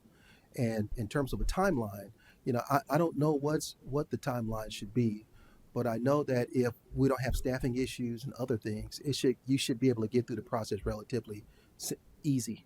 And if technology is incorporated in what we're doing, it should be much more easier depending on what the permit is. Right now, I review Board of Adjustments and planning commissions and site plans, administrative site plans, and those kinds of things. It might take me a day or less to go through a 21-story high-rise development because we have Live Local now. So I have to look at everything that's affordable housing within a mile of that development project. So the kind of projects I'm looking at, I know we don't have them here in Palm Bay, but I'm used to looking at these kind of projects. That's what I do in my planning consulting part of my business. So I would say that here in Palm Bay, which you guys have to follow Florida Statute 163 like everyone else, I believe that it depends on what the project is, how big it is, depends on how long it takes to get through the process. If you have an engineer that's good, that's been working with the city or the county, and your regulations are similar to the county's, they should be able to get in and get out quickly. If there's a, I don't want to put a date because I can tell you right now, it used to be 21 days, right? And then things would happen where 21 days would turn into 30, and it's because somebody went on vacation. The person actually does that, went on vacation. There's all kinds of factors in there. You could put a timetable on it, but I think the law has changed, so we're required to approve it now within a certain time frame. And speaking of other government agencies, what approach would you take to further strengthen your relationships in Tallahassee? And a lot of things that happen in Palm Bay require our county. A lot of our roads are county roads. Mm-hmm. What approach would you take to enhance those relationships? Well, you got to have the county. I mean, especially if you're in a charter county. I'm used to working in counties that are charter counties, and so working in charter counties, unlike working in Pensacola, which is a Escambia County, which is a not a charter county, it's easier to do things in Pensacola than it is in Miami-Dade or Broward County, period. That's because we have another layer of government. And so all this access to LAP funding and those kinds of things, there's a process to get to that type of money so that you could do local and road street repairs. So it's not cut and dry. But I would first meet with all the stakeholders. So I would I call it a power wheel, right? Let's say that roads and bridge resurfacing projects are important. Then I would look at everyone on that spoke to see who I should talk to. And then when I get that person, I'd say, who else should I talk to? And to make sure that I know what you do here in Brevard County and that we don't spend a lot of time learning how to make an application to the state or to the county for LAP funding or to go to the local MPO and see if we can get our project prioritized to get in number 1 or number 2 or get into their UPWP or Unified Planning Work Plan. So, I mean, these are the things that I would do initially coming in. And having been a planning director in Florida in 2 different states, I understand those processes quite well. Do you know anything about the area of Palm Bay called the Compound? No, but I got a note here about the Compound on this thing here. I don't have my glasses on, but I did read about it's an area of development. Now you're calling me out. I did some research on you guys. So I did some research on the Compound because it came up. Well, anyway, we can talk more about. Yeah, and that's okay if you don't. I don't want to burn. Yeah, it's about the public safety issues and safety concerns that are happening over in the Compound, and that we had the same issue in Bell, California. Now, Bell, California is in Los Angeles County. Bell, California is about 60,000 people. It's in 50,000 people in 1.2 square miles. In Los Angeles County, it's 13 million people just in Los Angeles County. That doesn't include Orange County. So this is a very urbanized area. In Bell, we had an area like the compound where the teenagers at night, they would do these donuts. Right. Matter of fact, it's a challenge because even one night on YouTube, I saw Bell, California, where this kid got ran over, where they were doing donuts in the vacant areas there. So I see that there's a lot of off-roading going on over there. There are other things that are happening and other law enforcement issues that are occurring over there. And so what I would do is work to enhance community relations, obviously, with the folks over there and promote the use of public spaces and implement some sort of plan of action that could really achieve what we're trying to get to. But it was just very limited research, online research I did about it. That's fine. Thank you, Mayor. All right, I'll go back to Councilman Langevin. I yield, Mayor. Councilman Hammond. I like your ideas, and I kind of want to give you a little bit of information on the compound so you can go into it further, because I do want to touch on that. The compound is basically 2,000 acres, and it was built for a community, and the community never got built. Each one of the properties, I would say there's over 1,000 different owners out there of properties, and it never got utilities. It never got anything. So how our council is coming to a conclusion through discussions we've had on the dais is we would like to see an industrial complex, some kind of tech industry being out there. But there are a lot of issues with different owners, utilities, and even infrastructure for anything out there. What do you see with that? You know, I see some things that can happen quickly. I know that there's a fear of a number of things, and there's some recommendations that I could make. I'd rather make them to you privately about what you can do to resolve the property owner issues, because if you are really truly invested in economic development and you have a plan, an economic development plan in place, and it includes the compound, there are actions that you can take against the compound to get it to the point where you need to get it to. Now, that's one recommendation, but I could give you 9,995 other recommendations as well. But if it's a problem for you, you are obligated to do that under your charter. Your charter outlines that you are there for not just health, you're there for health, safety, and welfare, and that's broad. But that's what your job is as a city council. That's what your job as a manager, to make recommendations to you. And what I see with the compound is an opportunity that you can engage the property owners who are willing to talk to you, because the city doesn't own the property, right? Individual property owners. So the first thing we do is we engage the property owners that are willing to come forward and talk to us. Alternatives on how do we address all the other issues. I think that industrial, to your point, works here, but sometimes that could be a dirty word to residents. Okay. And so there's a balance of how we have a transitional area when we have our industrial area and a transitional area, so that way our residential areas are buffered from industrial area. Because once you say this area is industrial, it could be high-tech paying jobs. We could have agglomerated effects from the Space Coast, but we can attract those sort of businesses to that place. But we need willing property owner and developer that are willing to make the investment. And I think you have that here.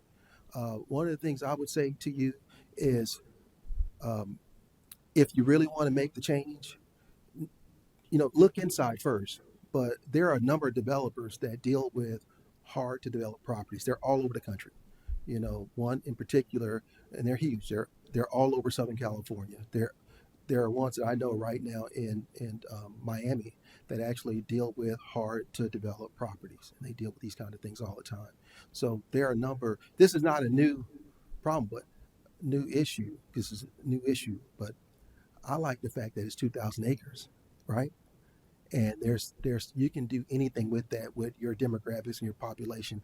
I was going to look and do like a cheap market analysis before I got here, but I didn't do that. But there are 5 things right now that can be done in your community next week. And so, having to develop and give recommendations to like places in Miami-Dade County and Los Angeles, California, I think that I could really help you in this respect. Thank you. Councilman Johnson. Yes, Mayor. Only one question, sir. And I've been through my share of city managers since being on council, since my first day in office. So I understand building the rapport with council members. I've built rapports with each of the city managers I had. And then sometimes things happen. Could you speak to, I want to hear your take on the abrupt leaving or resigning from Indiantown, because everybody else has their perspective. Yeah. But I would like to hear yours. Yeah. It's called elections. So I thought I was going to be there till I retired. That's how the mindset. I went there. I loved the council members. I became friends with the council members, each one of them. And so it was a new community. They had never had a council meeting before. Remember, it was a recently incorporated community. None of the council members had actually served on the council before. So not only was I there to build a city with them, but I was there training the council members to be council members.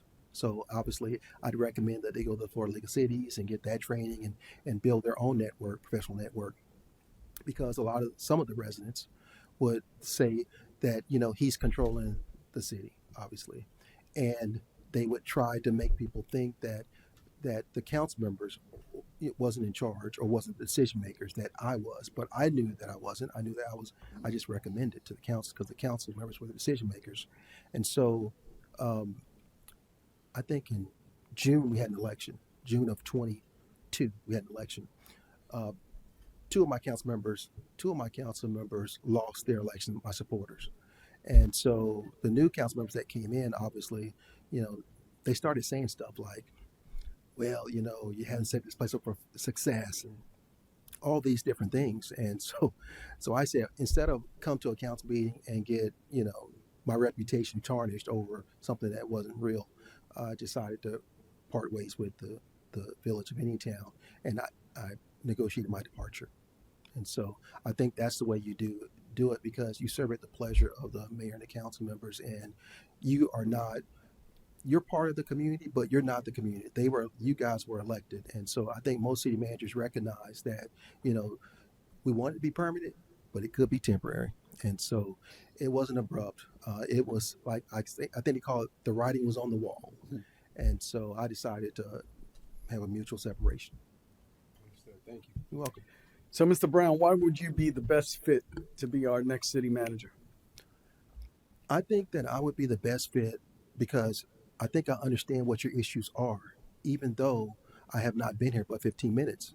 I believe that I could solve some of your economic development challenges in pretty short order, provided that there's a cooperative council in place that would be willing to accept recommendations from myself and the staff, or professionals that we might have to retain to help us do analyses and those kinds of things. I understand that the council, they have their own background on how they do things, and obviously that's going to be inserted into whatever we decide.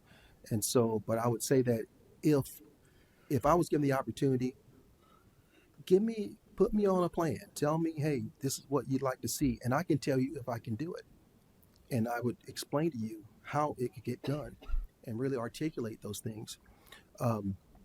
Every community I've been in, not only any town, I built the community from scratch, but I was also city manager in Muskogee, Oklahoma, where I was responsible for $500 million worth of commercial development that occurred in that major corridor there.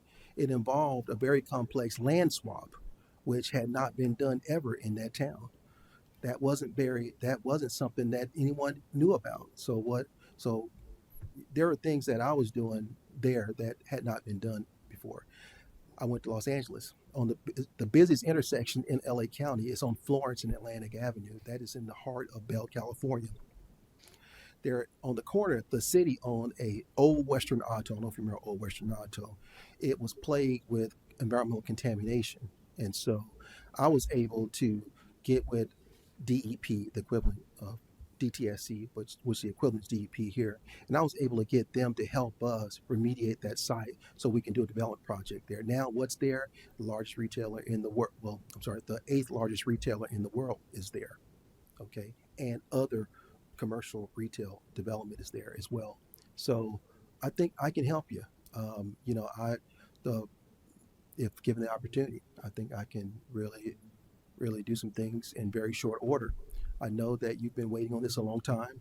I can sense. I watched a couple of the videos. I saw some of the concern about things not getting done properly. But there's nothing that you can't do if you got a cooperative council and you get the staff on board. There are things that you could do well here, and as long as we focus on what that is, and we agree that the most important things are economic development or infrastructure improvements or whatever it is.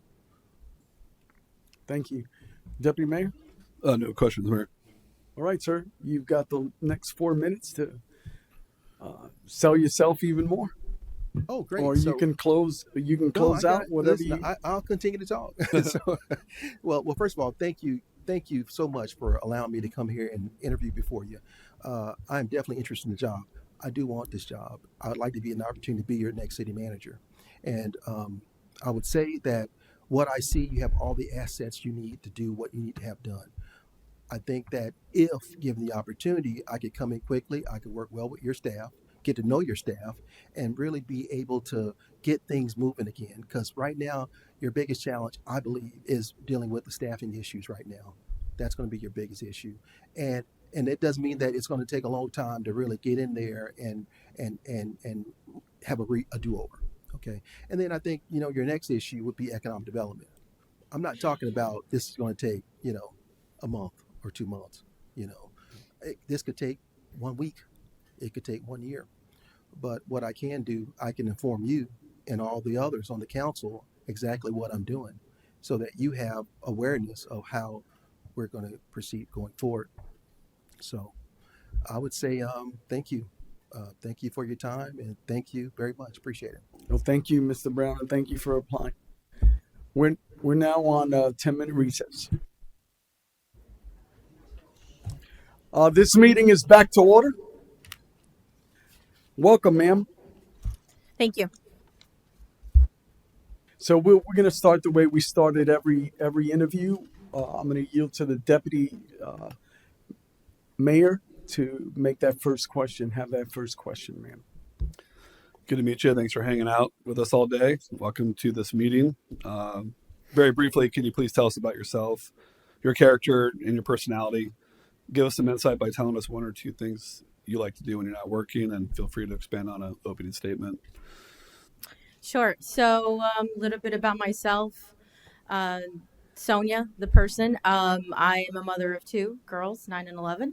I happen to be actually here already with my family for spring break. It was an unplanned, coincidental chain of events, but nonetheless, good ones, I would say, coming before this council. I have always been in government, in local government, that is. I started off my career in the city clerk's office and just building my way through there.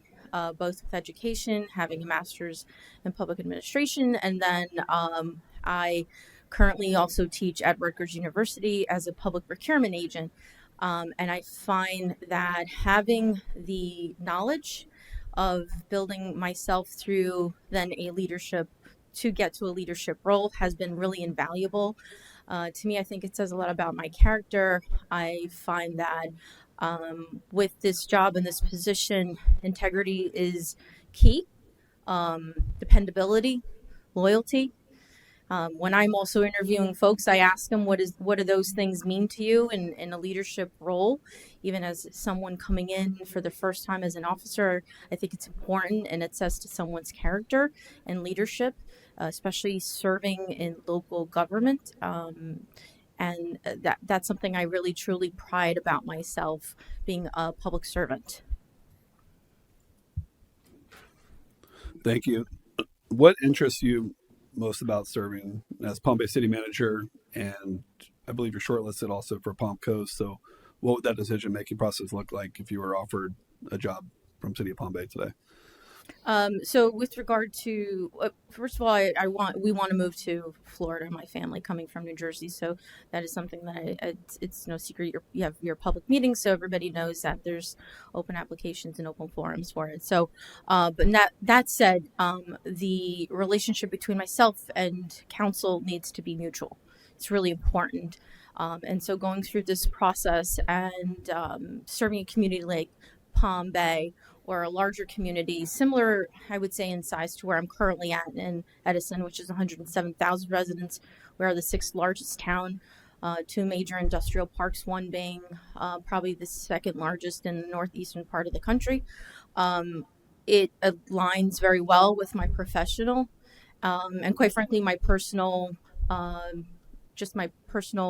view on I like to be somewhere where there's a lot of opportunity and growth, and that's something that you have here.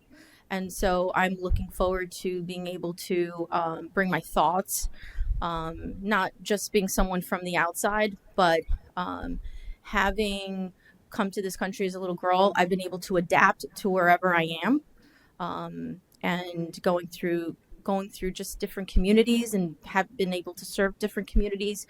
I always find that an opportunity to learn. So I'm looking forward to being in a larger community that has plenty of opportunity. And the growth, I find that a good challenge, not necessarily a negative challenge, but I think that as long as we all work together and are able to figure out what does the city of Palm Bay look like in 10 plus or 20 plus years from now. Thank you. I'll pass, Mayor. Thank you. Thank you for yielding. Councilman Langevin. Yes, thank you, Mayor. Thank you for joining us today. So my first question is, who is your favorite American founding father and why? Abraham Lincoln. All right. And what is your philosophy on taxes and versus spending, and how do you balance the two? First and foremost, I have to balance the taxes for the residents to make sure that living in their community is attainable. And I mean that for working families and our senior population. That is probably one of the most challenging things to do, and making sure that even our senior population can stay and remain what they've always called home for 40 plus years. So that's what I vision for that.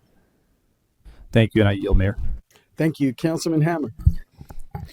What information do you know about Palm Bay so far? Your infrastructure, obviously we need a lot of addressing to do with your infrastructure. Are you looking for internally as well, and what I know, or I just want to know what questions I can ask you about what your first, say, 90 days here would be. Like what research have you done on Palm Bay itself to know kind of a basis on what your focal point's going to be to even sit in that seat? Well, my first 30, I'm going to take you to my entire year. My first 30 days would be to meet with local leaders, local constituents that have, not just the ones that, in terms of development, not developers. I'm talking about local leaders, nonprofits that do have some weight in the game here and that are current. They're looking for the betterment of the city of Palm Bay. And I would meet with those folks first 60 days. Within that time, I would also meet with our staff to understand exactly what's been going on. What are they looking in terms of leadership, how I can best serve them as well. I would report that every 30 days to you as a council, as a body. I find that really important so you understand what I'm doing outside, in here, in these council chambers and with staff. My first 6 months, I'd probably do a preliminary assessment as to where we go from here, both from an infrastructure, operations, what does that look like? And then I would take that next 6 months to develop some sort of plan with my departments, and then of course with you as well, having some community meetings from time to time, especially in my first year. I think it's really important in local government, like I started this out, to get to know, to get the face of the person that's leading your town, and having some local buy-in from residents. And I mean that because, you know, traffic affects everybody, your infrastructure, the development that's coming in, your city services. You know, when you come to town hall, how are you being greeted?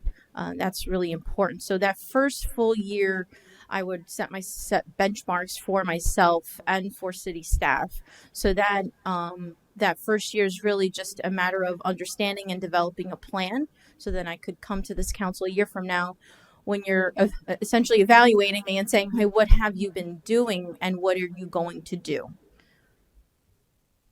Okay, well, I do understand you have two large industrial areas in your city, so you probably have the capacity to move, you know, things in and out of your city. We are over capacity here. So within that first year, would you be doing, or what are your ideas for serving that capacity within the first year? Because we are at capacity and we have a lot of things that need to be addressed immediately. Sure. Well, the first thing I would do is what you may call a little different. We call it a master plan. I would look at your master plan to see exactly where you are in terms of your zoning and planning and how that actually fits the character of the city. And so I would look at it from that perspective so that there's proper planning. If the feeling and the sentiment is that you've overextended yourselves, well then, is there any possibility? If there's none, that's fine. But I think that you have to be able to compromise with one another to understand that if there's an availability to lessen the burden of taxes on residents and with some potential development or some conservative development, then maybe that's an opportunity. But I think that's more of a broader statement. I would probably want to understand from a master plan and capacity, your engineering studies, what you are physically able to do and what you're not able to do. Thank you. Councilman Johnson. Thank you, ma'am, for being here. Having been a city manager in the past, how have you previously, if you had to, or how would you navigate unique and demanding personalities from council members? Well, I sit before all of you, and one thing that I have to challenge you all with is that you're here as one body. And while you all have individual minds and ideas, my approach to you all is to get into the sentiment of, much like a marriage or a relationship, there's a level of compromise. Now, that level of compromise doesn't necessarily compromise your ideas as individuals, as what your constituents elected you into office. However, we do need to come and build consensus. And so my job is to meet with you individually. Obviously, wouldn't want to, break any sunshine laws or anything like that, but I would meet with you individually, at the beginning of that fiscal year to understand what some of your goals are, let's say during your term, rather not just by year, but during your term, to understand how we can come as a collective body. And there's some negotiation that we'll have to get through, but there's a lot of compromise, realistic compromise. And I mean that because from a point of, can it be done? Can based on this engineering report or based on this level of operation you want to attain for the city, can it be done? So there's a lot of research, there's a lot of meeting with individuals, and I've spoken to some of your department heads, and I said, never come to this body with the problem, come with the solution. And so that's my job, is to take that same approach with you as individuals and as a body. But I do need a level of working relationship with you all, that there is a level and understanding that we'll have to compromise on things. Thank you. And to add to that, a question I've asked everyone else, we have a $150 million road bond that was voter approved in 2018. We got started with work in 2019, but here we are today at a $70 million shortfall. How would you address this type of funding gap while continuing with critical infrastructure needs? And have you dealt with something like this in your past?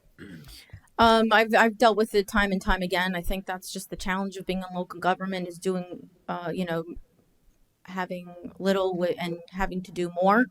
And so I think that what I need to do is look at all avenues of funding, whether it's from developments that may be underway, or whether it's through some sort of infrastructure bank, especially if we're dealing with infrastructure issues.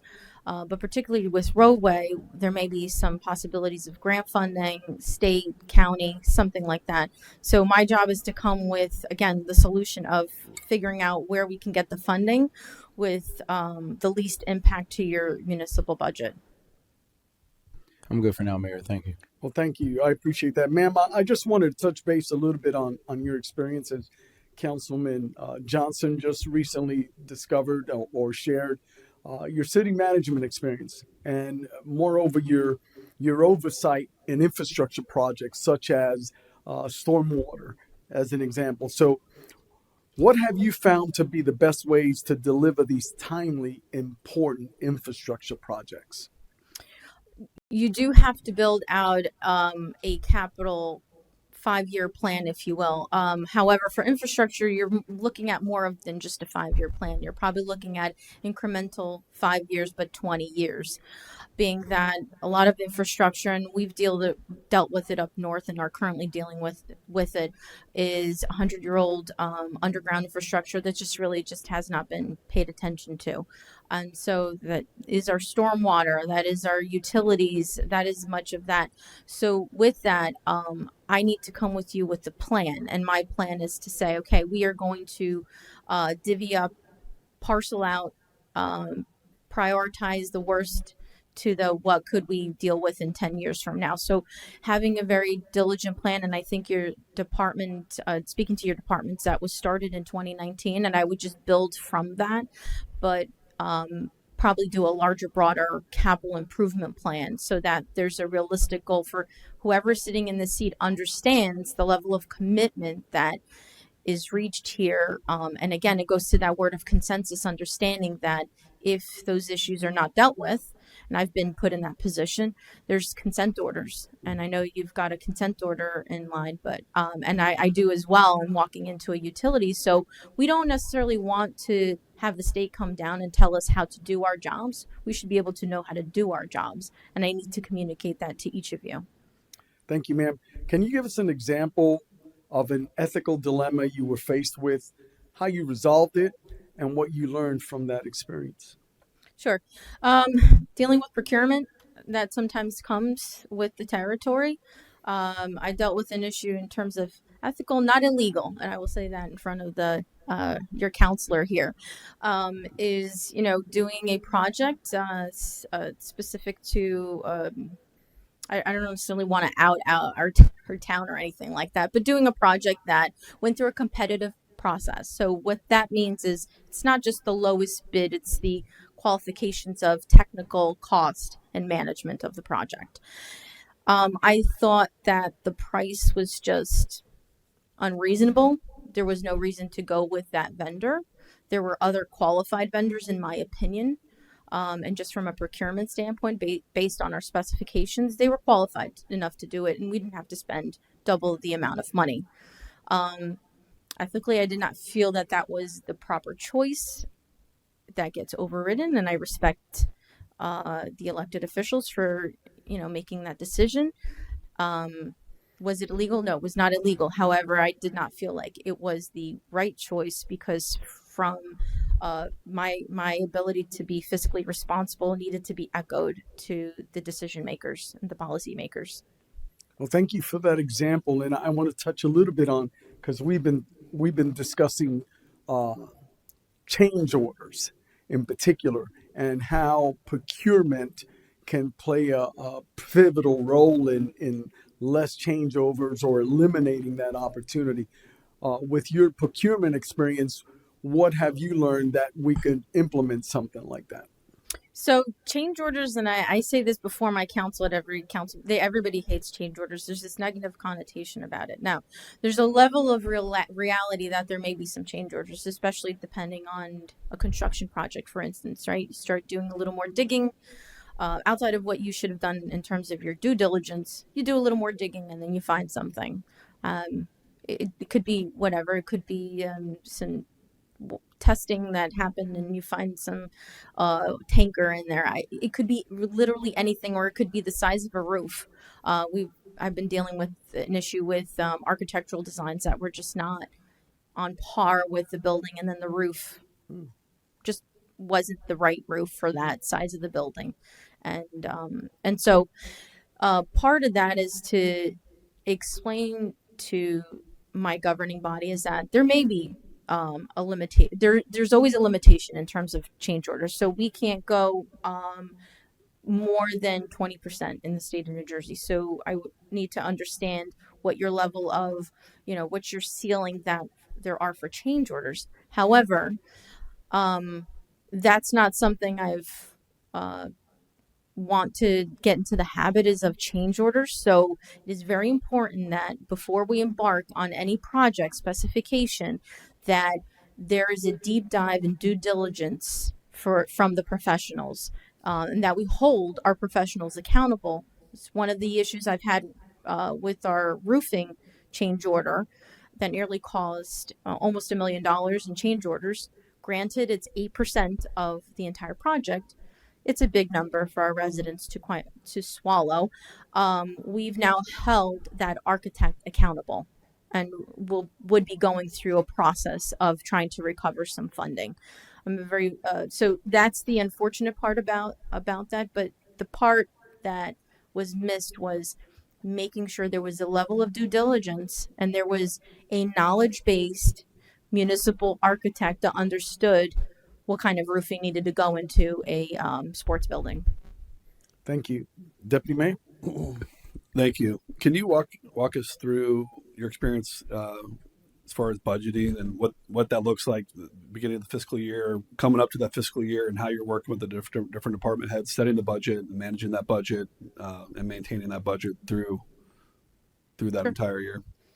So I came on spring break and I got my budget introduced. That was my first thing because I didn't want to deal with it after I came back. And it happens to be actually the earliest we've ever introduced a budget in probably 10 years. I say that not to just to say that, but I do pride myself on being task oriented when it comes to looking at my responsibility as a fiscal manager, because that's what I am as well. Our budget process, the way it looks like, so we're on a calendar year. So I'm talking calendar year, but then transitioning into a fiscal year. So just put your hat on here with me. I would start the budget process 3 months before your fiscal year begins. And what that looks like is I have all of my department heads put on the basis of 3 different kinds of requests. One being your operating account and what your operations is going to look like for the prospective year. Capital requests, what those look like for the year, and then personnel requests. I always tell my department heads personnel requests are that one time a year thing, outside of contractual obligations, of course, but it is a one time a year. We are not doing mid-year things that just feels good. Rather, these need to be done on a very responsible fiscal manner. So those first 3 months, I meet with the department heads. I have one-on-one conversations with those department heads. I develop a budget that then I deliver to our mayor. I meet with our mayor. We go through it. We probably tackle on some more things that we probably drop down more things that we don't want to do. But I have really great department heads who've just been to task and they just make it work. So our level of our budget operations just never really increases substantially. So we go through that process. I then give the council an in-depth 2 reams worth of a binder of all of those documents, all of our expenditure reports, our worksheets that go through a 5-year 5-year look back rather. I put together all of our capital planning, what that looks like, our 5-year capital planning, our revenue streams. So within that binder, they have everything they can possibly look through that is as most transparent as I can be to the governing body so that they can make an informed decision and feel good about making a vote to introduce or adopt a budget. I then introduced the budget, which I just recently did. So now from in the state of New Jersey, we have to have a 30-day waiting period review before you adopt the budget. So our earliest we can adopt is our first meeting in May. So the next 6-7 weeks, I will have one-on-ones with the elected officials because we can't have a quorum, obviously. I will have those one-on-ones with elected officials, go with the department heads to go line by line again with those requests, what they actually look like, and they will then have a full base knowledge and essentially feel good about adopting a very responsible budget. So good that I think that there'll be little to no questions. We have a less than a 1% increase overall for the budget year. So, but then again, I leave that to the department heads who've just been to task and they went and they've developed a very responsible budget. So it takes about, I would say, 6 months for me to develop that timeline, and we just keep with the dates and the meetings to make sure that everybody understands there's good buy-in from our elected officials at the same time.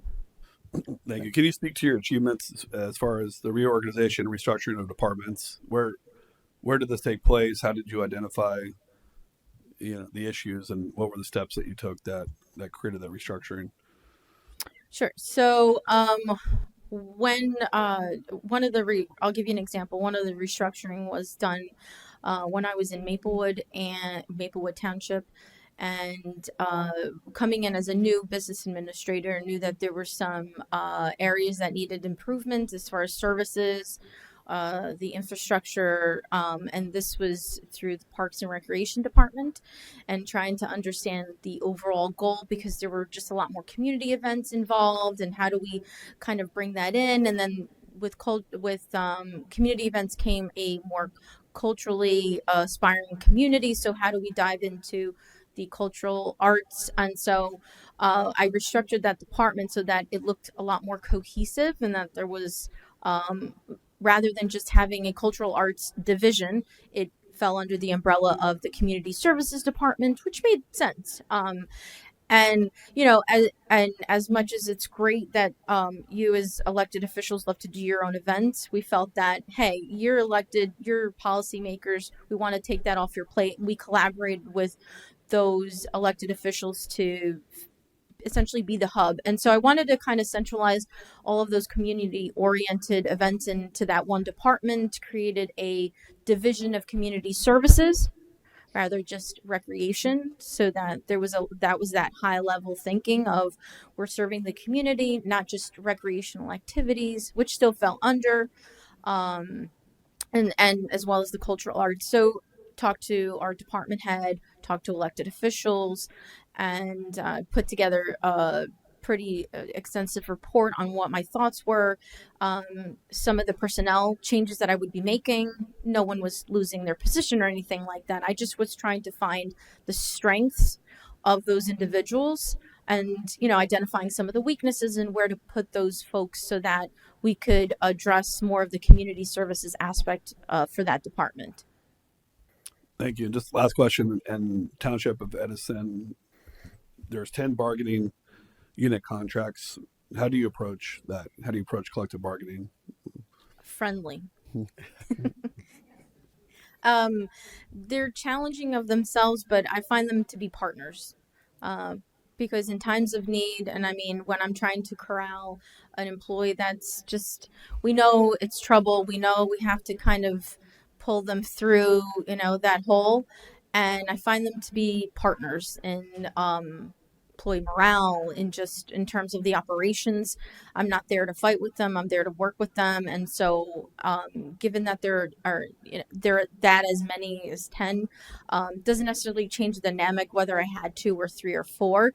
It's just a matter of the way I approach the negotiation table with them, as we're here to work together, not against each other. And if that's the case, then I guess we'll just take this to arbitration. Nobody ever wants to do that. It's costly, it's timely, and so I do say that I have a very good working relationship with all of our union leaders.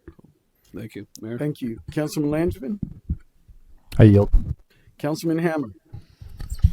How big is accountability in your day-to-day process to be able to hold your leaders under you accountable for their positions? The level of can you repeat that question? How big on your list is accountability? Oh, it's top. It's top. Accountability is including myself to all of the governing body. It's high. And is there a example that you have to where you have brought a large amount of, I would say, not new business, but a new neighborhood, a new structure to your city, where if your city's functioning one way, to where you came in and you have a whole new dynamic that you had to come up with, and how did you move forward with it? So I've sat on the board for a special improvement district. One of the little nuanced of when I was in Maplewood Township is that it's they call it Brooklyn West. So we have a lot of New Yorkers that commute to back and forth. There's a station, and when I sat on, there's two special improvement districts, and so one is called Maplewood Village, is kind of like in the suburb of the area. It's very quaint, kept, if you will, historic. And the other one is Springfield Avenue Partnership, which I sat on that board. And the reason I bring that up is because it's a major corridor between my hometown where I grew up in Newark, New Jersey, and Irvington and Milburn. And so there's about 4 or 5 towns that it goes through. And so there was a challenge there on how to revive that neighborhood because there was a lot of empty stores. And so there was a possibility of some development there, and how would that either negatively or what was the actual impact of rebuilding that neighborhood? It really did need to address, and having the experience of being on the knowledge base of being on the board and understanding the challenges, we were able to meet with developers to tell them, look, if you're going to build, then we need to mix use, if you will. We need you to revamp that storefront. We need something. And so that was really important to address that particular neighborhood, and rather just build and have more places for people to live, which is wonderful. However, how do we integrate them in the community and others that are already in that community, being that part of town their needs were a little different than, the more quiet suburban homes. Yeah, I'm going to give you a better way or a better example. There's a lot of people that want to see a downtown in Palm Bay, and we don't have one. We're a bedroom community that has identified as a bedroom community, but we've grown out of being a bedroom community. So we need to provide not only jobs, commercial, we need to provide entertainment for people. And we do not have those things here. I'm looking for a proper growth strategy or something in terms of, we don't have a downtown. What would your insight to that be, and what would some of your steps be in bringing that here? So we don't have a downtown either, and that's actually one of the challenges that I deal with my governing body all the time, and residents that come and saying, well, I want it to be a downtown. We've identified one area that potentially could be a downtown, and the way I would approach that is, and I've done that in other towns, is I get the state to come down, what we call the community affairs division at the state level, to give us a proper assessment so that we can have some buy-in from the state, county, to see how we could, how that would affect some of the mobility issues, if there were any traffic, things like that. I think you have to kind of sit down and look at your master plan, seeing what some of the zoning looks like and what you would want to do. It's a multi-step thing that if there's a general consensus that you want there to be a downtown, which I don't think that's a negative thing. I really don't. I think that you just have to be realistic in terms of where do you put it? How is it going to affect the neighborhood? I think you have to go through several studies in order to identify it. But in order to do that, you need funding. And so I would actually go to your state legislature folks and try to figure out, how can you help me to make my town a desirable town to visit? Not just perhaps what's been seen as a bedroom town, which I deal with that. I get it. And if anybody knows Edison, in the middle of Edison is our donut hole, Metuchen Township, which is a beautiful town with a downtown. So we always get kind of criticized for that. And I completely understand that. I think not having one, though, we do need to go through a process of understanding your zoning and your master plan and what your vision looks like for your town. Thank you. Thank you. Councilman Johnson? Thank you, Mayor. I guess how will you or how have you navigated disgruntled employees over the past 6 years of being on council? Whether it's been just doing a record search and looking at the exit interviews of employees or early retirees or times where I've recommended them to speak to staff or follow whistleblower act. A lot of it fell unheard to their point. How will you or how have you navigated waters like that? So the first thing is education. And so one of the resounding messages I've heard is making sure that your morale is continuing to be uplifted, which I felt that it was. And so in order to do that, though, is you have to have some form of education given to them so that they feel they feel empowered, if you will. Okay, no matter at what level. One of the things I do when I teach my classes, although it's procurement, I teach them that procurement means that you're still at a level of accountability and leadership, because you're essentially centralizing you're a fiscal watchdog, if you will, for your town. And so I see that because of their interest in wanting to be educated about municipal government, whether it's procurement or whether it's just finance or whether it's a city clerk or a tax assessor, they feel empowered. And it's that one thing that your high school counselor always says to you: you can't take my education away.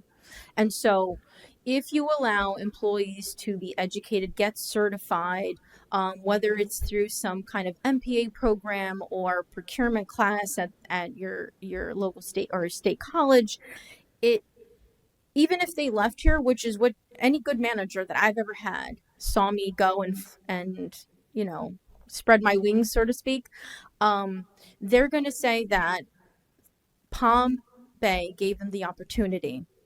And so that's where that thing comes back. We're like, okay, well, then that's a good place to work. So that morale is right up there, and you're going to keep people. Education means retention and means a less of a revolving door. It means empowerment, and so that you have more of a control and understanding of the operations here. You as a local body need to understand that. One more question, Mayor. If you drive around the city of Palm Bay, you'll see some dilapidated buildings, areas that had a business there that no longer have a business there. I'm not sure if you've dealt with anything like that in New Jersey. How have you, if you have, addressed issues like dilapidated buildings or brought back growth or brought back something of an asset instead of a liability with structures like these? The first thing you do is you go after those owners and hold them accountable. We're not trying necessarily to attack people, but we do need to hold people accountable. So if you're a business owner, or if you're someone who owns a home that's probably abandoned or just has piles of, a car that's there's a health issue, our folks here that work here need to go out and they need to police these items. And so holding those people accountable is going to be the first step to overcome. And then having conversations with potential developers saying, okay, this is this place, I need to address it. We've, one of the first initiatives when I came into with our administration is we had a lot of what we call massage parlors. And within, I want to say, the first 12 months of this mayor's administration, our staff was able to, collectively through police and zoning and so forth and health, were able to close 9 massage parlors. And so, and we're talking about through a major corridor, although it was been a county road, it's still our place. The zip code is Edison, New Jersey. We can't have that level of visibility of what is that going on. And so that's the first thing you do, is hold those property owners accountable. One more question, Mayor. When it comes to the waterways in Edison, how did you work to make sure they were safe, they were efficient, and they were thriving? We here in Palm Bay, Florida, have the Turkey Creek and we have the Indian River Lagoon, which people don't realize how much of an economic driver it is when it comes to the health of our environment. So I'm not sure if you have any experience with dealing with something of that nature in Edison, but I just wanted to ask.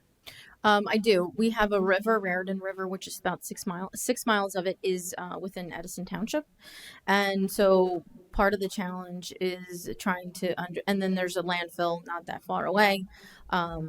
So the challenge is trying to kind of rebuild that entire area. So one of the first things we did as an administration was procure a piece of land that was there, about 9 acres, to try to hold that, to revive that specific waterway.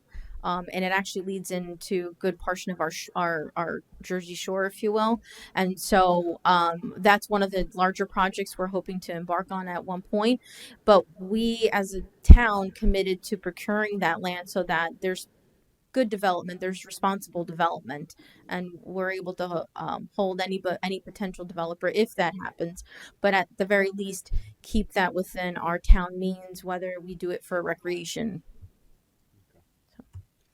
Thank you. So you spoke a little bit about your budget, but I want to know a little bit more about how you evaluate police and fire service needs in relationships to your budget currently in the town of Edison. Sure. So I do it in the same manner that I evaluate every department. However, public safety, of course, the priority is we do need that level of infrastructure, and I mean by our buildings, our trainings for those folks, and our vehicles. So their needs usually are at the top. Public safety is paramount, and so I usually hold that a little differently in terms of having that more as a priority list when it comes to budgetary discussions about the vehicles, the training, and whatever they need in order to facilitate. So, for example, like I know you have some EMT, combination of firefighter, which we do too, and so making sure that they have the proper infrastructure in order to be able to address calls. Are there systems in place? So I do usually put public safety at more of a priority top. And not to say that the others are not, I do try to kind of like play mom in that and saying, okay, well, what is everybody's needs looks like, but there's a level of priority. I mean, public safety is public safety. We can't argue against that. All right. Thank you, ma'am. Provide us with an example of a successful local government partnership you developed with a business or not for profit. A business or non-for-profit or nonprofit, yeah. Any partnerships, successful local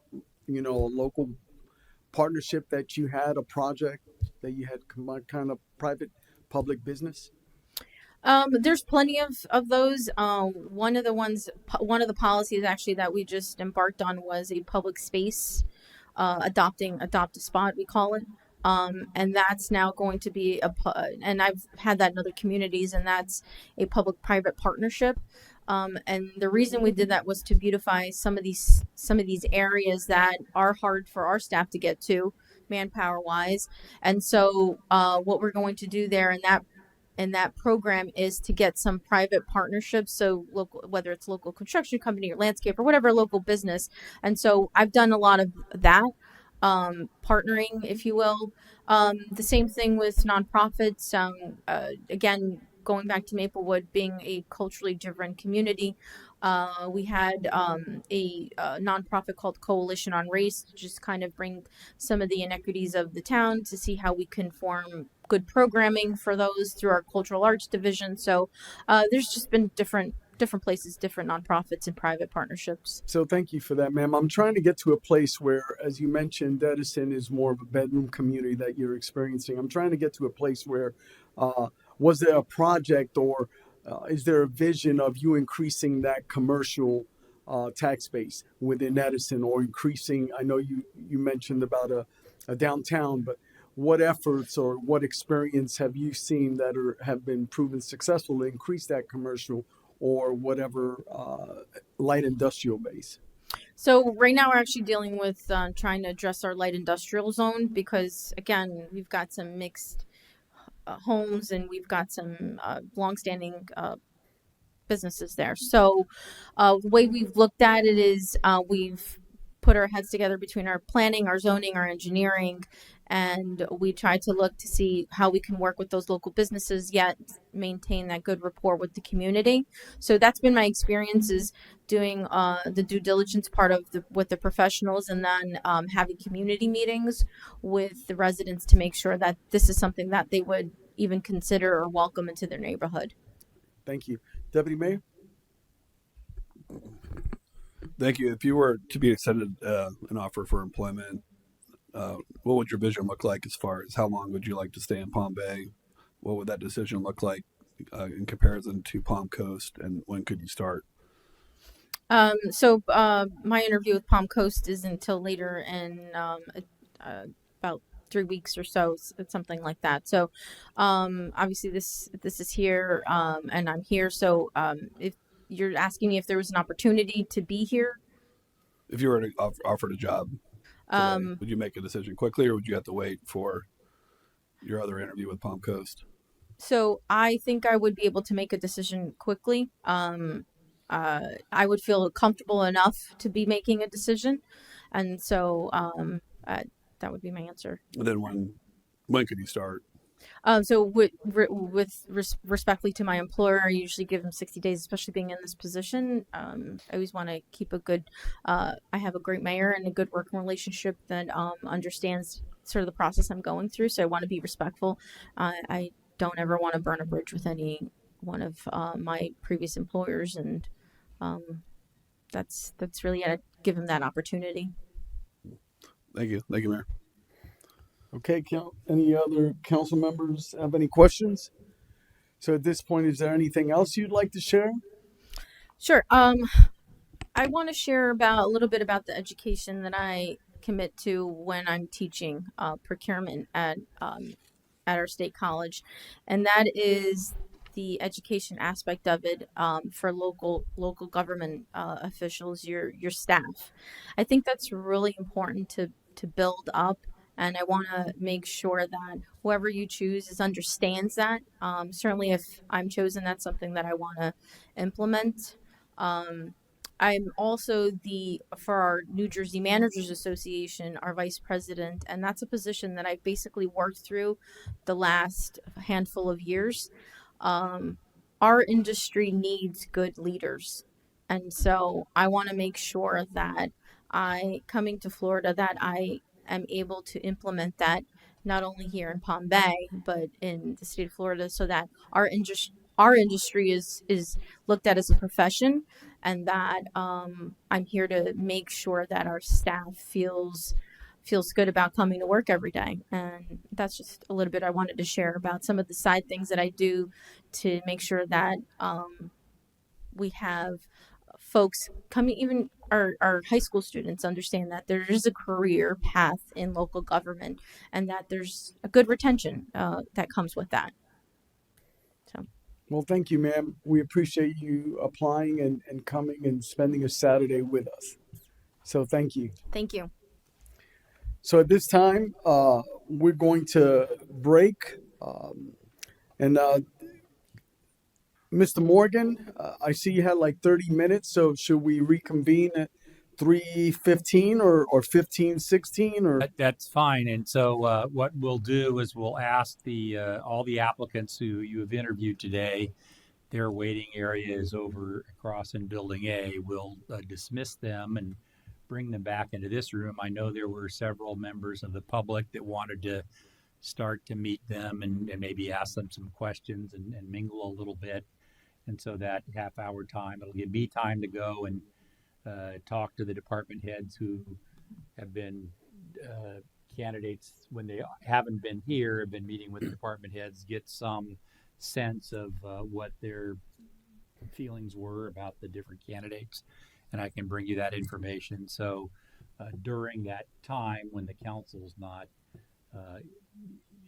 meeting in session, there'd be an opportunity for the candidates to have a little informal time with some of our residents that are very interested in this, and they get to know the candidates. And then when we first come back, we'll have the public comment period. So that way, any of the candidates and the interaction with any of the public, it'll be fresh on their mind, and could incorporate that during the public comment period before you start your deliberation. Okay, so just so that everyone's tracking, we're going to have the candidates come in here, mingle with our constituency, and in that time, then we'll start. Afterwards, we'll come back and you'll be discussing it with your department heads. Yes, sir. Right, and then when we come back, we'll have public comments, and then we'll have council discussion. Yes, sir. All right. So let's set the clock for 15:20. We'll reconvene at 15:20, meaning 3:20 p.m. in the afternoon. Thank you. It is now 15:20 or 3:20. Before we get started, I'd like to just share with everyone, thank you for being part of this process. Each and every candidate devoted their whole day for this interview process. So thank you for wanting to be a part of what I consider the greatest city on the face of the earth. So I'm going to yield to you now, Mr. Morgan. Yes, Mayor, members of City Council, now is the time under Florida law that we will hear from public comments before you would go any further. And then at the conclusion of that, I had a chance to meet with the department head team and get some thoughts from them that I could share with you. But at this point, would recommend that you open up the time for public comments. Okay, duly noted. So at this time, I will entertain whoever wants to publicly speak. Please raise your hand. Well, since you're already standing up, sir, come on up. State your name and address, and then I'd like to see who's next by a show of hands. Okay, you're second, you're third. Mr. Miller, you're second, third, Mr. Timmons, fourth, Sergeant Major, and fifth, Ruth. Yes, sir, carry on. Good afternoon, Mayor, Commissioners, Deputy Mayor. I want to thank you for this opportunity. It's not often that you get an opportunity to say what you have to say before the commission.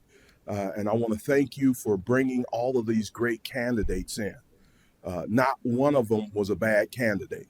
There may be some that are better than others, but they're all qualified to do the job. I have 4 points that I'd like to make. First of all, when we talk about a city, we talk about a vision. And as this council is put together, it's got to be a collective vision of who you want this city to be.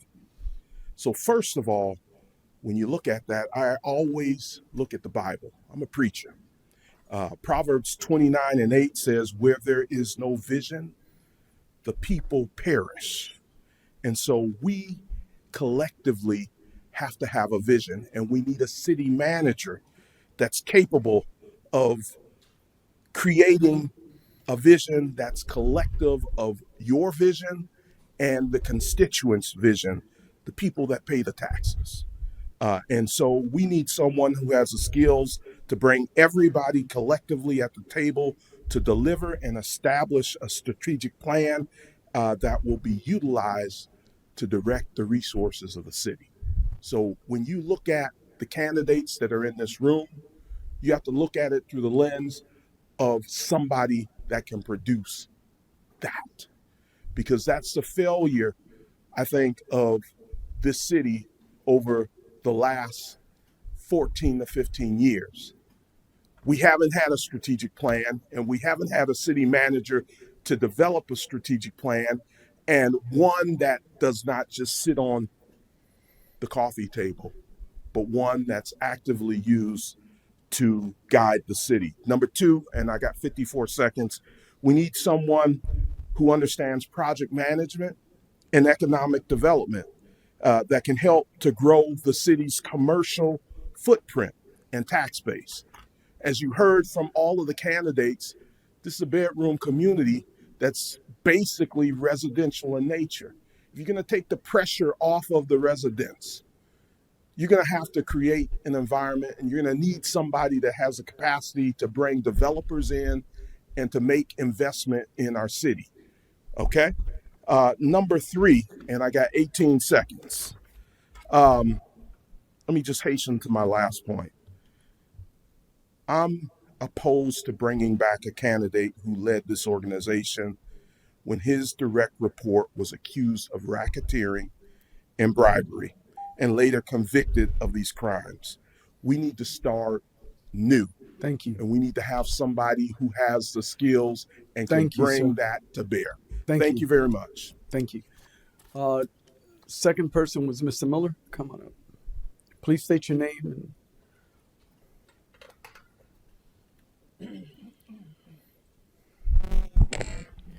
Mark Miller, 890 Nelson Avenue, Palm Bay. First of all, I did listen to it in its entirety on my way back from Fort Myers through Avon Park, so I did get to hear 100% of all the interviews, just to clear that up. Overall, really great job with the questions and consistency between the groups. I've hired thousands of people in aerospace, and you guys did a really nice job. Certainly would like to know more about experience on developing culture and teamwork and succession planning. I didn't hear a lot of questions about that. With the importance of the position, I don't know what the mandate is here with you guys today, but because of the importance of the position, I know I've found in senior leadership roles, it's a good idea to maybe narrow your field down to your top 2, maybe even top 3, and bring them back for a second round to dive deeper and penetrate deeper into questions. So I would throw that out as a recommendation. As I did my own rating, I kind of had a top 1, 2, 3 candidates. If it matters. I don't know Greg Link at all. I don't know anything about whatever happened in the past, and I intentionally didn't research any of that because I didn't want to bias my viewpoint on the interviews at all. But I thought it was actually a good idea to bring him back for an interview to give him an opportunity to share. Right, and to share his heart and what he would do and what he would do differently. So I thought from that perspective, that was a good thing to do for a man who's been in our community for a long time. Outside of that, for me, with a minute left, I thought Matt Morton knocked it out of the park. I thought Jason Davis and Sonia both did a very admirable job as well, and so. If I was sitting in your seat, I'd probably look at bringing those 3 guys back, or 2 guys and a lady, excuse me. I'm gonna leave it at that. You guys did an outstanding job. Thank you, as the gentleman said before me. Thank you for making this public. Thank you for allowing the public to come and have comments and to provide some input. And I will just leave it at that. Thank you very much. Thank you. The third speaker was Mr. Timmons. The fourth speaker is Master Chief. And the fifth speaker is Ruth Kofold. So start making your way down. Mike Timmons. This is the first time I've been in front of this council. And so congratulations to the new members of council. I am, as most of you know, a significant owner in the Bayfront area, and have been trying for years to get something moving and accomplished in that area. It has been a struggle for me, and and as I looked at the candidates, selfishly, I look at, what do I think is going to drive not just our area, but the city forward? And for me, it comes down to, are you familiar with the area? Do you know the area well enough to make those decisions without having a runway of 1 year to get going on that? And then most importantly, I think what I've come to find out is how political everything is in this county, and how difficult it is to get things done if you don't have the right leadership and, more importantly, the right connections. Ms. Smith and I were just talking about, Brevard County and the commission. So as I look at all the candidates, I thought you guys did an amazing job bringing the candidates in. I will tell you, I personally, I met Monique Miller when she came to. We had an event where we brought some people in to do a community meeting for rezoning that we had, and I met Greg Link at that, and I stayed in touch with them over the last several years as they tried to help me manage through a process with some of the constituents in not only the local level but also the the county and state level, and I will tell you that I believe putting him in this position will drive the city forward faster than anything else that we could do. And I believe in what I've met of Greg. He is a character. I know there's things that happened in the past. I get that. There always is. I grew up in my business was the private sector, and we always said if you're not pissing anybody off, you're not being innovative. So I think this council needs to be innovative, and I think the city needs to take a look at certain areas, which you've all addressed here, and one being the compound, certainly in the infrastructure, and one seeing if we can't create something unique and different that really does one thing for Palm Bay, mainly in the waterfront, is that bring a brand, bring an identity, bring something that people say, we know what Palm Bay is because that's the destination that has this. And so I yield. Thank you very much for your time. And appreciate it. Thank you. Master Chief? Bill Batten, 586 Ocean Spray Street, Southwest. First off, I'd like to thank the applicants for applying to even come to work for this city. Also, I'd like to thank staff because I know what an inconvenience it has been for them to go through this process. But after watching it, I had more questions than I did answers from watching the interviews, right? So it basically boiled back down to whoever you put in that position right there, they have to have the guidance from you, right? And you're always short term. So that's what makes the conflict within the long-term establishment of the city. That being said, I want you to remember that you put us in this position. So as always, I will hold you accountable for the outcome. That's the way it is. You made the choice for this to be in this position. It's on you to make the right choice now, right? So choose wisely, and good luck, you guys. I do love this city, though. It is a good one. Let's keep it going. Okay, next speaker.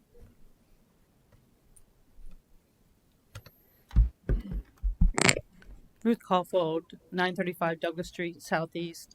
I've been here all day, saw all the candidates. Thank you, council and staff, Mr. Morgan and staff here. This has been a good thing for the city. I wish more people would have been here, more citizens. I've been involved in citizen advocacy for the past 5 years here, and I can say that this is probably one of the easiest councils to deal with in the dealings that I do with the advocacy that I am involved with. I go to a lot of the city council meetings and things like that. So I'm excited to participate in this process, and thank you for the opportunity provided to the citizens to share in the selection of their city manager. I don't feel that stepping backwards with the person who has served as city manager previously is a good idea, especially since I've not seen him involved in the council meetings, committees, or the citizens group. I see Mr. Weinberg here a lot, and he has served and is still serving in several levels, but I've never seen Mr. Link before today.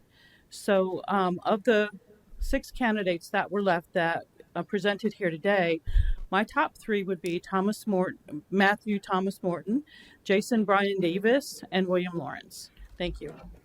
Thank you. Next group of speakers by a show of hands, would you please? So you're next, sir. After him, you, and then yourself. And then Phil, you'll round that up after the young lady, okay? Sir, please state your names and address. Yeah, come on over.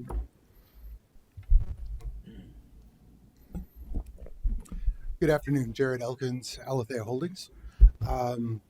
Glad to see you all back. First, I'd like to start by saying congratulations on an outstanding process.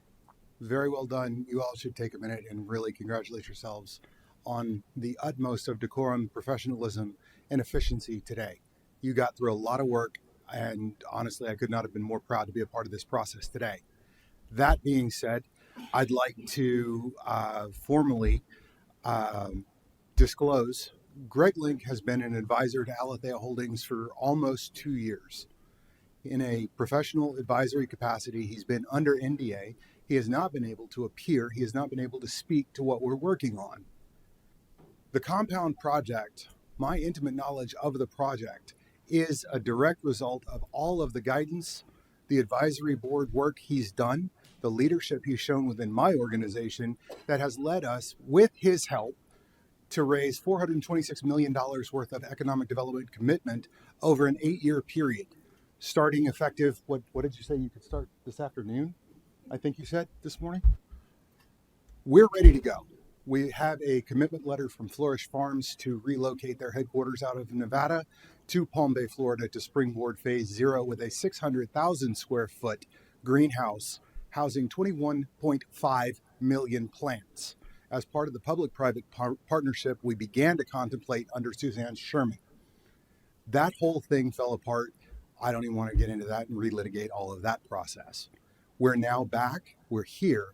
Mr. Link is not only intimately involved in what I'm doing, but he has a unique experience, having been a resident as long as he has, having been involved with everything he's been involved in, and his former capacity as a city manager. He can, in fact, literally hit the ground running on day one with everything we've done for the last 2 years. And we can really start to make a change. As far as a vision for a city, I could not agree more with the gentleman. The Alethea vision is to partner. I came before you a year and a half ago saying I was looking for a partner. I elected Palm Bay over Reno because it's more transformative, it's a smaller community, and frankly, I felt it was much more personable. I felt there was more opportunity. I felt there was more synergy philosophically. And in more disclosure, I've known Kenny since he was 17 years old. I've watched this man become the man you know today from, I would say, a second son perspective. And it's truly good work. Fantastic job, young man. I could not be more proud of you than I am today. That being said, I honestly want to hit the ground running. I want to start as soon as possible, and we are ready to move. Thank you for your time.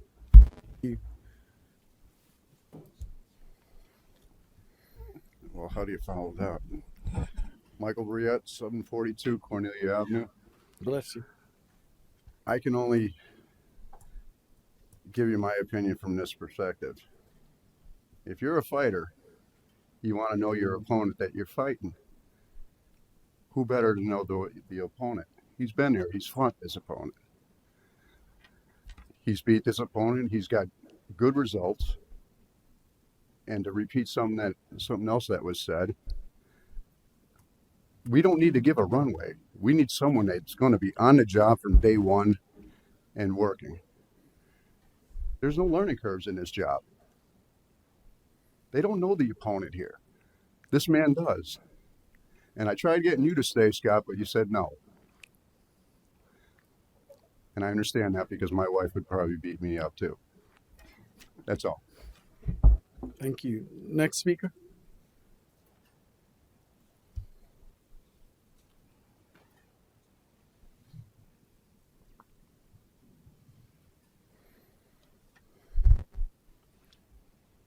Feels short. Judy Thornberry, 1859 Plantation Circle, Southeast. I've been here, a resident here for over 35 years. I've seen what goes on in this town. I've seen firsthand, and I'd like to see us move forward.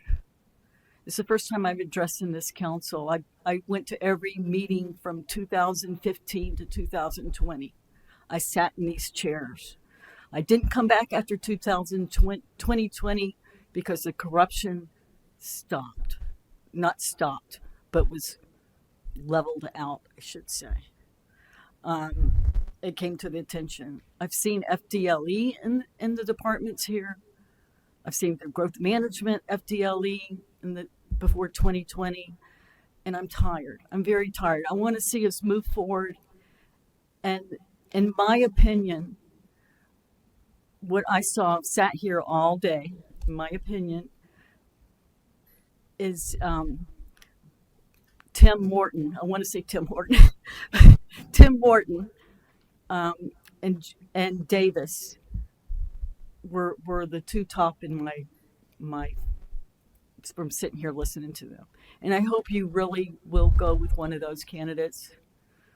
Just please, I want to move forward. I'm tired of moving backwards. I've seen the corruption firsthand, and I'm tired of it. Thank you. Thank you. Next speaker, by show of hands, Phil, you're next. After Phil, anyone? You're next, sir. Phil Weinberg, 466 Scanlon Road. As I'm sure you probably all know, Greg Link is a friend of mine. But having said that, I think Greg has been unfortunately tarred with a brush, guilt by association. And also on social media, look, I think there was wrongdoing on the part of some council members, more so. Greg was investigated. They did all sorts of things. They found him guilty of nothing. Greg can, if you look at, and, to give him credit, he didn't even address any of that when he spoke to you. But what he did talk about is his accomplishments. And if you look at his accomplishments when he was city manager, he is the only person that could step in and move the city forward in the direction that we all needed to go. Having said that, I have to give credit to Mr. Morton. Matthew Morton gave a terrific interview. But like I said, Greg is the one person who can step in and do the job immediately. Thank you. Thank you. Next speaker.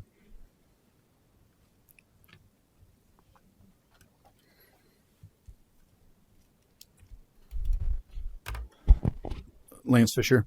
So, I've been all about transparency. I've been at this podium quite often over the last 6 months. So I came in today, probably detrimental to the process. I came in with a closed mind, and I was anti one candidate. But I've sat here and I've listened. I've spent, 7-8 hours together with you all.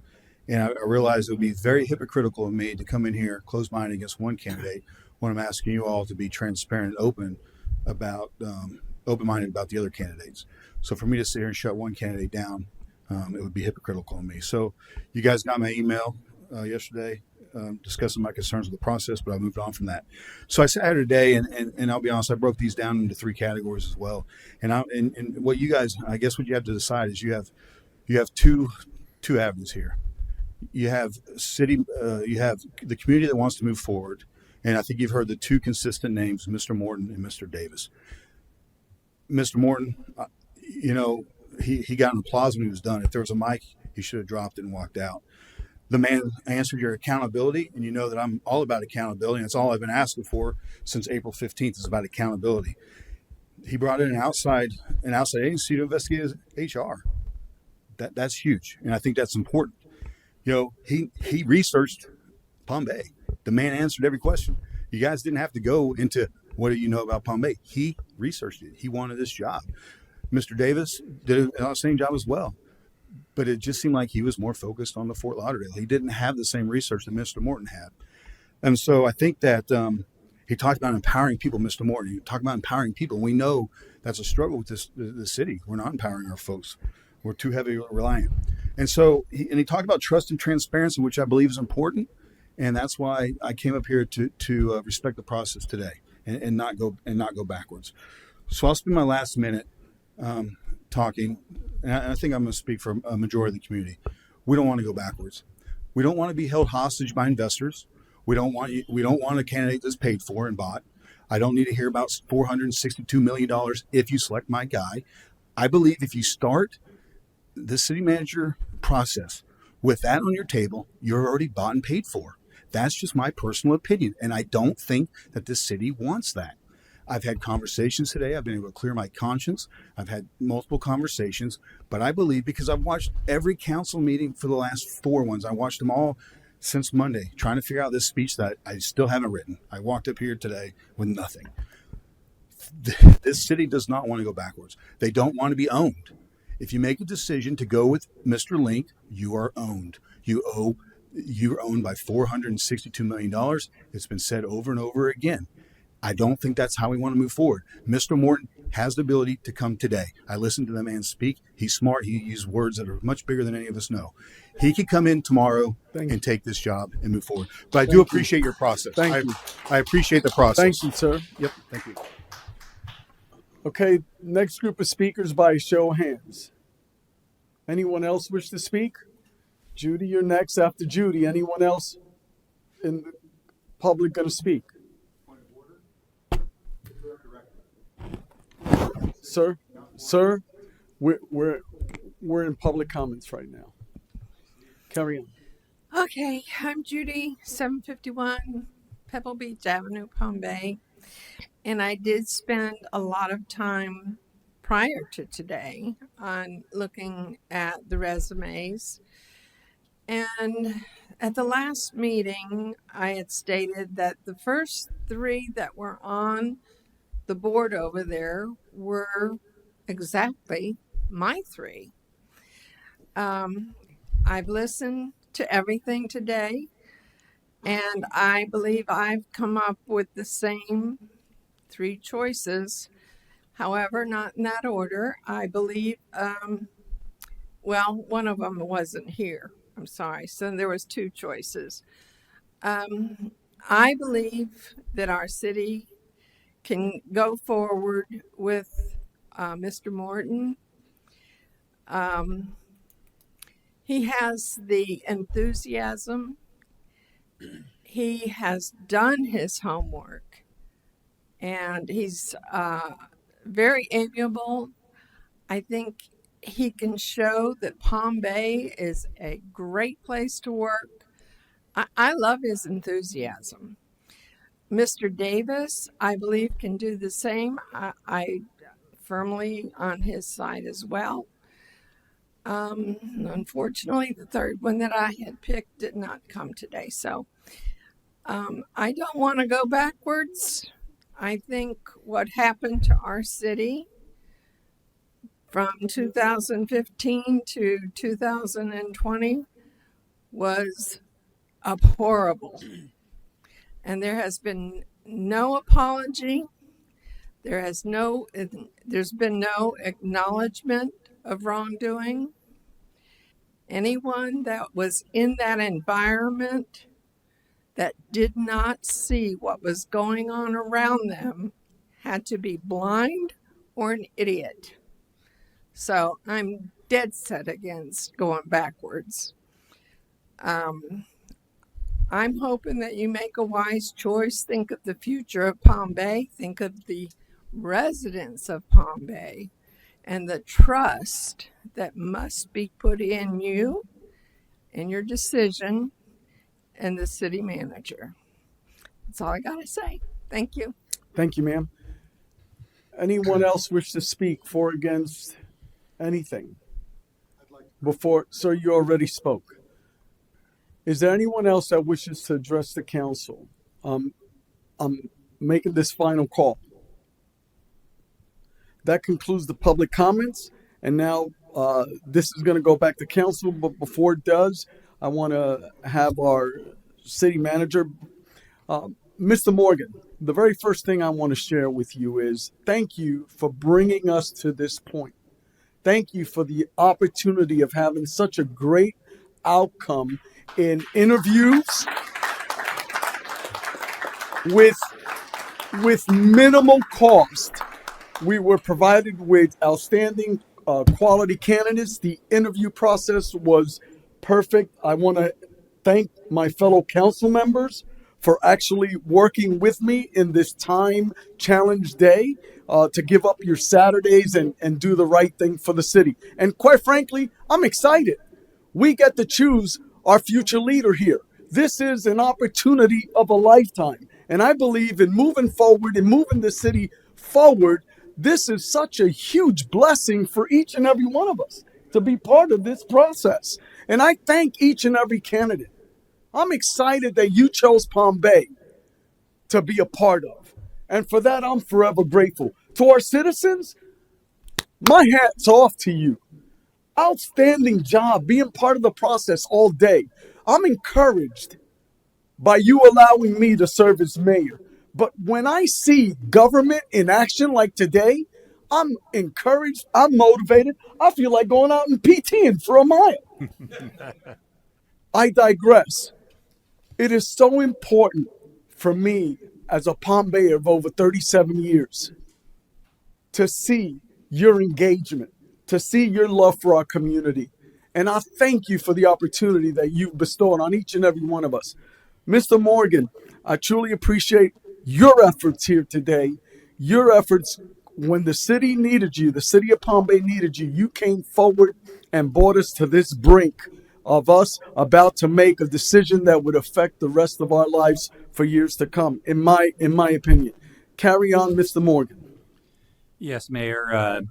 Just as a reminder for those, most of the people here were here this morning, while the candidates were not interviewing in front of the city council, we had a group of 4 groups of department head teams, and so the candidates could get to know our team, and that our team could start to get to know the candidates, one of which would be the next city manager. And so during this time, it ended at 3:20, had chance to go visit with the department heads and see what their how they viewed the candidates that they met today. And the candidate that impressed the department head team the most overwhelmingly was Matt Morton. That concludes my report. Thank you, Mr. Morgan. So our staff was quite impressed with one of those candidates, and the candidate is Matthew Thomas Morgan. Just to rehash that. And I'll start to speak to each council member. Deputy Mayor? Wait, Mayor, point of order. This should be a motion. Well, that's what I'm getting to. And I'm asking the Deputy Mayor your comments. Do you want to make a motion first? Well, I just want to get a direction of this council. Well, it's Robert's Rules of Order. When it comes back to us, we're technically supposed to have a motion. So with that, I'll make a motion to select Greg Link with a 90-day probationary period for city manager. And Mayor, I'll second it. All right, Deputy Mayor. I won't be supporting that motion today. I guess the floor goes to me. Well, yeah, you made the motion. Yes, sir. No, thank you. And this is easy to talk about. We talk about full transparency. I have time. I've been here all day. I'll be here all day to answer any other questions. But let's rewind back. Mr. Link signed up with Top Notch Training, my business, because he had hurt himself from golfing, and signed up with my business partner, Eric Seitz. Upon working with Eric Seitz, I made sure to make sure I wasn't getting involved in city business or anything with him on that nature. But while working with him, he had seen me one day, and I was down and out. I had received news regarding a family member of an illness that was within their body, and he had saw me and he had prayed for me. Not only did he pray for me, he asked what it was he can do to help me. And I disclosed, which I won't disclose now, I disclosed what the ailment was. And not only did he go out of his way to pray for me, but he also took time aside to get some information of what had killed his wife to make sure he could save my family member. So when we talk about character, I fired this gentleman 6 years ago. I was the deciding vote to fire this gentleman on my first day on council, with partial information, with opinions, with people calling my phone, telling me to do this or telling me to do that. This gentleman, he had no reason to go out of his way for my family member, to go out of his way for my loved one. And in doing so, I was like, wow. I was blown away, because I can't speak to the character of anybody else in this room, but I can speak to my own perspective and my own interaction with those here. And with my interaction with Mr. Link, he's just shown his faith and his grace, because I don't know too many people in here who have been able to show the same grace to somebody else. So I can only speak to that and speak to my experience.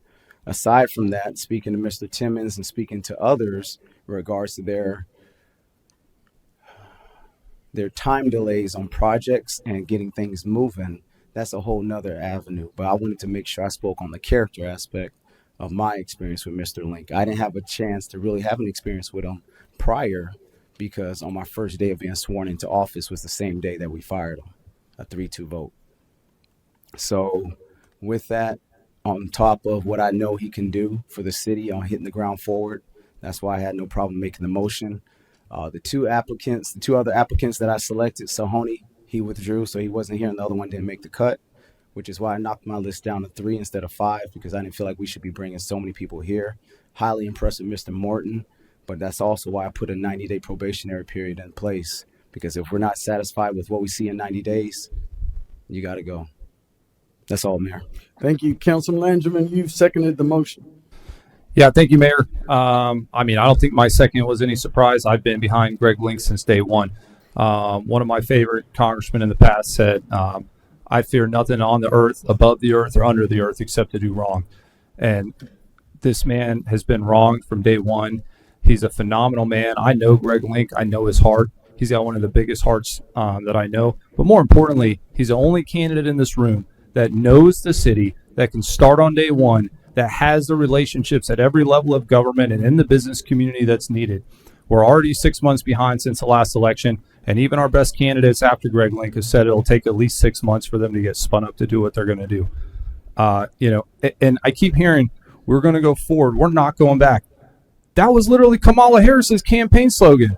I'm pretty glad we went back on January 5th, quite frankly. And I think we can do something positive here in the city of Palm Bay. This whole we're moving forward and we're not going back. I think that's a ridiculous concept. Greg Link is highly qualified. He knows the city. We've done it at the federal level. And they tried everything at the federal level to hit Trump with lawfare and everything else. I haven't heard one allegation about Greg Link. He's the most vetted candidate in the room. He had 3 guys wear a wire on him with the FDLE and the FBI, and they didn't even bother interviewing him. Why? Because he didn't do anything wrong. So I think this is ridiculous that we're even having this conversation. I'm behind Greg Link. I'll continue to be. And with that, I yield. Thank you. Councilman Hammer?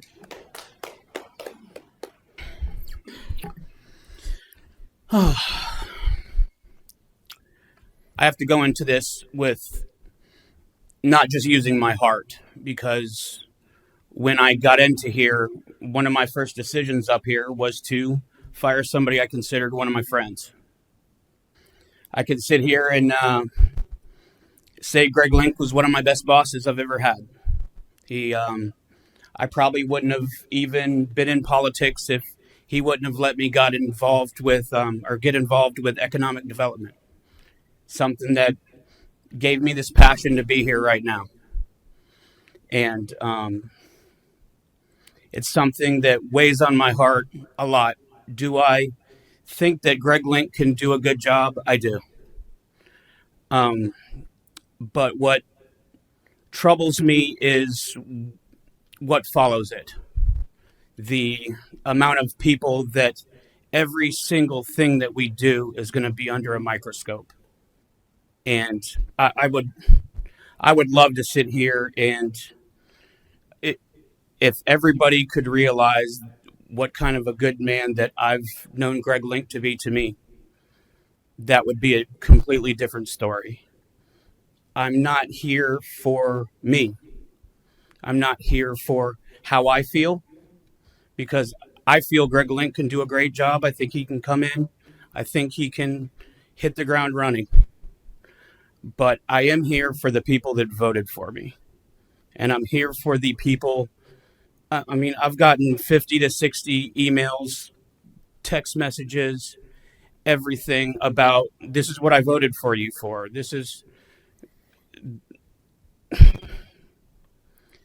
We do have a very, very, very talented person in Mr. Morton, and we have a very talented person in Greg, and I'm extremely torn. I do think we should move forward, and I do not want to have distractions. I love Greg to death, but I'm going to be backing Mr. Martin. Thank you, Councilman Hammer. Much has been said about the comments about moving forward, and let me just elaborate a little bit on that, because most of the citizens that have elected me from 2020, it was on a campaign that the city needed to move forward.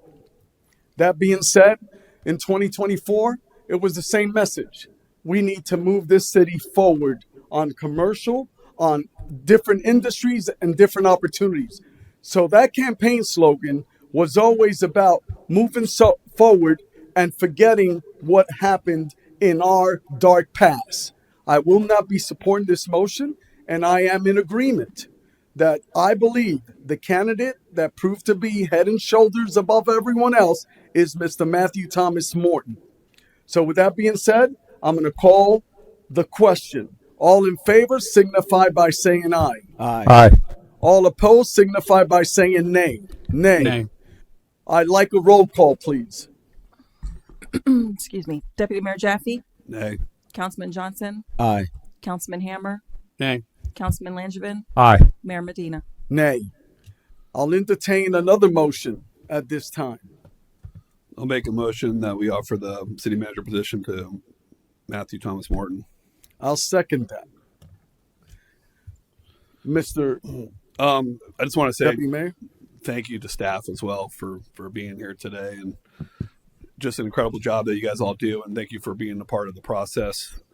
It was a challenging decision for me to make today. I shortlisted Greg on my list originally, Mr. Link. But I think, I could have counted the votes early on, and I think having a 3-2 or 2-3 vote on who our next city manager is not ideal. I prefer if we can come to a consensus of at least 4-1 or 5-0 would be the best for our city moving forward. And I think Mr. Morton had an incredible resume. I think the fact that he spent the time way in advance to learn our city shows that he's interested, he's ready. Do I think things could have happened quicker with Mr. Link at the wheel? Yes, possibly. But I'm fully confident in my decision today, supporting Mr. Morton for this position. Thank you, Deputy Mayor. And I also agree. I understand that there's a bad connotation, and maybe it's an opportunity for us where we choose the right candidate.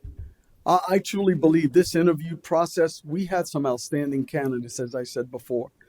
And Mr. Morgan was like head and shoulders, in my opinion, above everyone else.